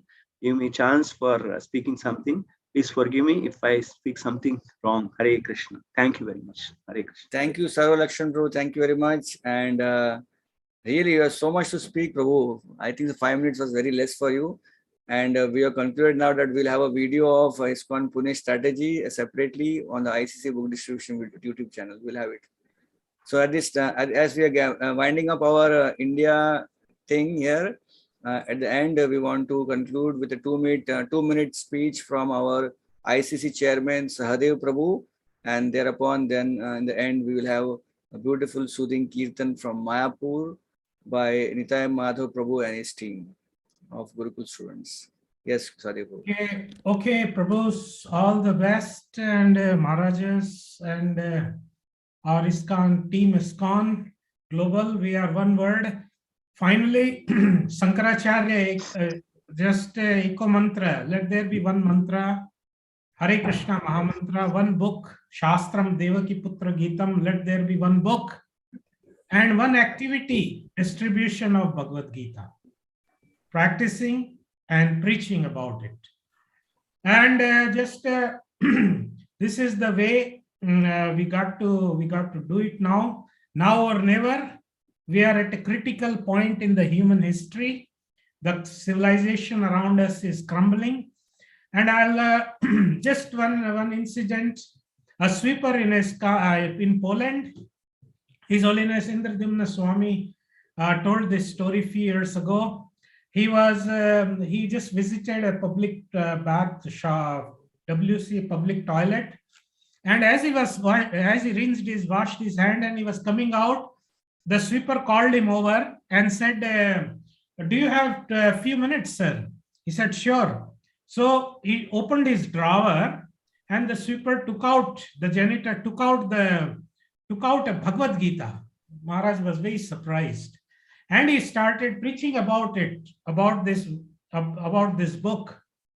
And Maharaj asked him, "So how you got it?" He said, he gave a whole background, how he saw that, and he had to save almost 1.5 months' salary to buy this.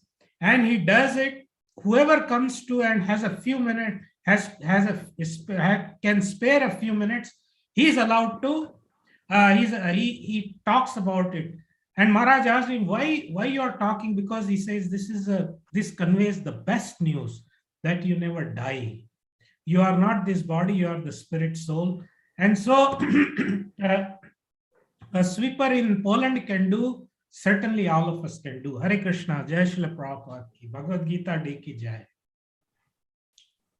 Thank you very much, Sahadev Prabhu, for again inspiring all of us, and thanks for your effort in arranging this book distribution in the Indian Yatra here.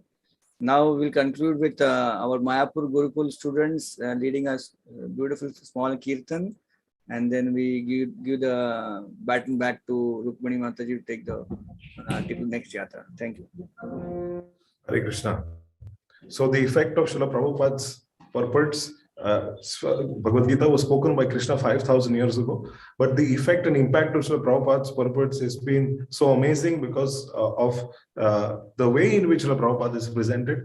I remember myself also, I was a college student and I happened to receive a Bhagavad Gita when I was just 15 years old, and I happened to read it, and so many of my own questions got answered. And because of that, then I joined the temple, and then now we are here teaching in Gurukula, teaching Bhagavad Gita to Gurukul students. So those devotees who did the distribution, who set up the stall in the college, they didn't find that they did any tangible service because hardly some books went.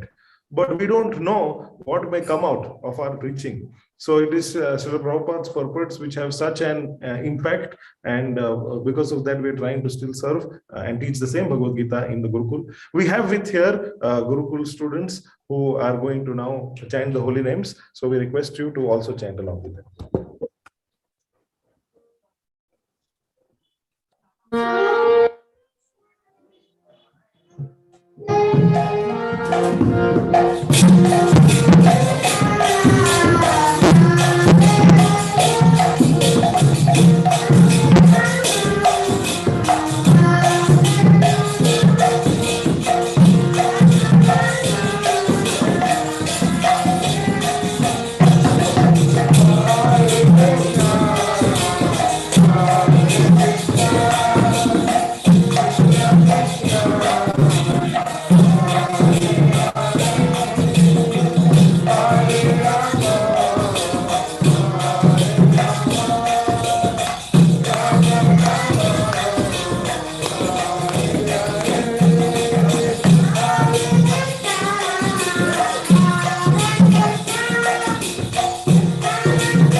बच्चे कीर्तन कर रहे हैं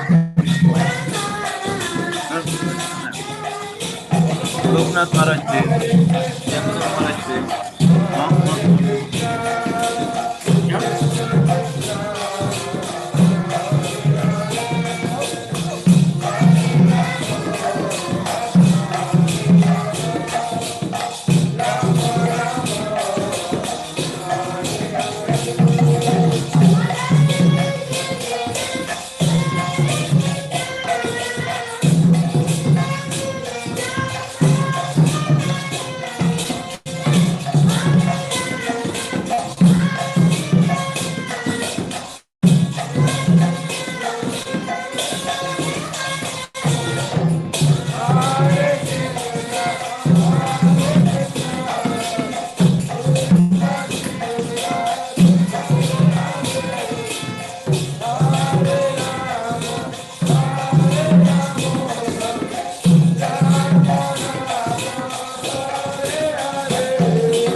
Hare Krishna. Thank you all for watching the Indian time slot for the World Gita Day. So now I hand over the baton to the next country, the next yatra, the New Zealand yatra, and we have with us Kathamrita and Devi Mataji here. Mataji, please take over. Hare Krishna. Thank you, Baladev Prabhu. It's been wonderful to watch everyone in India and hear all that inspiration. And here joining me is Sevaka Vatsala Das. Hare Krishna. All glories to Srila Prabhupada. I was really glad that you came on. Yeah, I'm just looking in the background. So we have an exciting program lined up for New Zealand.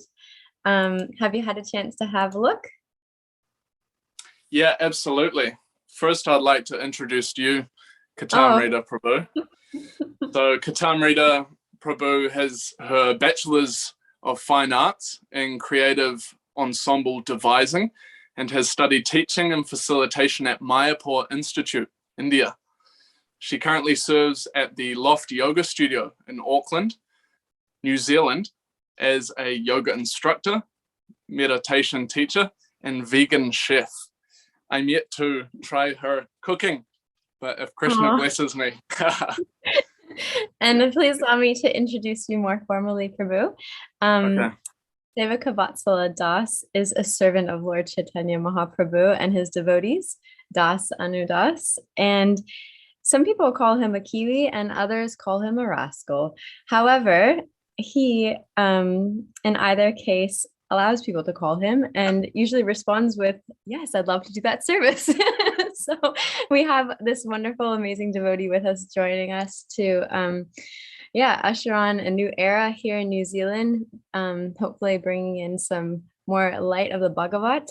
And without going too much into it, I'm just really pleased to do this service with you. And I hope we have a good time sharing. Let's represent New Zealand. No pressure.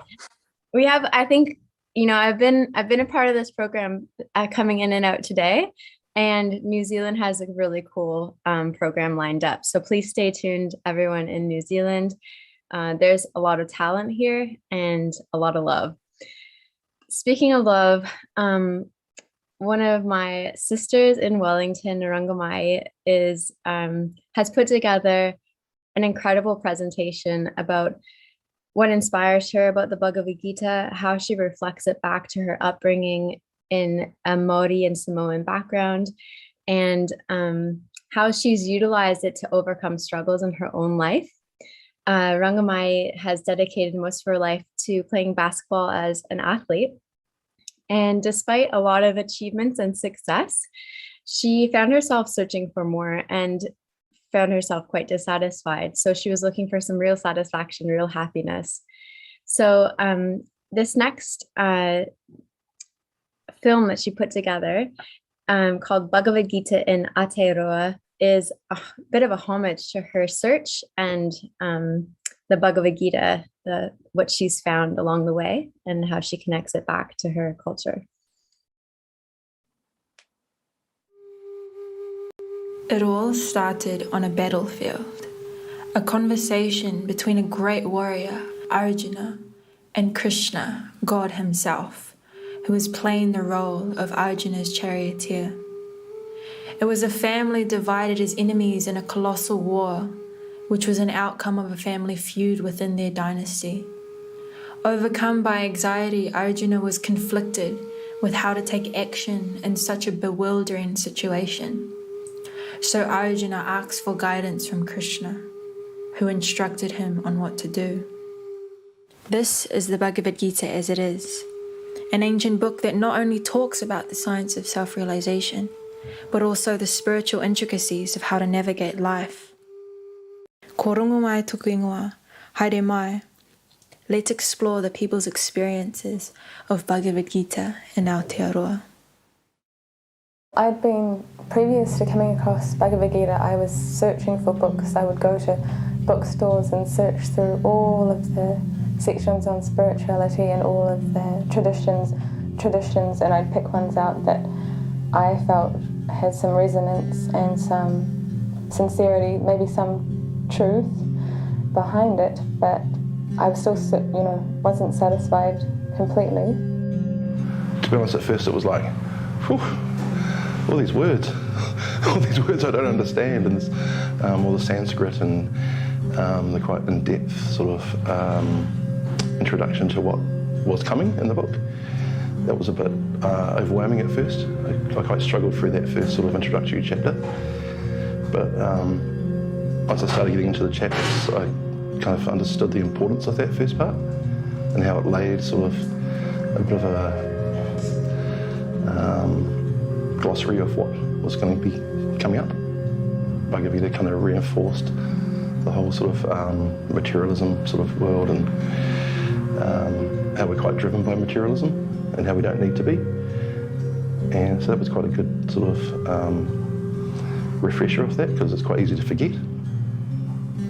It kind of makes your life flash before your eyes, because it does touch on the concept of karma, and I came to it wondering, why am I suffering? And then so I was just thinking, oh, it just all made sense, but also considering the different actions that we perform that we think are normal, it was quite shocking to think, wow, I've been living my life, been driving down the wrong road.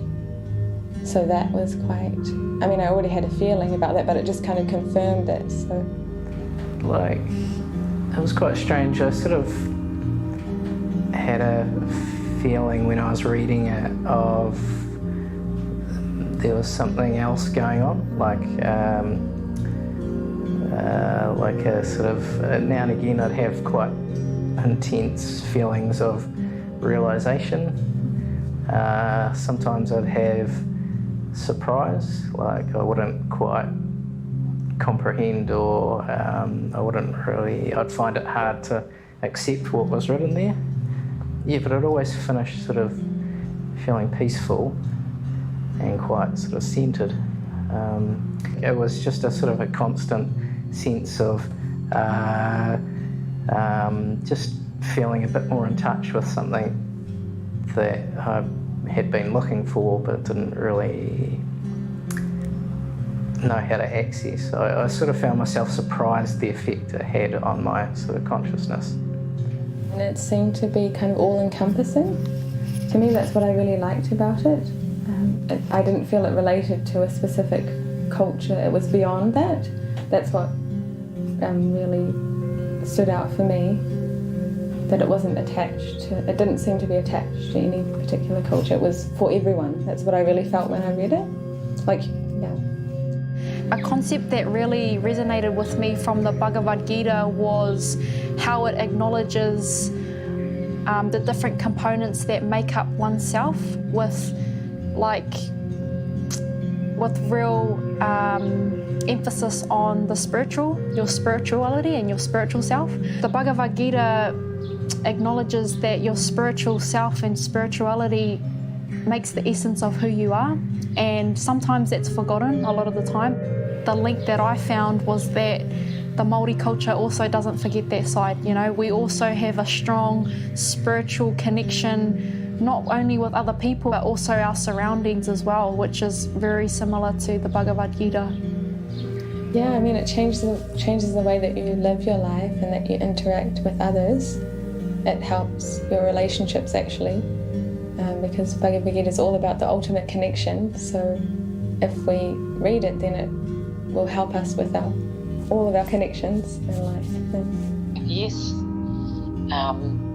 connection. Yeah, that's what we say, whakawhanaungatanga. Who are you? There are so many aspects of a person's life in all ages that they are. Say, for example, our teenagers, our rangatahi, and what you see them going through, and how the connection is not there, so they don't know, so they don't have that sense of being or who they are, and so they lose themselves. So much lostness. I think a lot of our rangatahi or our people in Aotearoa maybe have are able to tap into such a beautiful resource or way of life as like Bhagavad Gita. You know, I think that our suicide rates in Aotearoa are very, very high, and what causes that? Is there a lot of trauma that's going on? Absolutely. That could be a huge, contributing aspect to suicide rates in New Zealand, in Aotearoa. What's going to help out with that? I do believe that if we are able to tap into the fulfillment of a form of spirituality in your life, then that's going to help big time. I think it can help you look within yourself and understand yourself better, and give you sort of, I don't know, for sake of it, a goal or a path, rather than just sort of living day to day and thinking, oh, well, I'm born and then I die and some stuff happens in between. It actually gives you that, well, that's not actually the case, that your material body dies, but you carry on. We're searching for connection and meaning in this life, in this existence. So Bhagavad Gita gives you the answer to everything, the whole purpose and actually what we're meant to be doing. So that's the secret, because Bhagavad Gita is a book all about action. It's not about belief. So yeah, in general, I'm kind of probably a lot more peaceful and maybe a bit more tolerant, and I find easier to be compassionate, if that's the right word. To, you know, I guess maybe that's one of the strongest things that came from it is, you know, that feeling or that thought that everyone is the spirit soul and we're all equal, and you know, down to, you know, other beings, non-human and human. I think through spirituality you sort of learn to look at other people differently, maybe be more accepting of the differences in people in different stages of their lives. And it's just nice to know that there's more to this life and this body, and we're all souls, and we've all got a chance to sort of do the right thing and move on and elevate ourselves, and I think it's quite important that we recognise that.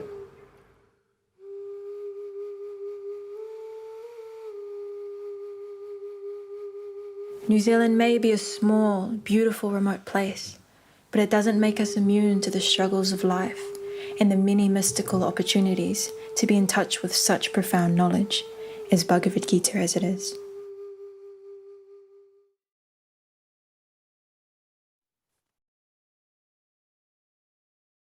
So good. Oh my gosh, that was so good. Incredible. The Saints of New Zealand, Wellington coming through. Seriously. What spoke to you from that video? Well, first of all, I really appreciated how calming that video was. The music and the beautiful shots that we have of New Zealand. And I think that what struck me was that we have such a beautiful place to live in, and yet we do have unrest. We do have mental health issues. We do have anxiety. People are depressed. So it's kind of like an interesting parallel where there's paradise and yet the mind is unsatisfied, which shows you that there's an inner world that requires attention that the outer world cannot fulfill.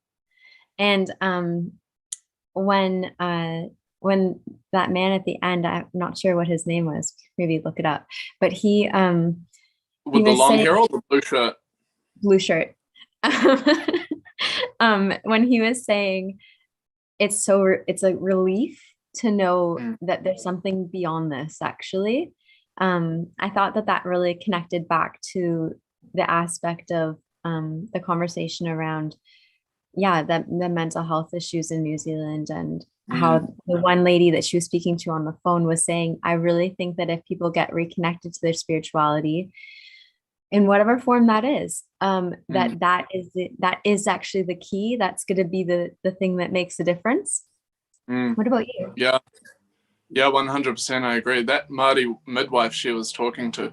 Also, just a big shout out. The cinematography on that was great. The whole style of it, with, like you said, with the windpipe in the background. Sorry, no, there wasn't a windpipe. It was more like soft flute. Yeah, really well made, very professional. And the message was strong, pertinent, very relevant, especially to New Zealand with high suicide rates, extremely high. The Māori midwife was talking about the rangatahi, the teenagers, the youth, and the shelter that we actually all need. And now in an increasing age of separation and technocracy. You would think we're becoming more connected through it, but the opportunity is there for that, but really everyone's hearts are building up walls there, and it's becoming more difficult in many different ways for different reasons. So taking shelter of eternal spiritual knowledge, as the Māori midwife was alluding to, was a profound message. I also really liked Joel's message, who had the long hair, and he was saying that sometimes when he reads the Bhagavad Gita, he's confronted by some things he doesn't agree with. And that's really some of the most juicy moments when reading Bhagavad Gita and in spiritual life, is when attachments and doubts arise. That's what happened to Arjuna on the battlefield. Oh, Krishna, these doubts, my limbs are trembling, my hands are standing on end. And that's what life is. This, we're embodied. We have so many doubts because we're in a covered state. So to hear that he was getting that experience and then to still take shelter of the message of the Gita is certainly wonderful. And then he was saying, I'm sometimes surprised at my response to my own consciousness. Like, it was such an interesting statement that you're reading a book, but your actual consciousness is having its own life, in response to what you're reading. And I think that that's actually where, like what you're saying, transformation basically is taking place, because unless you're a bit rattled, then what are you really changing? What is so revolutionary about spiritual life if there's nothing really that you're coming up against, really, and mentally, emotionally, with attachments or whatever it is? So yeah, amazing point. We could go on. I have so many. We could just keep going. But we better jump to the next video, which is by His Grace Hriman Krishna Prabhu, Das Brahmachari. Hriman Prabhu has been a brahmachari for maybe around 20 years now, coming up 20 years, and just one of the most, he's very dhira, very grave personality, very dedicated and devoted to Shastra, extremely learned, has so much ruchi and a sakti, taste and attachment for hearing and chanting. And that's contagious when you're chanting around him. That passes on. I had the fortune to serve with him as a brahmachari for a few years, and he's just a powerful personality, adorned with all great characteristics, Sadhubhushana, and we look forward to hearing. That's amazing that you mentioned this point about how he's adorned with these nice, beautiful qualities. I think he mentioned something about that in his talk. Okay, there you go. Super souls connecting us. Yeah. So we look forward to hearing from him now. More than ever, people are being perplexed about life, especially in these, in the environmental circumstances that we're in. And Krishna presents the absolute remedy to the core issues of our material situation. The knowledge in Bhagavad Gita is universally applicable for all times, places, and persons, especially for those who wants to see something more than just, band-aid solutions to all our problems. Now, I meet so many people and they share with me all kinds of speculations on how they're going to make their life or this world a better place. But in order to see significant change in our lives, we need access to some very significant knowledge, some revolutionary knowledge that will reinvent the way we see ourselves and the world. Srila Prabhupada quotes in the preface of the Srimad Bhagavatam, Tadvak Vishargo Janataga Viplavo Yashmin Patishlokam Abhadavatyapi Yamanyantasya Yashon Kitaniyat Shinvanti Gayanti Grinanti Sadava. That literature, which is full of the descriptions of the transcendental glories of the name, fame, form, pastimes of the unlimited Supreme Lord, is a different creation, full of transcendental words directed toward bringing a revolution in the impious lives of this world's misdirected civilization.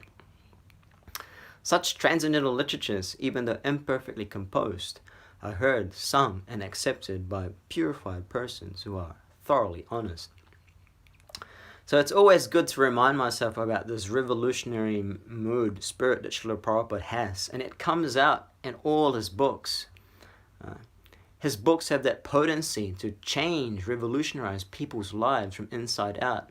So it gives me something to be fired up about, something to move and shake about, that we actually have access to knowledge that can inspire so much change in so many levels within people. And everyone in the human form of life should have that opportunity, should have that chance to have their own personal revolution. I remember Martin Luther King once said that if you've got nothing to die for, then there's nothing to live for. And I look around and when I'm distributing books and I scan and look at the people and see, what are these people actually living for? They're working so hard. They're all in anxiety. There's so much stress. They're running around like mad persons. But what are they actually doing all this stuff for? And sometimes I will, blatantly ask them in the exchange, what do you live your life for? I'll ask them. And there's so many interesting answers that you get. Some people will say, well, I live for the animals. I live for the endangered species. Others will say, well, I live for the ecology, the environment, for the mountains and the rivers and oceans. Others will say, oh, I live for my family. I live for my husband and wife or children. Well, some will just say, oh, I live to work. I live to make money and expand my economic empire. Some will blatantly say, oh, I live to bike or surf or travel. And others will say, well, I just live from one weekend to another weekend, one party to another party. And I can see that some of these persons actually have some good intentions, but without any hardcore knowledge about who we are and who is Krishna, there are so many interesting notions of what we're meant to be doing with a very short human form of life. So people must take Bhagavad Gita, and they will have that chance to become honest and purified about their life's ultimate goal. Bhagavad Gita gives us that preliminary knowledge to reinvent the idea of who we are, and then reinvent how we're supposed to interact with the world around us. Now, if people see themselves as these material bodies, all they will do is act in another material way. But if they see themselves as spiritual beings, parts and parcels of Krishna, then we can see self-development take place in the deepest way. In fact, I met one man several years ago who was just released from prison. I had stopped him on the street, and he told me that he wanted to become a better person. He wanted to change his character. So naturally, I tried to sell him the Bhagavad Gita, and he immediately started glorifying the book. He told me that he had been studying the Bhagavad Gita in prison and showed me all the notes he made in a little notebook, which he always kept inside his pocket. He said to me that the real prison is this material body, and I need to get out. And this book, Bhagavad Gita, taught me how to change my life by how to change the way I see myself. Such a revolutionary concept. The real prison are these material bodies, and I need to get out of the material concept of life. I was so amazed, and I was so happy to hear this man's realizations. He was more than happy to give a donation for a hardback Bhagavad Gita that day, and we exchanged numbers. One more recent example, I met another gentleman in the market, and he also already had purchased a copy of Srila Prabhupada's Bhagavad Gita and was specifically glorifying Srila Prabhupada's purports and how much it's changed his whole perspective in life. And to the extent when actually he wanted to teach this knowledge of Bhagavad Gita to his own children so that they would grow up with this as a fundamental core value for their lives. And so I told him, well, you've got such nice appreciation for Prabhupada and the Bhagavad Gita. I asked him, oh, do you know what comes after the Bhagavad Gita? And he shook his head. So I took him to the back of our van and showed him the entire set of the Srimad Bhagavatam. And I told him, this is the postgraduate study of the Bhagavad Gita. The 12 cantos of this book expand on the 18 chapters of the Bhagavad Gita, and that you can read this book lifetime after lifetime and still not come to the depths of its glories and significance.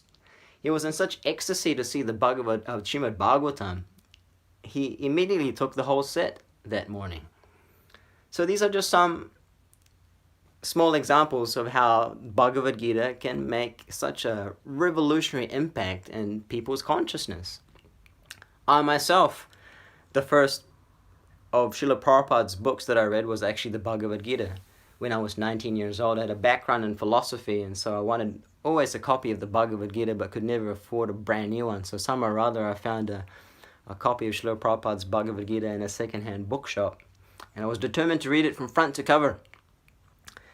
And I remember after reading it, it really shook some of my preconditioned values. There were certain regulated principles I really had a hard time believing that people actually followed as a teenager, of course. Every time I heard certain regulated principles mentioned in the Bhagavad Gita, my lips would curl in distaste and I spat at the thought. I was convinced the devotees were just pretending to follow them. It was a nice idea, but they were just pretending to follow them. But later I found out they were dead serious. And it's been practically almost 20 years now. I'm still a celibate monk. This is the potency of the Bhagavad Gita. If we take it to heart, it has the power to change our core conditioned values and in turn change our character. Now, I would have never dreamed in my whole life as a teenager of being a monk. Never. It was the last thing in my mind until I came across these ideas from the Bhagavad Gita, and of course meeting the devotees and engaging in devotional service. So much transformation will take place. And Bhagavad Gita has that potential, that potency to decorate one with all the qualities of the Devas in due course, as it's explained in the Bhagavatam, Yasasya Bhaktir Bhagavatiya Kinchana. So if we want to see the best self-development, first everyone needs to let Krishna reinvent the idea of who we think we are. Then there will be eternal, unlimited potential for character development on the spiritual platform. And we have Srila Prabhupada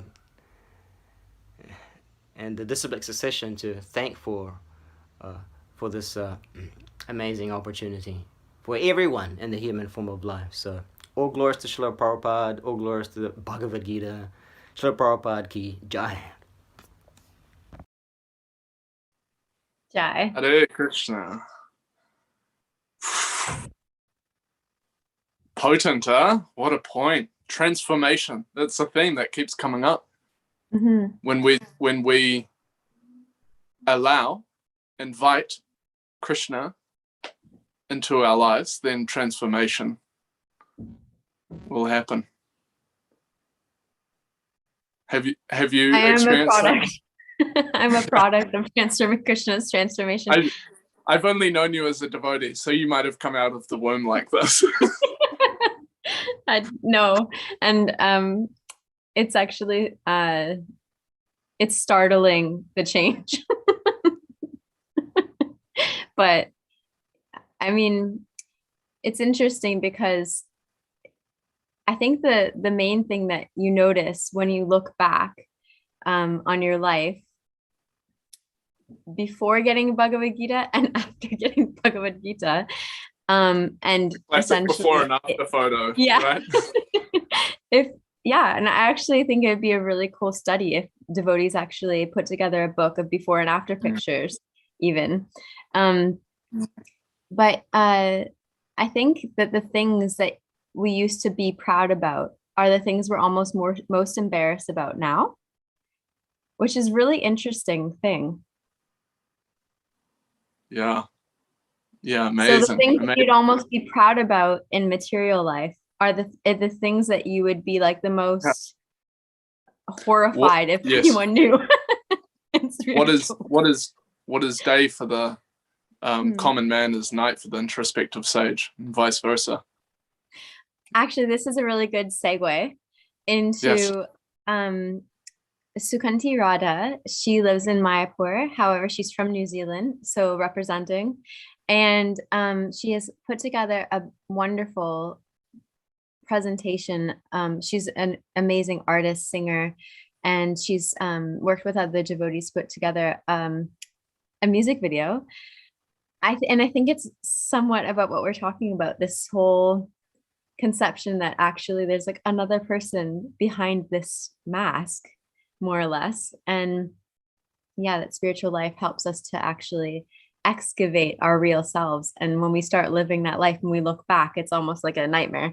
So let's go to that video.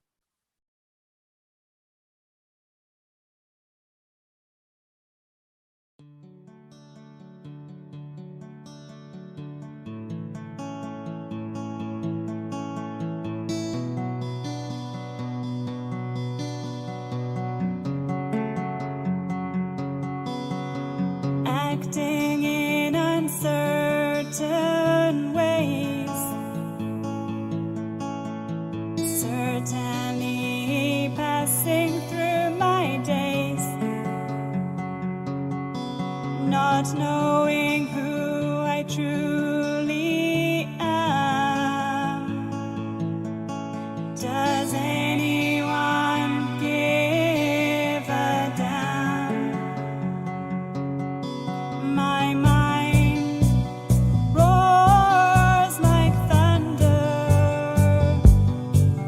My heart is torn asunder.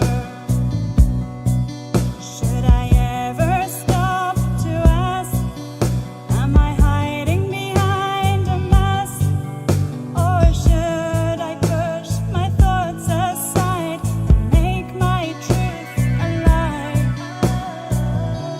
How long can I keep treading water? Oh, my life is getting shorter. I'm desperate to keep myself afloat on a slowly sinking boat.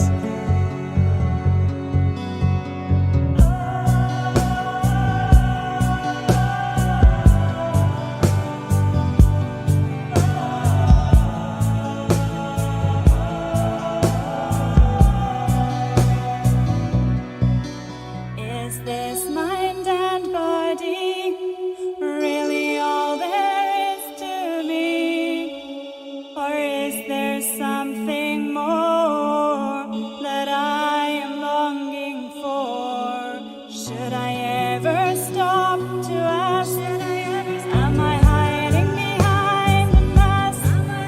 Or should I push my thoughts aside and make my truth alive? Oh, should I ever stop to ask, am I hiding behind a mask? Or should I push my thoughts aside and make my truth alive?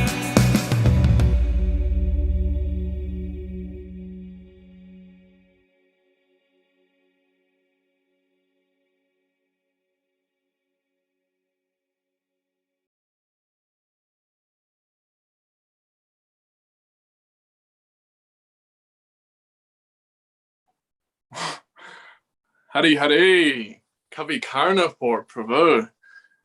Bhagavan Narada music production. Music production. Mhm. Congratulations on such an emphatic production. Mhm. That was incredibly well made. First of all, the the professionalism behind it was really well. So first we had, sorry, what was the first devotees with the Rangamai. Rangamai, and now Sukanti Radha coming in strong. Yeah, incredible productions. With that one, what kind of stood out to you the most? I mean, it's cyberpunk is like a hot theme in the entertainment industry. And so that was relevant. And I guess, again, coming back to a rapidly evolving tech society, placing the individual within that into a setting where it's, the message of the Bhagavad Gita is relevant. It's like Lord Chaitanya said, preach according to Desha Kala Patra, time, place, and circumstance. So 100 years ago, you showed that to someone 100 years ago, and that's going to look pretty crazy. But for us, for a lot of people, that's like a very exciting and enticing world. Blade Runner, throwback and into the future, and but still, just a round loop there. All the kleshas are still there. Adibautika, Adidavika, Adhyamaka klesh. Like you were saying about New Zealand, beautiful country, seemingly paradise, but still actually there's so much suffering. So even still in that cyber world where there's so much distraction, bright lights and advancement, quote unquote, the suffering is still there and the mask is still there. So you can't escape it. I thought it was so cool how the sort of projection of herself was fighting her real self. And that kind of reminded me about how like the ego fights the spirit in a sense. Like our own ego will try to stifle our spiritual growth in a sense, if we let it get out of control. So like I felt that this one character who was the projection of the other, when she was driving after and trying to sort of run over the real self, it was because the ego was so out of control. So yeah. Awesome. Well, we'll move on to the next part of the program here, which is an interview with Surit Krishna Prabhu, who serves at the ISKCON Auckland Temple as the Bhakti Shastri and Nam Hut leader. He'll be further introduced in the piece here. So please enjoy. Today we are joined by His Grace Surit Krishna Das Prabhuji, who has been serving ISKCON Auckland since 2003. He is architectural design by profession. At the same time, he teaches Bhakti Shastri and IBC course, and also facilitates local Namata groups. So thank you, Prabhuji. How did you come across Bhagavad Gita, Prabhuji? Actually, I didn't come across Bhagavad Gita. Bhagavad Gita came across me. Many years back, during my marriage actually, which happened in an ISKCON temple, because my father happened to do some service and that was the only place that was available. The devotee who facilitated that whole process gave me a soft-bound Bhagavad Gita as it is. I took it from him, I brought it home, I put it in the showcase as it is. But what influence did it happen in your life? Yeah, so after I kept it as it was as it is for a period of time. And Krishna's arrangement from Bombay, where I first came across the devotees, I got the Bhagavad Gita. I came to Auckland, in New Zealand, and I found that the local devotees here were shaved off their hair, and they were wearing dhotis, and they were sitting in a temple and preaching the knowledge of Bhagavad Gita to predominantly an Indian audience. And that made me wonder, how come these people are so committed, and what is it that really attracts them to this? I just was spellbound. And then slowly, Krishna's arrangement, we went to these Namhat programs. And then the book that I had kept as it is opened up, and till date it is open, and I hope and pray it remains open. As you came from India, there are so many different versions of Bhagavad Gita. So what makes this Bhagavad Gita by Bhakti Vedanta Swami different? Very, very good question. So why is this Bhagavad Gita that is called as it is? How is it different? Well, just for the records, when Srila Prabhupada wrote this Bhagavad Gita, this is way back in 1965, there were about more than 650 editions of Bhagavad Gita. So it was not, Bhagavad Gita itself was not new, but as you can imagine, the fruit is known by the taste. So if the fruit is good, that means the tree is good. And if the tree is good, the seed must have been good. So similarly, when we read Bhagavad Gita, the fruit of reading Bhagavad Gita is to become devoted to Krishna. And none of these books actually achieved that goal. So we can understand that they were there in the market, but it was just some personal interpretation of the writers who presented their personal views and speculations, which did not appeal to the heart of it. But when Prabhupada, he wrote it, it was not his speculation, it was not his understanding, but he brought the understanding of the acharyas, of his own guru, of Vishwanath Chakravarti Thakur and all the acharyas in Parampara, and he presented that knowledge in an easy to understand way, so that people can connect to that message and become devoted to Krishna. And the testimony is, as I said, the sweetness of the fruit.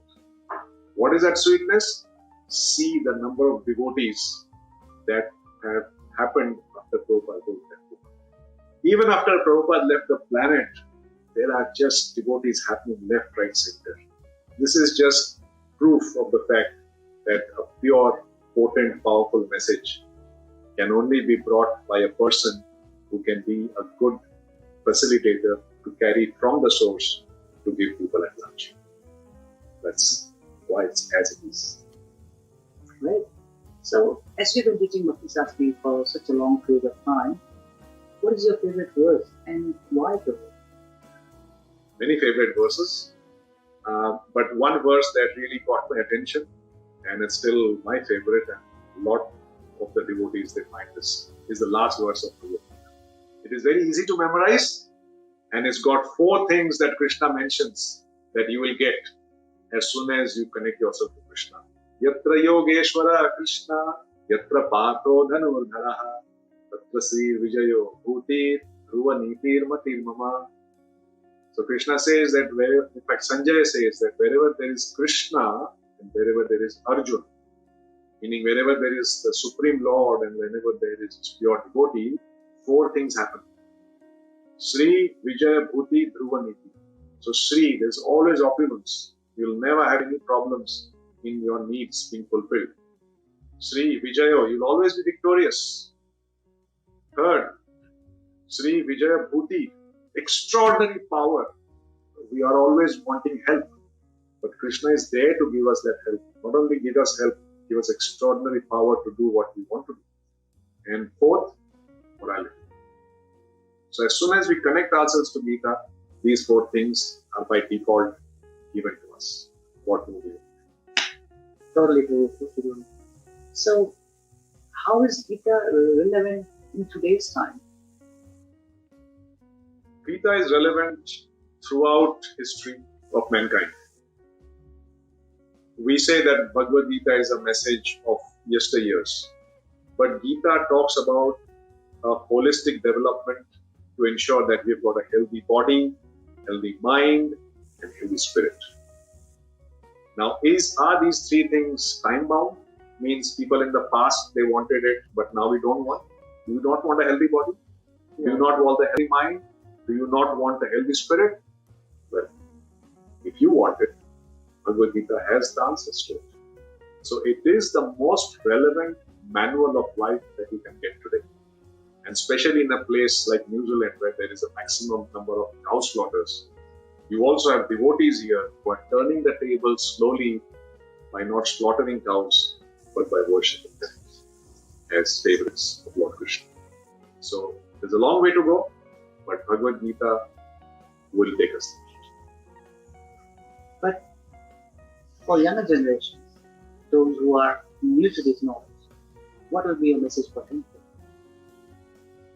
Younger generations, they need something exciting. And what could be more exciting than a war scene where the hero is wanting to fight and suddenly fails. And out of nowhere, his own charioteer takes charge and gives him just that knowledge in 40 minutes and makes him effective in doing his duty. So from a complete failure, he became a complete success. So how to be successful in life is what the young generation needs. And Bhagavad Gita can completely fulfill that. Great, Prabhu. Thank you so much, Prabhuji, for taking your time out. And now we will continue with our program. Thank you so much. Hare Krishna. Thank you very much. Hare Krishna.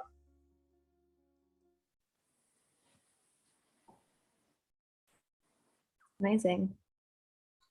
Yeah, Totally. rock and roll straight into the straight power punches. Where there is the Bhagavad Gita, there is morality.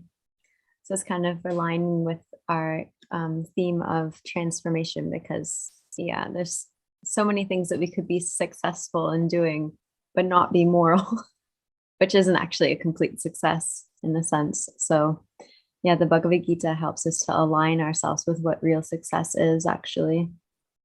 And then also following that, it always be moral.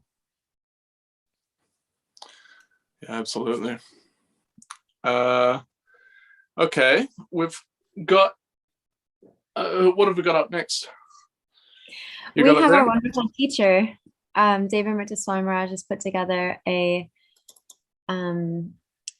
little section about the Bhagavad Gita, the difference between material and spiritual satisfaction. So let's go over to that. Just Here's an interesting way to compare so-called material satisfaction with the spiritual satisfaction that we'll begin to talk about. You're never satisfied with material satisfaction, but you keep going after it again and again because it seems to be the only game in town, doesn't it? But you're never satisfied. That's why, one more time, one more time.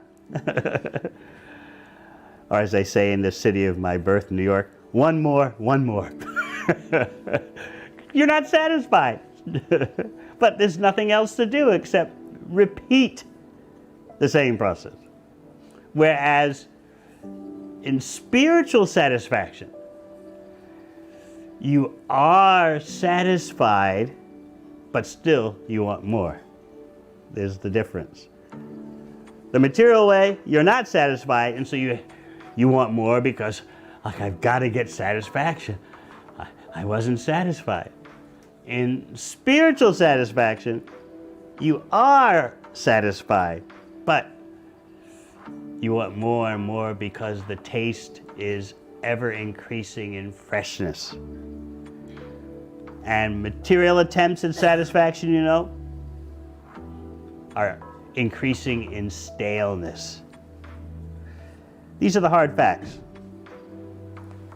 For example, you can pick whatever is your favorite indulgence. Don't say it out loud what it is. Stamp collecting or whatever.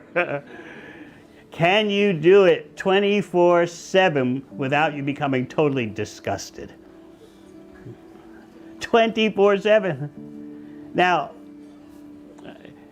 let's say you love being around your favorite person. The fact is, and you know it, 24/7, you got to take a break, right? And you just figure out a very polite way of saying, you know, you don't say, look, I need a break from you. You say, I need to go visit mother, or you've come up with some good reason, right? Because that's the nature of material so-called satisfaction. You can't sustain doing the same thing again and again, even though it seemed that at first that activity gave you some buzz. But you go at it, and finally you have to stop because it's stale, it's boring. So these are the basic awarenesses that the yogis have. And in the prime Bhakti Yoga text, Bhagavad Gita, this information is there for everyone to peruse and apply in their life.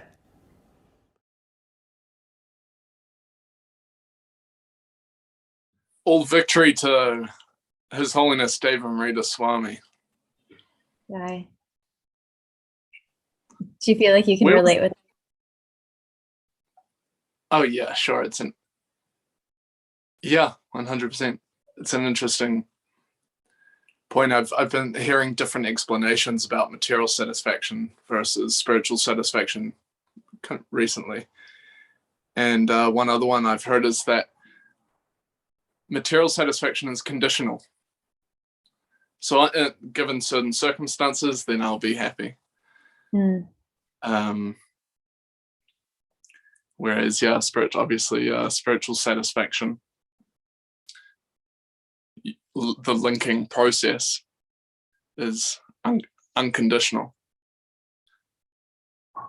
And some of the greatest personalities and saints in our lineage in the Hare Krishna Universal Corporation are specifically glorified and renowned for their deepest pleasure, potency, and experience without any necessity for external accommodation.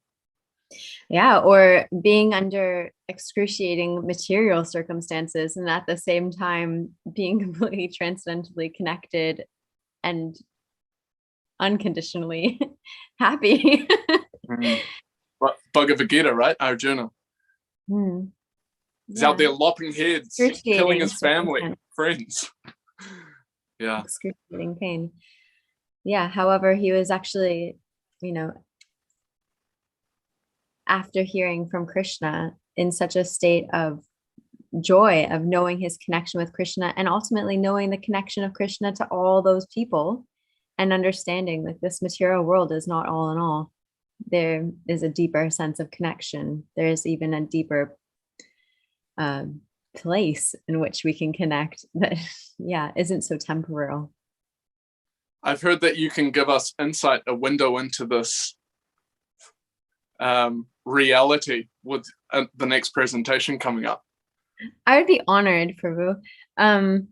So I did put together a little storytelling session. So I'm just going to share my screen.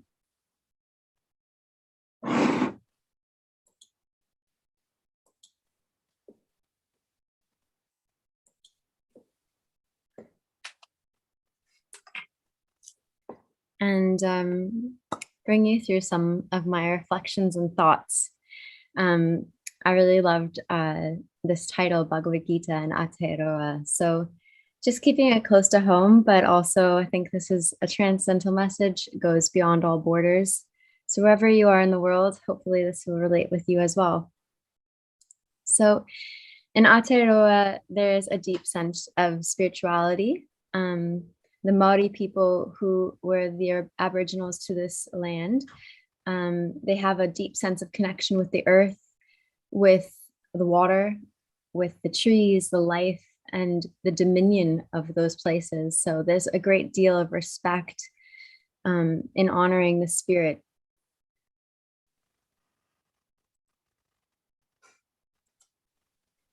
So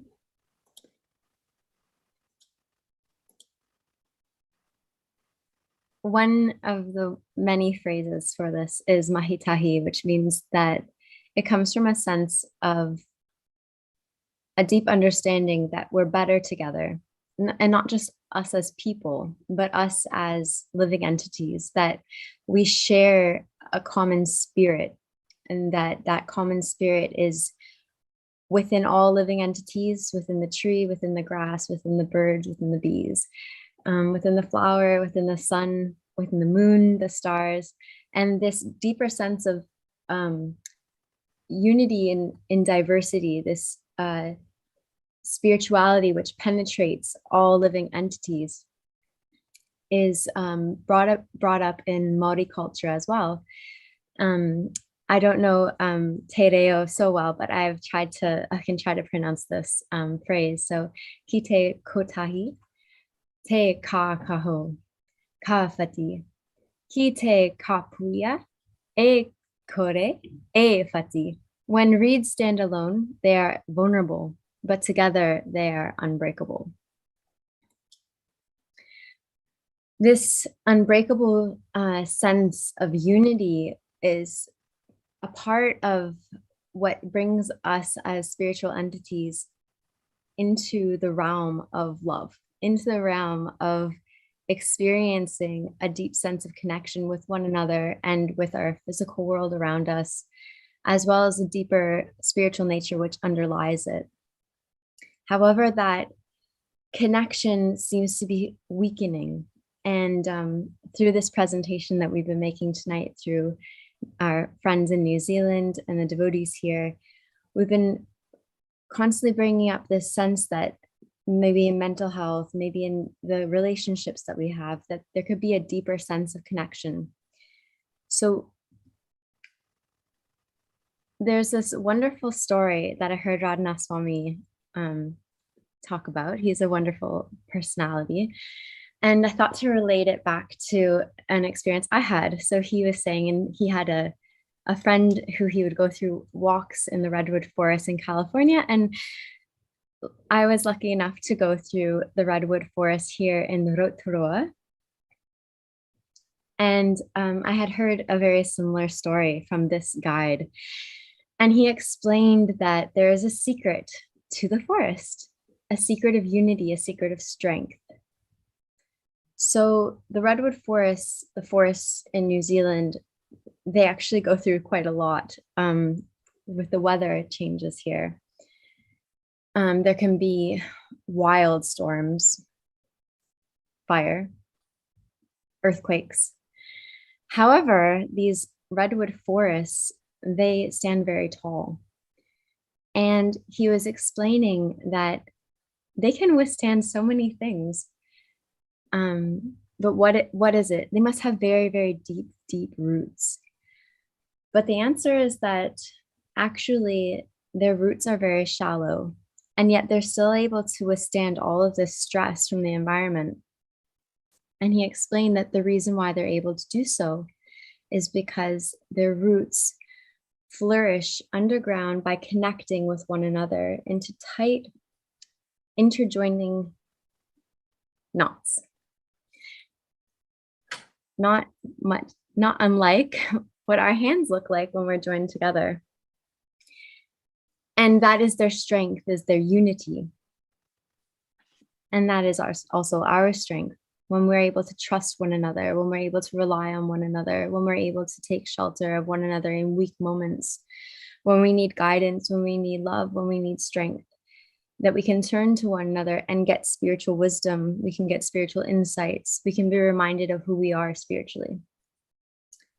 However, it's quite often that we're turning to one another these days.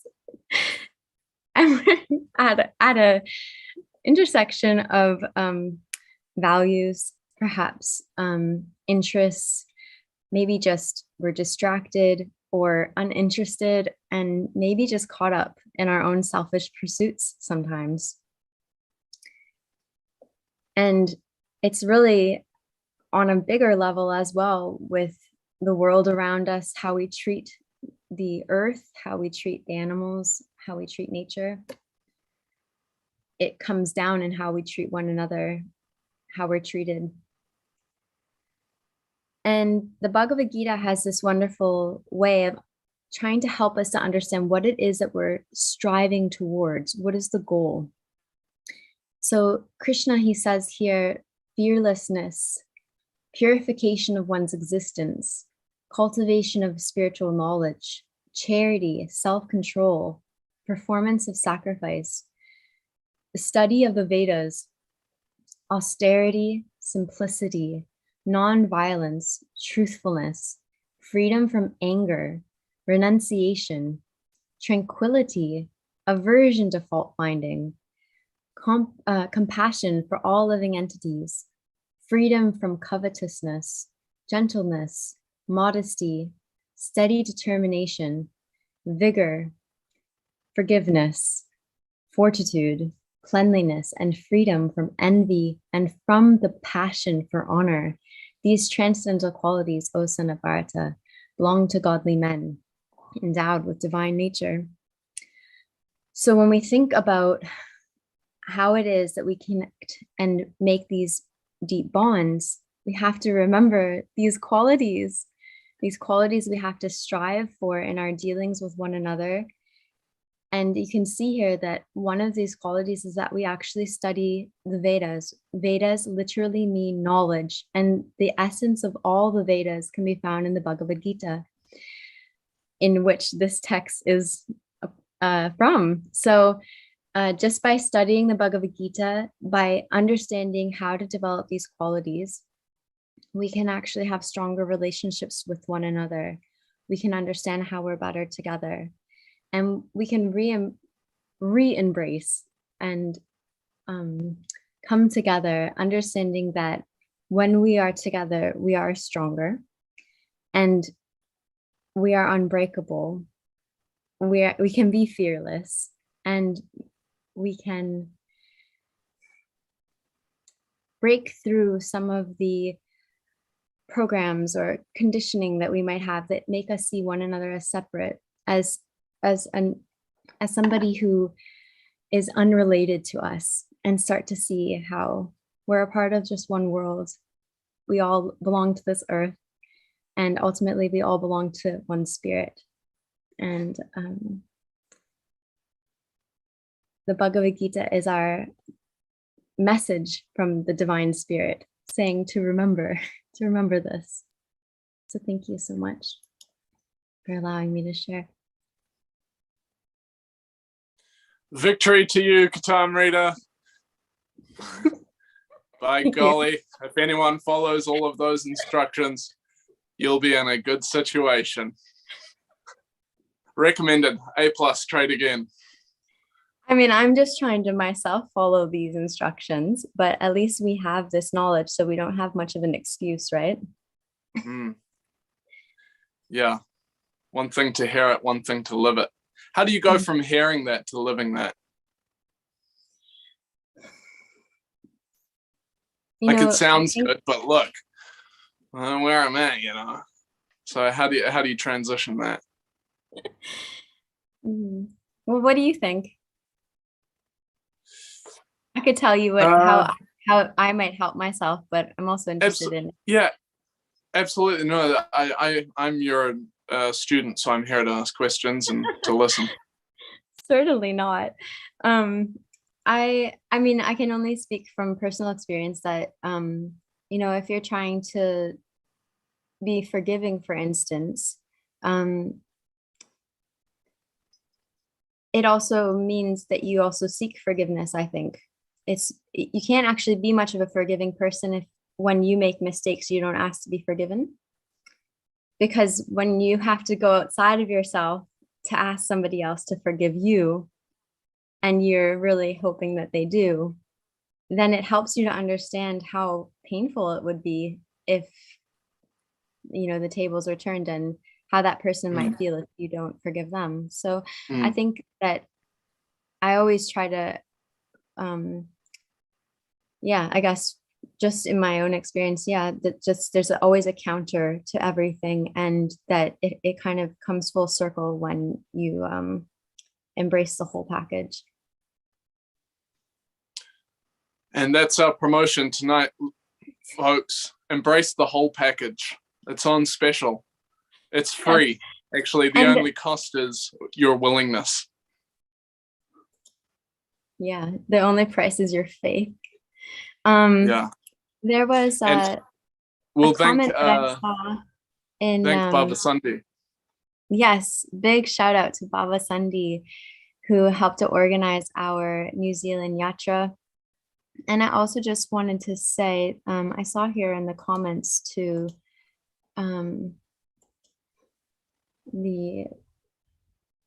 YouTube that there's a free Gita course that's put on. It looks like the BBT has posted that on YouTube. So if you can scroll down into the comment section or the live stream chat, you can see www.worldgita.com/Gita-101. And you can get your 101. I mean, I don't know whether it's 101 to be honest, but anyway, I'm sure they're going to hook you up with some really good knowledge in the Bhagavad Gita. So get your free Gita and course. I think you get a free Bhagavad Gita as well. That sounds like a good deal. Fantastic. Yeah, it's the Christmas special. Great. Sentence come early, everyone. Get in there. We have here in the comments, it is time for Fiji. So we welcome Radhakant Prabhu, who has assisted in putting this program together. Thank you very much, sir. Please tell us about yourself, and then we'll have the questions. Hare Krishna. First of all, I'd like to thank you. The program is going really wonderful, so I am really enjoying it. So thank you so much for putting this together. So yeah, my name is Radhakant Das. I'm a disciple of His Holiness Vedavyas Swami Maharaj. It's been about 16 years since I've been in ISKCON after initiation, but before that few years I've been just being with Devotees Association. I'm based in Suva at the moment in Fiji, but I work in Samoa. But as we all know, current situation isn't very good for traveling. So I've been here after coming back from Italy, unable to go to my workplace, which is in another country. So yeah, but I'm a resident of Fiji at the moment. Wow, amazing. So you've been practicing for quite a long time, like 16 years. Mataji, to be very honest, even before I was born, my family had been in touch with devotees. That's when I think Srila Prabhupada first came to Fiji, and then he left and some disciples came and they were preaching and they were doing book distribution. So one of the disciples of Srila Prabhupada, I would not know the name, but I know that there was a book at my place. And from birth, I would love to, imitate as a great, preacher or a, priest or something, So I would pick up Prabhupada's books and I will imitate, because my grandmother was a, great devotee of Lord Ramchandra. So what I would do, I would just pick this book and I would imitate as if I'm reading and preaching, and it was Srila Prabhupada's books. Wow. So I began when I reached the age of about 10 or 11, I began preaching Bhagavad Gita, but I was not using Bhagavad Gita as it is. So in school, I got in touch with some devotees who came and saw me preaching. So they put the beads around my neck. I didn't even know what to do with that. So I thought it's for wearing. This was the chanting beads. So I would put that around my neck and still go preaching, and then slowly, So after about 10 years later, I ended up becoming a devotee. So Wow. that's how my Krishna consciousness actually began. So it all Which became... means that actually it began before that birth. Yeah, very interesting. I still have the books that probably my grandparents bought during book distribution. I still have that, and when I ever go preaching, I always take that copy with me. It's written there, my grandfather's name there, they bought it. We're sort of curious, what is Fiji like, and how are the people there, and how have they accepted the Bhagavad Gita, and Sure. how has it impacted them? And yeah, please share some of your And have you met Kalia? yeah, the serpent. I've heard Kalia lives in Fiji. Yeah, there's a lot of great stories. I think even Srila Prabhupada once mentioned about Ramanique Island, which is an island that he says was referred to the Fiji group.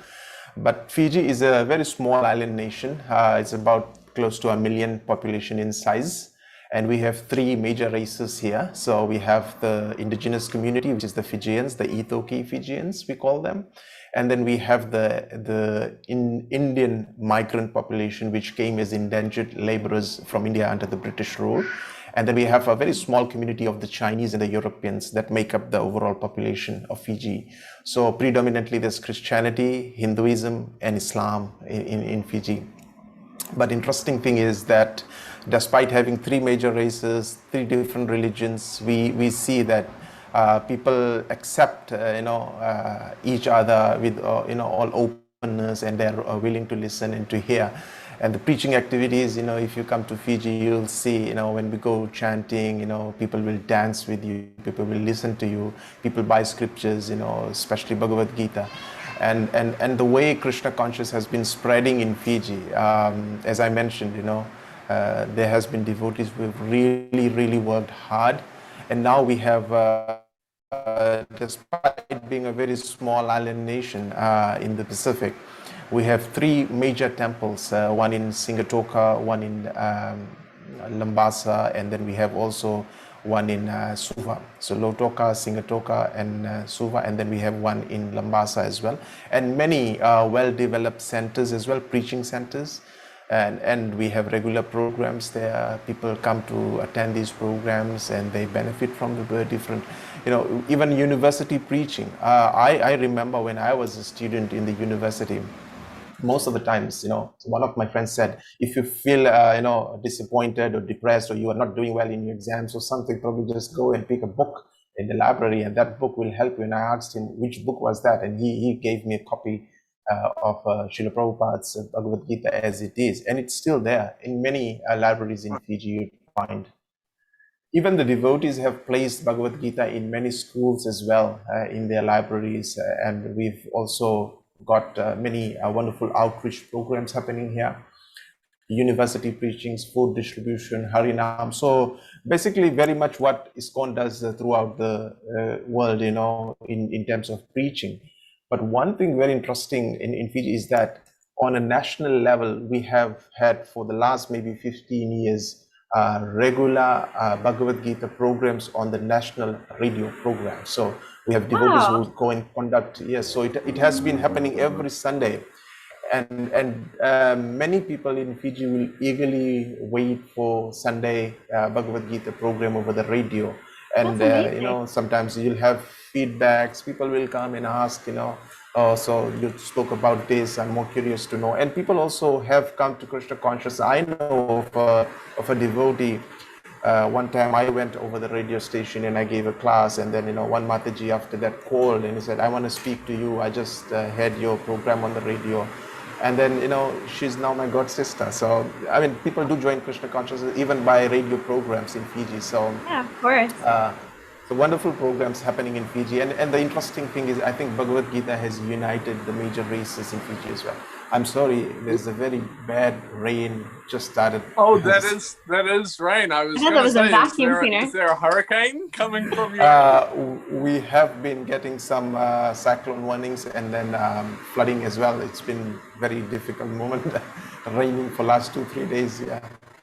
Well, thank you for joining us from under Govardhan Hill. As Indra sends the torrents. So we have yes. We have a video presentation of the impact of Bhagavad Gita in Fiji. So if you'd like, we can go to that now. Hare Krishna.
के लिए स्वागत करते हैं। जैसे कि हम जानते हैं गीता जयंती जो उत्सव है चल रहा है, और हमारे जो परम गुरु है शिला प्रभुपाद जी, जिन्होंने बहुत मेहनत कर इस ग्रंथों को लिखा है, और शिला प्रभुपाद जी के गुरु चाहते थे कि इस ग्रंथ को वो हर एक देश में जाकर वितरण करें। तो उसी के निमित्त में मैं अपने गांव में नावलू गांव, नकासी गांव, सभी घर पर मैं जाकर ये पुस्तक का वितरण कर रहा हूं, और लोगों को ये जो दिव्य ज्ञान है वो दे रहा हूं, क्योंकि जब तक दिव्य ज्ञान लोगों को प्राप्त नहीं होगा तब तक हृदय में प्रकाशित नहीं होगा, और जब हृदय में प्रकाशित हो जाएगा दिव्य ज्ञान तो लोग भक्ति मार्ग में लगेंगे। जिस तरह से एक दिए जलता है तो प्रकाश कर देता है, उसी तरह ये श्रीमद् भागवत गीता जैसे ग्रंथ है, इसको अगर कोई भी पढ़ेगा तो बताया गया उसके हृदय में ज्ञान की प्रकाश में दीपक जो प्रकाशित हो जाता है, और ऐसे में हम सब भगवान के ओर निकट हो सकते हैं। भागवत धाम जाने के लिए हमें शास्त्रों की जैसे भागवत गीता का ज्ञान बहुत आवश्यकता है। जिसे इस देश में बताया गया कि नो मस्ट नो एंट्री, तो श्रीमद् भागवत का जो ज्ञान होगा जो भक्तिमय है, बताया गया no bhakti no entry for the Bhagwat Dham. तो भागवत धाम जाने के लिए एक ही ग्रंथ होना चाहिए, वो है श्रीमद् भागवत गीता, और एक ही मंत्र होना चाहिए, हरे कृष्णा कृष्णा कृष्णा हरे हरे, हरे राम राम राम हरे हरे। और एक ही पुस्तक होना चाहिए श्रीमद् भागवत गीता, जिन्होंने भगवान श्री कृष्ण ने इस मंत्र इस गीता को गाया है, और वो देवकी के पुत्र है भगवान श्री कृष्ण, जिनका उपदेश सुनकर आज संसार में लोग अपना जीवन बदल कर और जो भागवत धाम की प्राप्ति कर रहे हैं। तो मैं हर घर पर जाता हूँ शिला प्रभुपाद जी का पुस्तक वितरण करने के लिए। शिला प्रभुपाद जी का आदेश था कि हर घर पर ये पुस्तक देना चाहिए ताकि लोग पढ़ सके। हम सब जानते हैं शिला प्रभुपाद ने कितना मेहनत कर शास्त्रों को लिखा है। श्रीमद् भागवत गीता जो गीता जयंती उत्सव चल रहा है, तो हम हर घर पर जाते हैं, लोग लेते हैं और पढ़ते भी हैं। हम बताते हैं कि पढ़ो ताकि ज्ञान रहे, ताकि ज्ञान के माध्यम से हम भागवत धाम की प्राप्ति करें। यही कलयुग का धर्म है कि हमें इस दुखमय संसार से निकलकर और वापस भागवत धाम की प्राप्ति करना है। हरे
My name is Viliame. I'm an aspiring devotee from the Fiji Islands.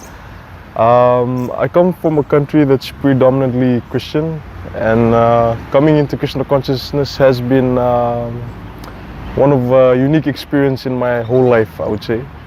I first came in touch with Krishna consciousness from a devotee who was distributing books outside of the university, and I was in a bad state of mind.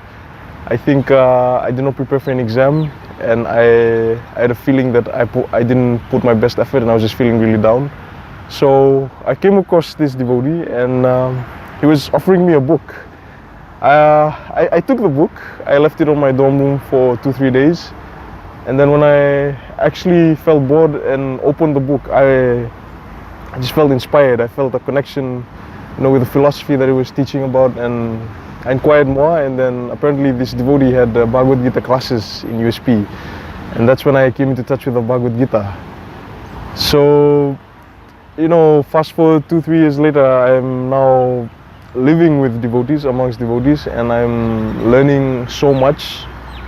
Especially during this time of COVID, when it's really hard to keep in touch with people, I'm really grateful that through Krishna's mercy and through Srila Prabhupada's mercy, I was surrounded by devotees, and there's this class that's going on, Bhagavad Gita class at Vallalevu at the Spiritual Science Center, and I'm learning everything. I'm learning new things every day, and it's one of the important things I learned in the Bhagavad Gita is that when Krishna spoke to Arjun, he spoke about this mysterious science, about attaining the Supreme, and he also reveals that Krishna is the Supreme. And Bhagavad Gita essentially doesn't mean that coming into Krishna consciousness doesn't mean that all your problems are going to be solved. It just helps you understand this world and how to better react to all your situations and problems in life.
I really like And that song. diddly test it.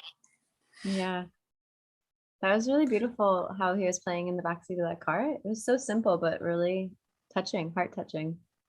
We had a message from Rahul who recorded that message that it started raining, so they recorded that in the back of the car.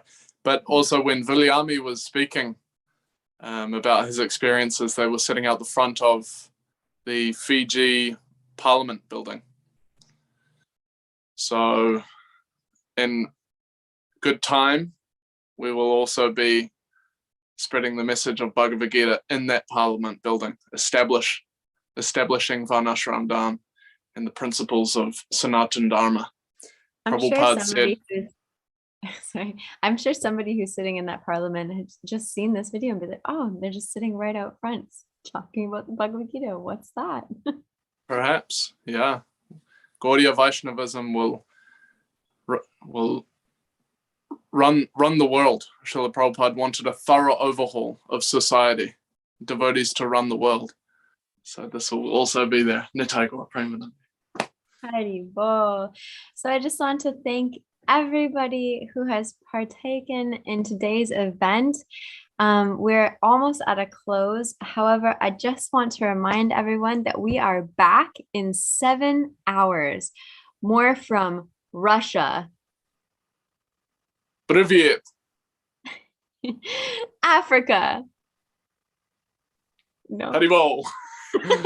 Europe, Latin America, and North America.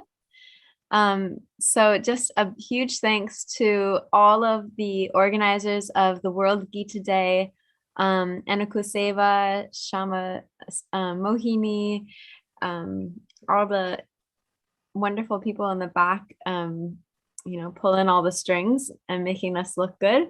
Thank you so much for your wonderful service. And thank you to everybody who has tuned in online on YouTube, on Facebook.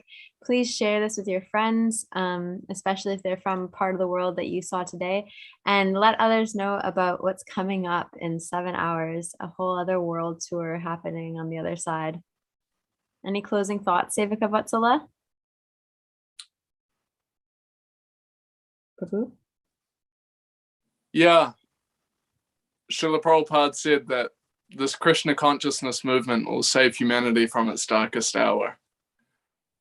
And he personally wanted everyone who joins the Krishna consciousness movement into whatever capacity to invest ourselves wholeheartedly into it and to embrace the teachings and to be representatives of it.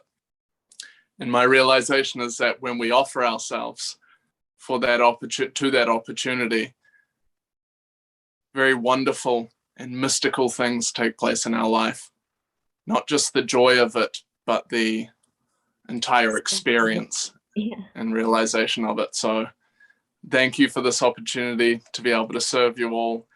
And I look forward to hearing and chanting with you all in the future. Hare Krishna.